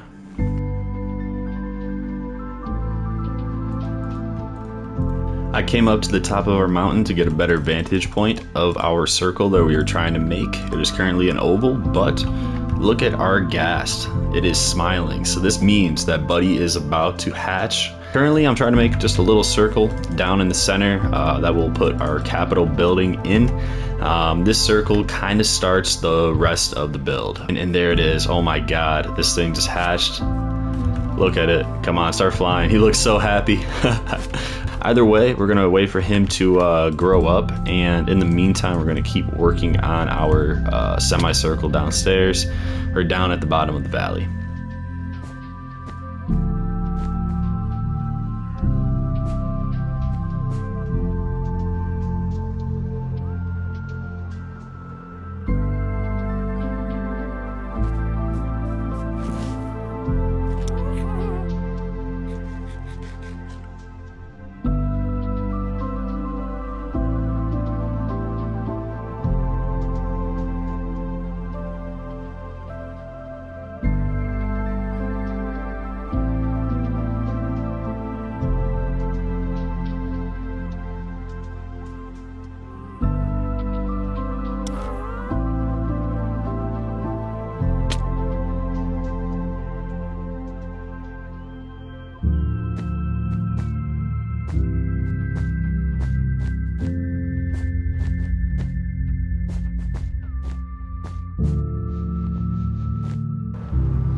Right now is a better time than most for me to go around and kind of show you guys what I'm thinking. Obviously, the blue outlines some water and the white is going to outline some buildings. So over here we have two little lakes. On this side we have a little bit of a larger lake, and then obviously in the center we have our, Fire Nation capital. These white lanes kind of scattered around, moving around, these are paths. So I'm thinking of making this like the main path. This way, like, you'll walk into the Fire Nation. If you don't have an elytra and this is like your first look, I love looking at that mountain. It's the peak of this entire mountain range. And then finally it comes into view the entire Capitol building. And then right before the water, we're gonna have, kind of split. So this way is gonna take us down around the side of the water, around this mountain, all the way down to the Capitol. And then this side will take us to this square block that I have over here that I haven't really explained. So if you guys are familiar with the series, then you guys know or have an idea what the Agni Kai Arena is. But basically it's just like a big platform where they fight on, and it's like a stadium. So I left some space on all sides for them to, like, for me, not them. I have nobody else to make this but me. So yeah, it's going to be a lot of block placing, but I'm going to make a stadium going around this, with this in the center as the Agni Kai Arena. This path kind of going by it, and yeah.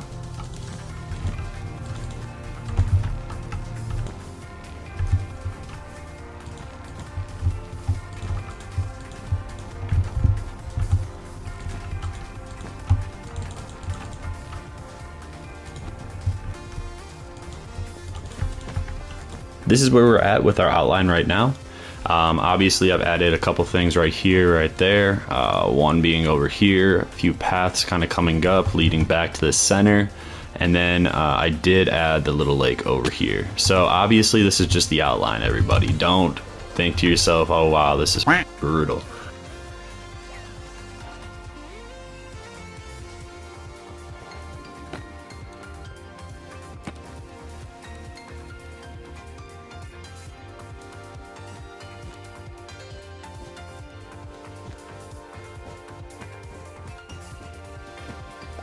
After a little bit of work, I've added on a few more templates or outlines, whatever you would like to call them, onto this side of our caldera. So basically what I was thinking is another path going up, and then we got houses just kind of on this hill. Then over here, I wanted to put kind of like a circular, bigger structure right here. Just because of this little hill, then there's some water. I thought it looked like a prime location to put something.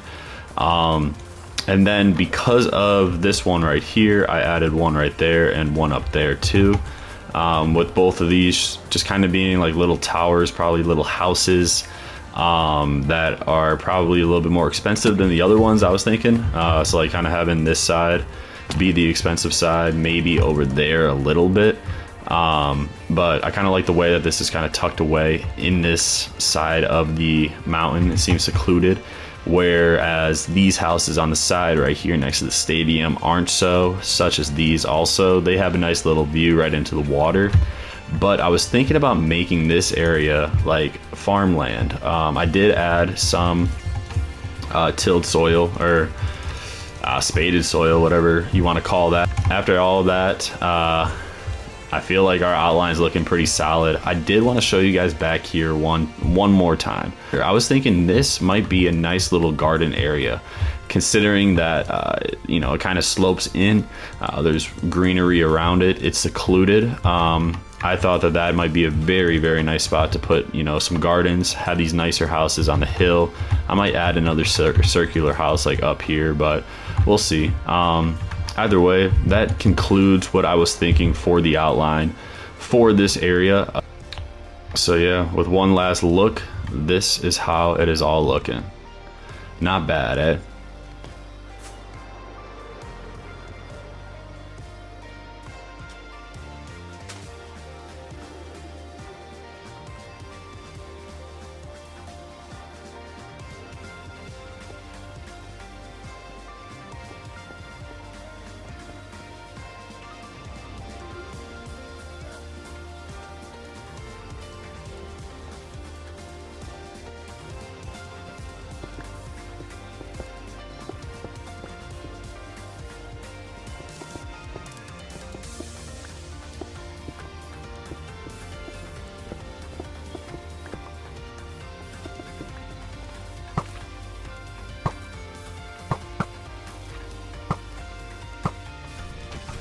All right, so it's either this one or the fortune cookie.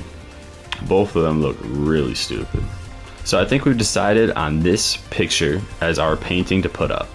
I think that, you know, the fact that we have a bunch of villagers running around in our build, it is perfect to have a painting up on the wall depicting them.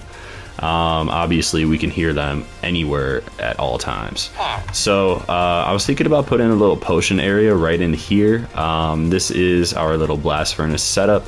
I think, you know, we're gonna have blast furnace stuff up here, and then the other one downstairs for the food.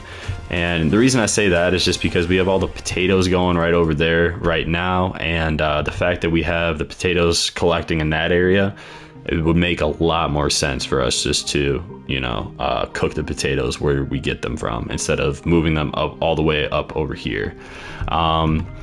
So that's where we're at right now. I'm gonna put something in here. I've started to kind of make patterns in the floor.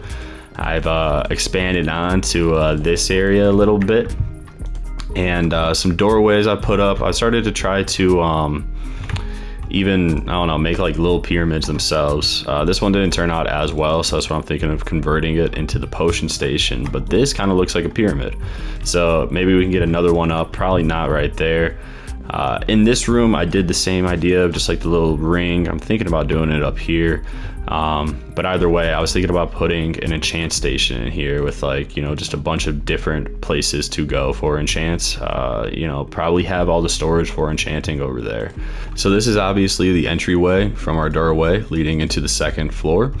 But on the right hand side, we have the villager trading hall, and on the left hand side, we have a cool little room that I put together. So it's really not much in here. It's meant just to be a facade. It look like nothing.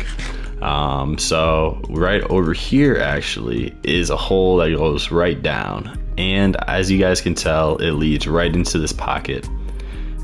With a bunch of wither skeleton skulls, some soul sand, and the idea that we were, you know, making some lore for this temple in the last episode, or in the second episode, I believe, saying that, you know, the withers came up and popped up through the bottom of the ocean. Either way, the way to get out is pretty obvious. It's just this lever right here. You just click that, sticky piston gets it. Kind of hard to get it back, but then you just click it again, and then there we go. Now we are on the first floor. Right over here is our diamond circle blob in the middle, and our storage for all of our farms. So as you guys can tell, I'm really trying to get this done and make sense while getting it done. I don't want to just throw up a bunch of random stuff. And at the same time, we've been farming all of this nether wart. So we have currently about half a double chest full of nether wart. I'm assuming maybe 2 more, you know, regrows, and we should be able to get up to a full double chest.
We have finally finished the second floor of our house. I think that we did a decent job filling in the area. Obviously, there's still just a huge area in the middle that I'm thinking about adding some water to maybe, but right now I really like the layout and how everything is sitting. The only thing left for us to do in this room is to switch out all the lights with these shroom lights, and then we can say this is basically finished. I will add more books to this bookshelf at some point.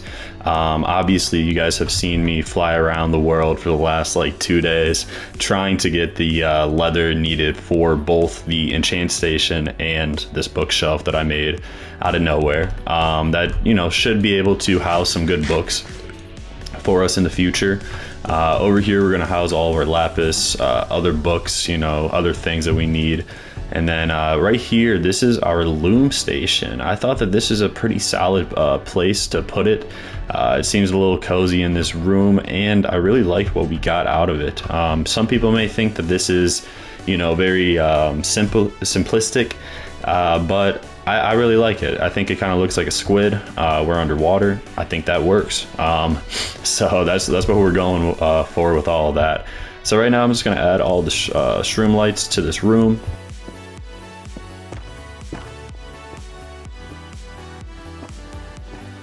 So with that, our second floor is now complete. As you guys know, like how I like to build by living in the structure.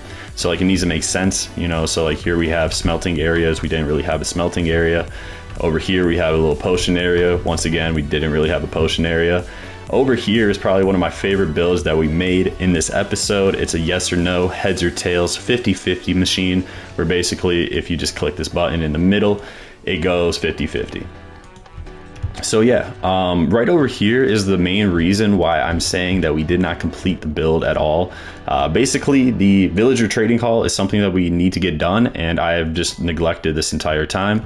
On top of that, the villagers in the farm areas contributing for the carrots, for the potatoes, and for the bread are having trouble picking up the items that they're farming. As you guys can tell, all the potatoes are on the ground and they're not throwing them to each other. Maybe he's doing a little bit of work, but no, I see some more on the ground if we really look. So that's a big issue. That's something that I'm hoping to fix in the next episode. This nether wart farm is something that we did not put on our list early on in the episode, but we definitely added to and AFK'd at for a while in today's episode. The reason that we need all this nether wart is for us to be able to have the rooftops in our Fire Nation have red rooftops. So basically I'm going to go over to the Fire Nation right now. And with that, we have completed our 4th episode of surviving 100 days in Minecraft Bedrock Hardcore. Today is day 400, and we're going to add one more thing to our goals list that we did not add at the beginning of the episode, but we definitely completed throughout.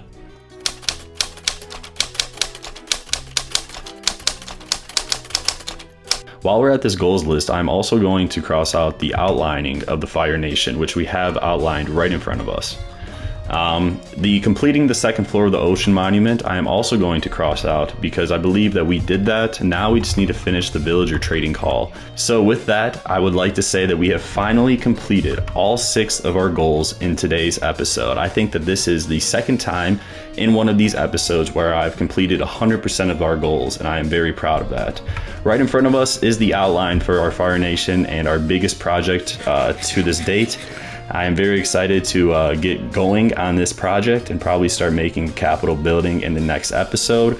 Who knows what we'll be doing. I hope that you guys have enjoyed this episode of surviving Minecraft Bedrock Hardcore. If you guys have, please leave a like, subscribe, and comment.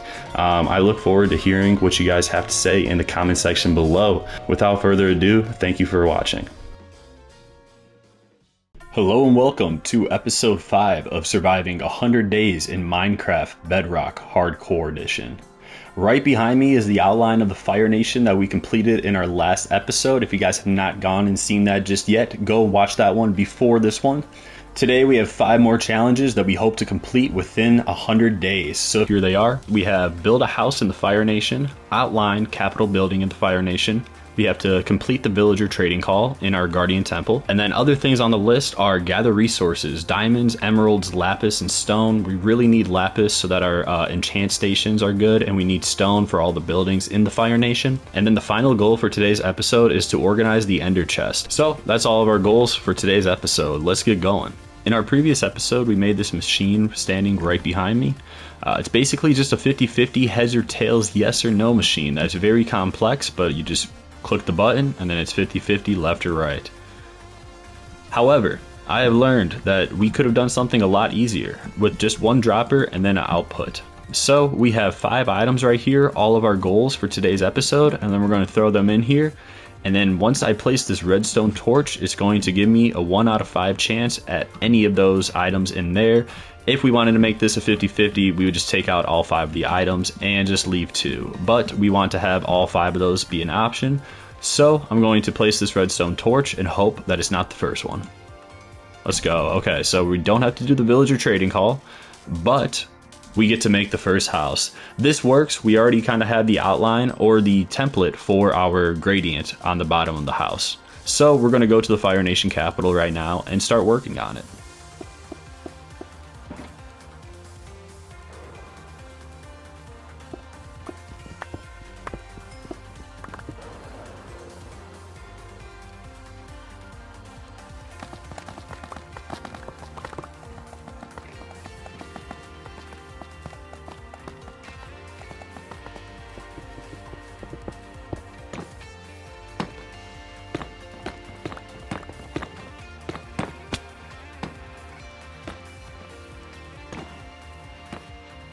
I think we're getting somewhere with that. 100%. I think now we might get this arch going on the corner a little bit better. Alright, I think that our first little outline of the house is looking decent. I don't think it's looking great, but I think it's looking good.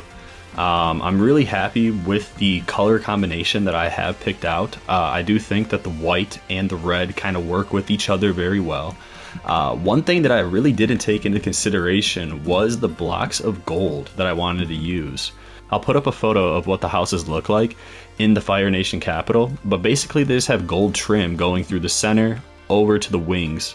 However, I used a lot of stairs and half slabs in this build, so I can't really just place gold blocks everywhere because there's not really any blocks going around this house. Yeah, I'm a little bit in a quandary right now, so I guess we'll see what we'll do with this. You know, obviously not every house needs the gold, so maybe the smaller houses just won't have them.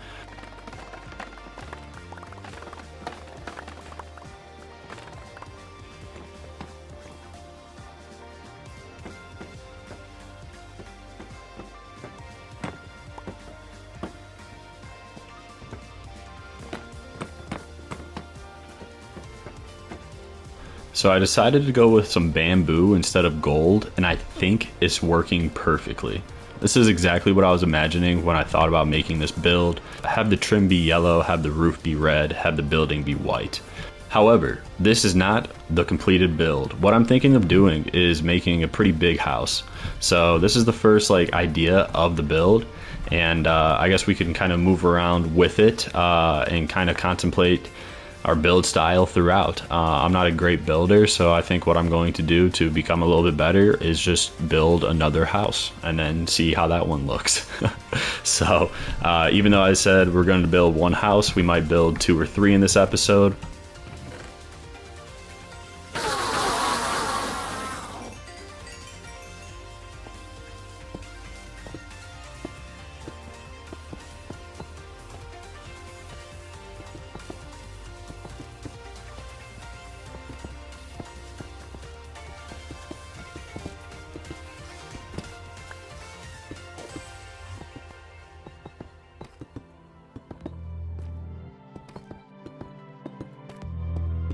One of the main reasons why our Enderman farm wasn't working is actually not because of the amount of spaces that we have, even though this should help.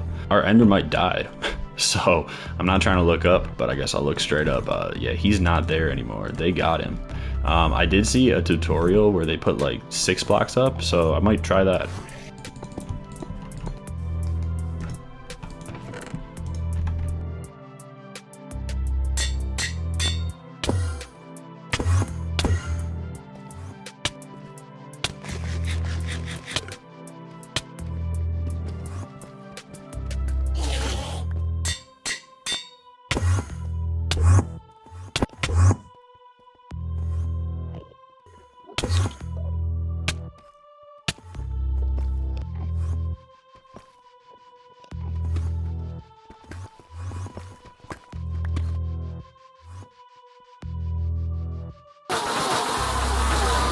And now with a fully repaired axe, we're going to go chop down as much bamboo as we can.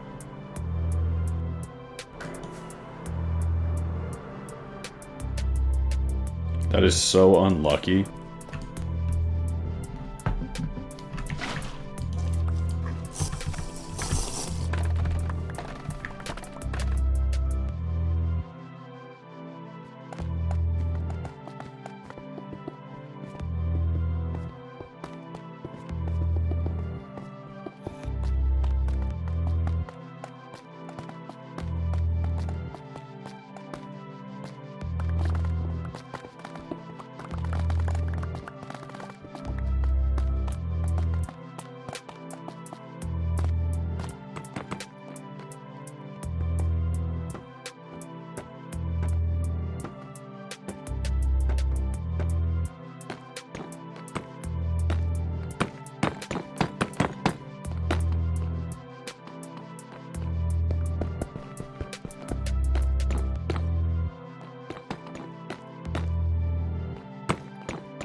So I wanted to get a first look at the second rooftop that we've made in our Fire Nation capital.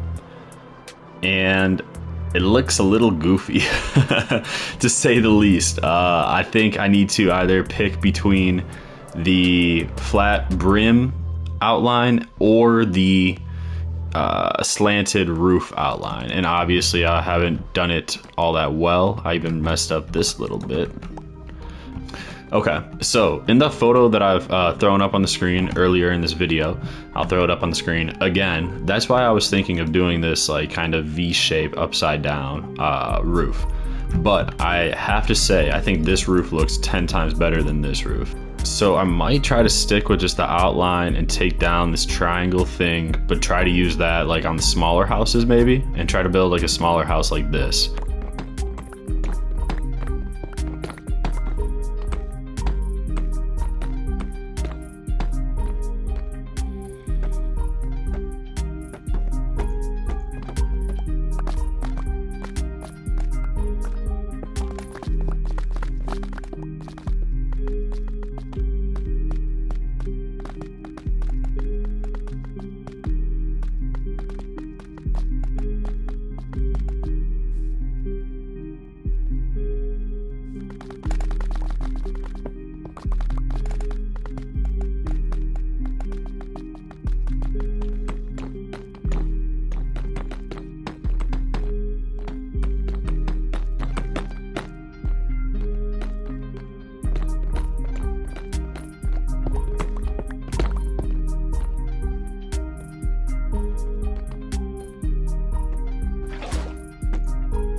I think for now we're going to move on to another goal of ours for today's episode.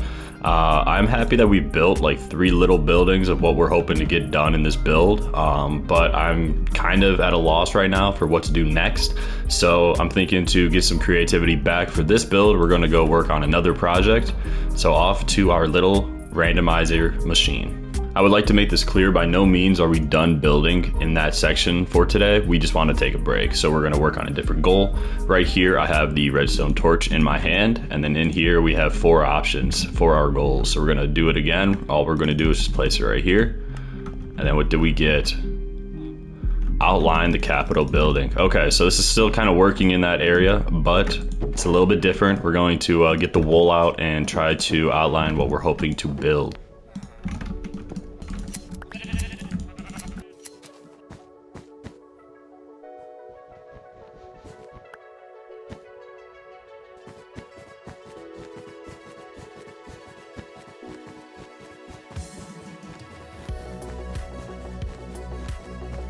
Alright, this is a quick little update of where we are with our palace outline. Right now, I'm thinking about making this kind of more like a horizontal rectangle going up with indents in the middle. I feel like that's kind of how it looks in the film. And then you guys might be looking at these little staircases going up at the tops of these wool pillars. And basically all that's going to be is just like the yellow bamboo, and it's just it's supposed to be looking really cool once this all comes together. But right now I'm just trying to get the heights of everything and where it all sits. I'm thinking one of the first things we'll actually do is just terraform this land, but I'm thinking for the heights of everything, that's looking pretty solid. In comparison to these in the background, it doesn't tower. This doesn't tower over that for real, and I'm going to try not to make any other building really tower over this, but it is at the lowest point in the valley, so we'll run into that issue no matter what. However, currently they're about like 30 blocks high in the sky, so I think we're doing pretty well. These are sitting around 12-ish blocks in the sky. I'm trying to make these builds like rather large, but not like super like huge, because like I want to be able to live in them, I guess. And then also I wanted them to be able to get done. I don't want to just make like huge builds here and there and then just never finish them. So this is a big build altogether, but little builds in between. This is the biggest one. That's why I'm outlining it for real. The other ones I didn't really outline to this extent. However, we ran out of wool, so we're going to get more.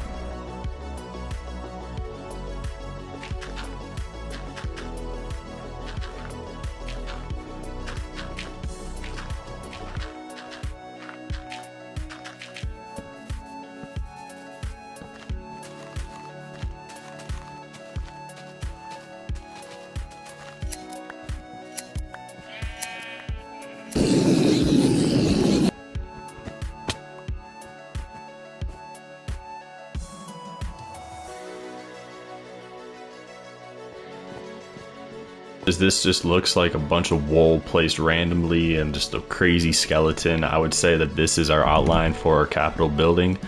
We have the tall middle section with the two wings going out on either ends, and these like little wings kind of popping up right there. Those are supposed to be some flames, so I'm really excited to get those on the building. They have them in like the yellow basically, so they're just going to be bamboo going up, and it kind of makes it look like a whole crown. So I'm very excited about this build. I might even start it very soon, but looking at these two builds right next to each other, I am thinking about taking this one down just a little bit lower and probably having it at this height and taking this part off. And then maybe getting a tall building where this section is right over here, so that way it's not conflicting with the Capitol building. I don't know, I think it makes sense. Either way, we could cross off our first goal for today with the goal of outlining our Capitol building. The reason that I traveled to our spawn chunks is so that we could be able to excavate the entire area of all of its blocks and resources. On Bedrock, they don't have loaded chunks or spawn chunks always loaded for that matter, so I'm thinking that, you know, hopefully they will put that in the game at some point, but they don't have it in the game right now. So if they were to put it in the game at some point, all this area is going to be excavated and we'll be able to make as many farms as possible. I'm getting a lot of grass and dirt blocks right now because I want to terraform our capital city. So that's what we're doing right now. I'm going to set up a beacon for the first time.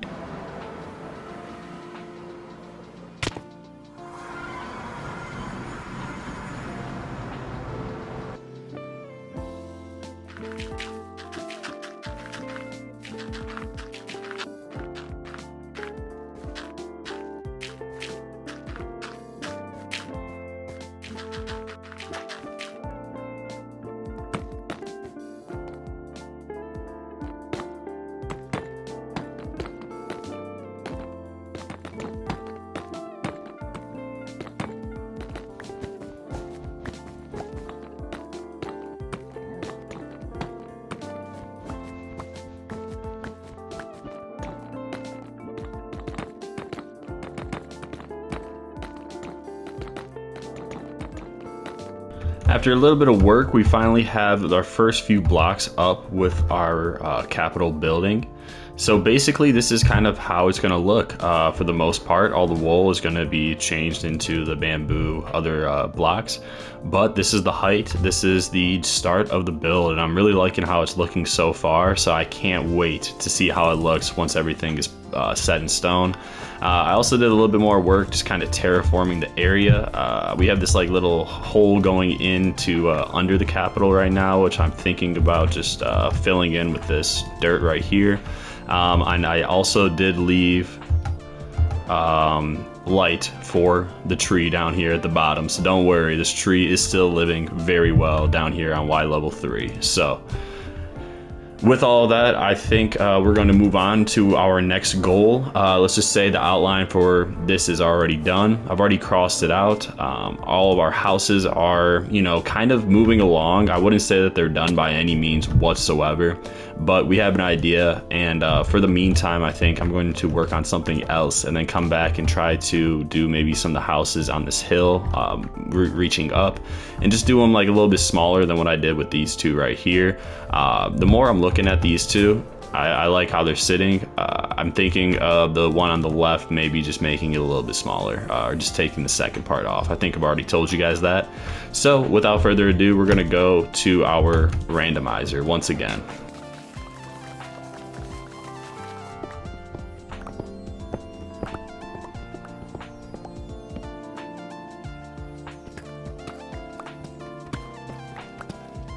Just like that, we found our geode. This is our second geode that we've been able to find, and I think we ran into the same issue that we ran into it with the first one.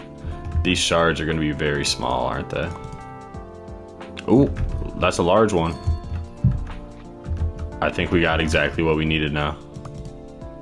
Let's go. Okay, cool. So last time we found one of these, we were only able to find the small amethyst star buds, but now we have a large one. So now I believe that we'll be able to get Optifine in Bedrock, and that is amazing. So I will mine out this entire geode because it also has calcite, which we are farming up for our Fire Nation capital.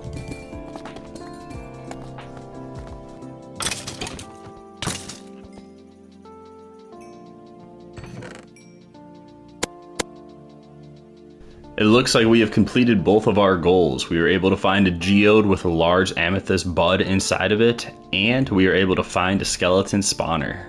So I think with that, we're going to go back and try to do some more work on our capital buildings.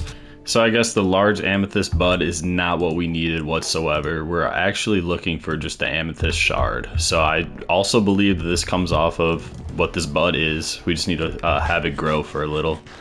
So once again, I think what we're going to go do is just go mine again, find another one of those geodes, and hopefully get a large shard.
So we were finally able to complete what we were hoping to complete, and we have 3 amethyst shards. Actually, looks like we have 4 amethyst shards. I think what I was actually doing was using my silk touch over here instead of just a normal pickaxe.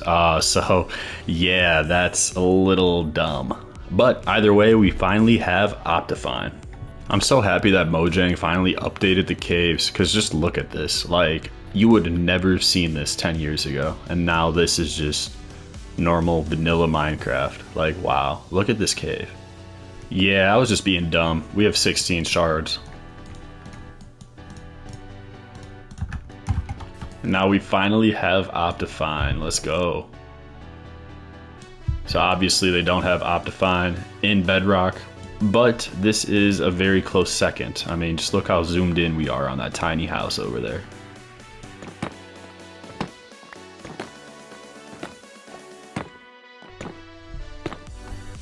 After finishing up the roof, I decided it was time to take on another goal. From this, we got the Villager Hall. So, to start making this, I wanted to start trading with our villagers and getting better trades from them. So I decided to set up a little zombie villager, system in which the villagers kind of come in on these minecarts, get hit by this weakness potion when they leave, and then hopefully their trades are going to be lower. In Bedrock, the villager system is just quite brutal, I've got to say. After trying to do this for weeks, months on end, it's really just come to my attention that just villagers on Bedrock really don't work. So, instead of doing the minecart system, I recognized that the villager can just hit the zombie while they're both in boats. The zombie does kind of knock the villager out of the boat after they turn him into a zombie villager. However, I didn't really find that that was a big issue. The biggest issue was just the villagers not really bringing their trades down whatsoever. They brought down their trades like by 5 emeralds, but then after I did this system once again, they didn't go down whatsoever.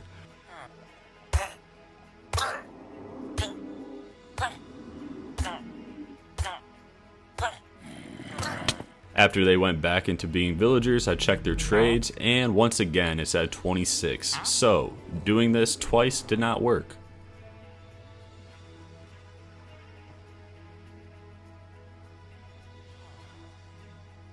It's okay, I took a little time out in our chamber downstairs, and then decided just to move the villagers completely. I don't know who did this, as you guys can tell. It's kind of just some old footage I found. But now we're going to change our goals from completing the villager trading call to moving the villager trading call.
So I would like to take the top of this house off and then bring it down a little bit lower. I believe that this house stands too close to this one, and this is our main capital building for this entire build in this cavern or caldera, I believe it's called.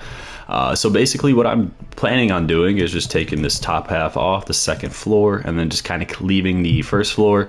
I want this building to be tall. There's no reason for that building to be tall. And, just larger buildings, I think I want to build a little bit further out. This one will be a larger building. That one will be a larger building. This one kind of sits too close to the capital and is too evenly dispersed. I want the capital building to be huge in comparison to all the other buildings. So, without further ado, we're going to light this TNT on fire and see what happens. I really don't think that this will get every block, and I really hope that it doesn't hit over there or on the ground, but here we go. Let's see how this works. Oh, very well so far. Oh, it's moving. Oh, no. Holy, no, that's not what we wanted. That last one was brutal. Oh, no. Okay. So it did what we wanted, the majority of it, but it low-key took out a lot of what we wanted to keep. Either way, I did it very quickly, so that's very good. I think this is all good. I mean, I didn't like this build at all, so I'm happy that we did this. I think now we'll be able to, maybe change up the build, make it a little bit smaller, keep the same ideas rolling.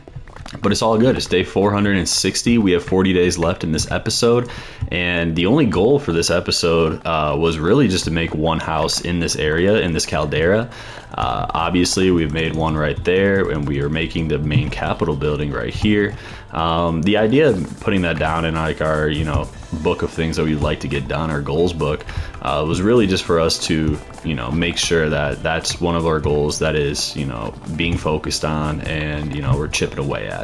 So obviously we're chipping away at this, and yeah, I'll catch you guys at the next little segment of whatever we're doing. We have 40 days left in this episode, and I really want to like kind of finish the exterior of this building. I feel like that would look fantastic, and then honestly, if we don't get to anything else, that's completely fine. I do want to talk about the villager breeding hall, or like the villager trading hall. The villager trading hall is very nice and it works very well in a lot of worlds. The issue that I have in my world with the villager trading hall was just putting it next to farms and a villager breeder. I'm having trouble, I guess, making the villagers work and, produce the food that I'm hoping to produce. And I really think it's just because they're all next to each other. So instead of putting all the villagers in the temple, I'm going to have a few villagers in the temple, and hopefully we'll make that work. Because if not, then we just spent like 300 days on something that did not work whatsoever. But yeah, so what I'm hoping to do is just move the villagers to different parts of the world and just kind of build up different areas.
So right about now, I'm thinking that we're going to try to complete the other things on our goals list for today's episode. Obviously, I've worked a lot on the Fire Nation Capital today. Obviously, just like the main building, I've worked a lot on. In the background, we can see I have built one building in this whole valley, but the majority of our work was definitely on this structure. And I think it's pretty solid, but we need to put a little bit more work into it. So basically, as you guys can tell, it's just like two wings, and then we have like the center part.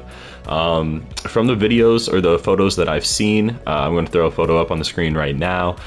We could tell that the two sides that we have, the two wings, are kind of more square shaped instead of like ovaled, and they have these rings kind of going around them, which I will use for the bamboo. So I'll just need to get more bamboo half slabs and start doing some rings around these. and then kind of make it wider. With this going up, it's not really a cylinder. It's kind of more of like a rectangle and like a trapezoid. So it goes up, but it kind of has a wide base. So just something like that. But then also like the whole thing is encompassed by the whole like circle. So like back here, instead of this wall coming in, it'll pop out over here. So just little things like that. And then also we'll be able to put the bamboo going up. I think it comes up this wall.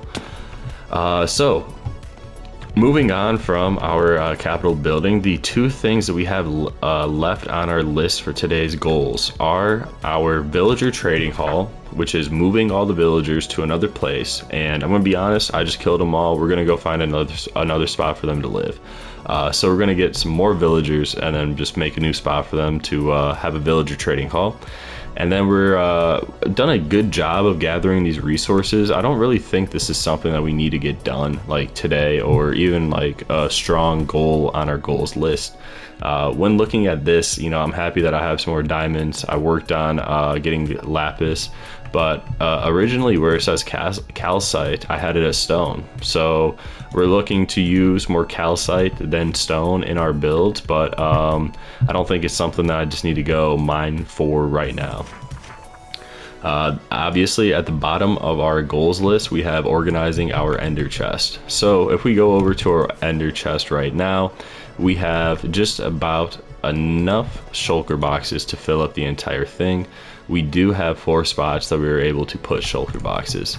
So what I was thinking of doing is going and getting some more shulker boxes, coming back and then actually organizing everything, and then maybe going and trying to figure out the villager trading hall somewhere else. I think I've spent enough time on it for today. You know, I built a building over here, then just destroyed it. So we're working through how to build this entire area. Obviously I have a lot to get done. I was thinking about making, you know, maybe the pool or the paths next, but considering that I built this off of memory and then it doesn't really look like how it's supposed to look, I kind of want to get that going in a better direction, and even, you know, maybe putting just normal nether brick down instead of this red nether brick. Not everywhere, but just like for shadow and gradient, because I think that's one thing I'm missing on this build completely, is like gradients are just differentiation between anything. Like everything looks the same and it just kind of blends. So maybe that's something we could do. And then these like kind of crowns is what I was going for, but it doesn't really look like crowns. It just kind of looks like spikes, I guess, but like really thick spikes. So I don't know, that's where we're at right now. I'm going to go and figure out these shulker boxes.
So that just blows. I was messing around with the piglin, just trying to hop in the boat, thought I could get away and just died.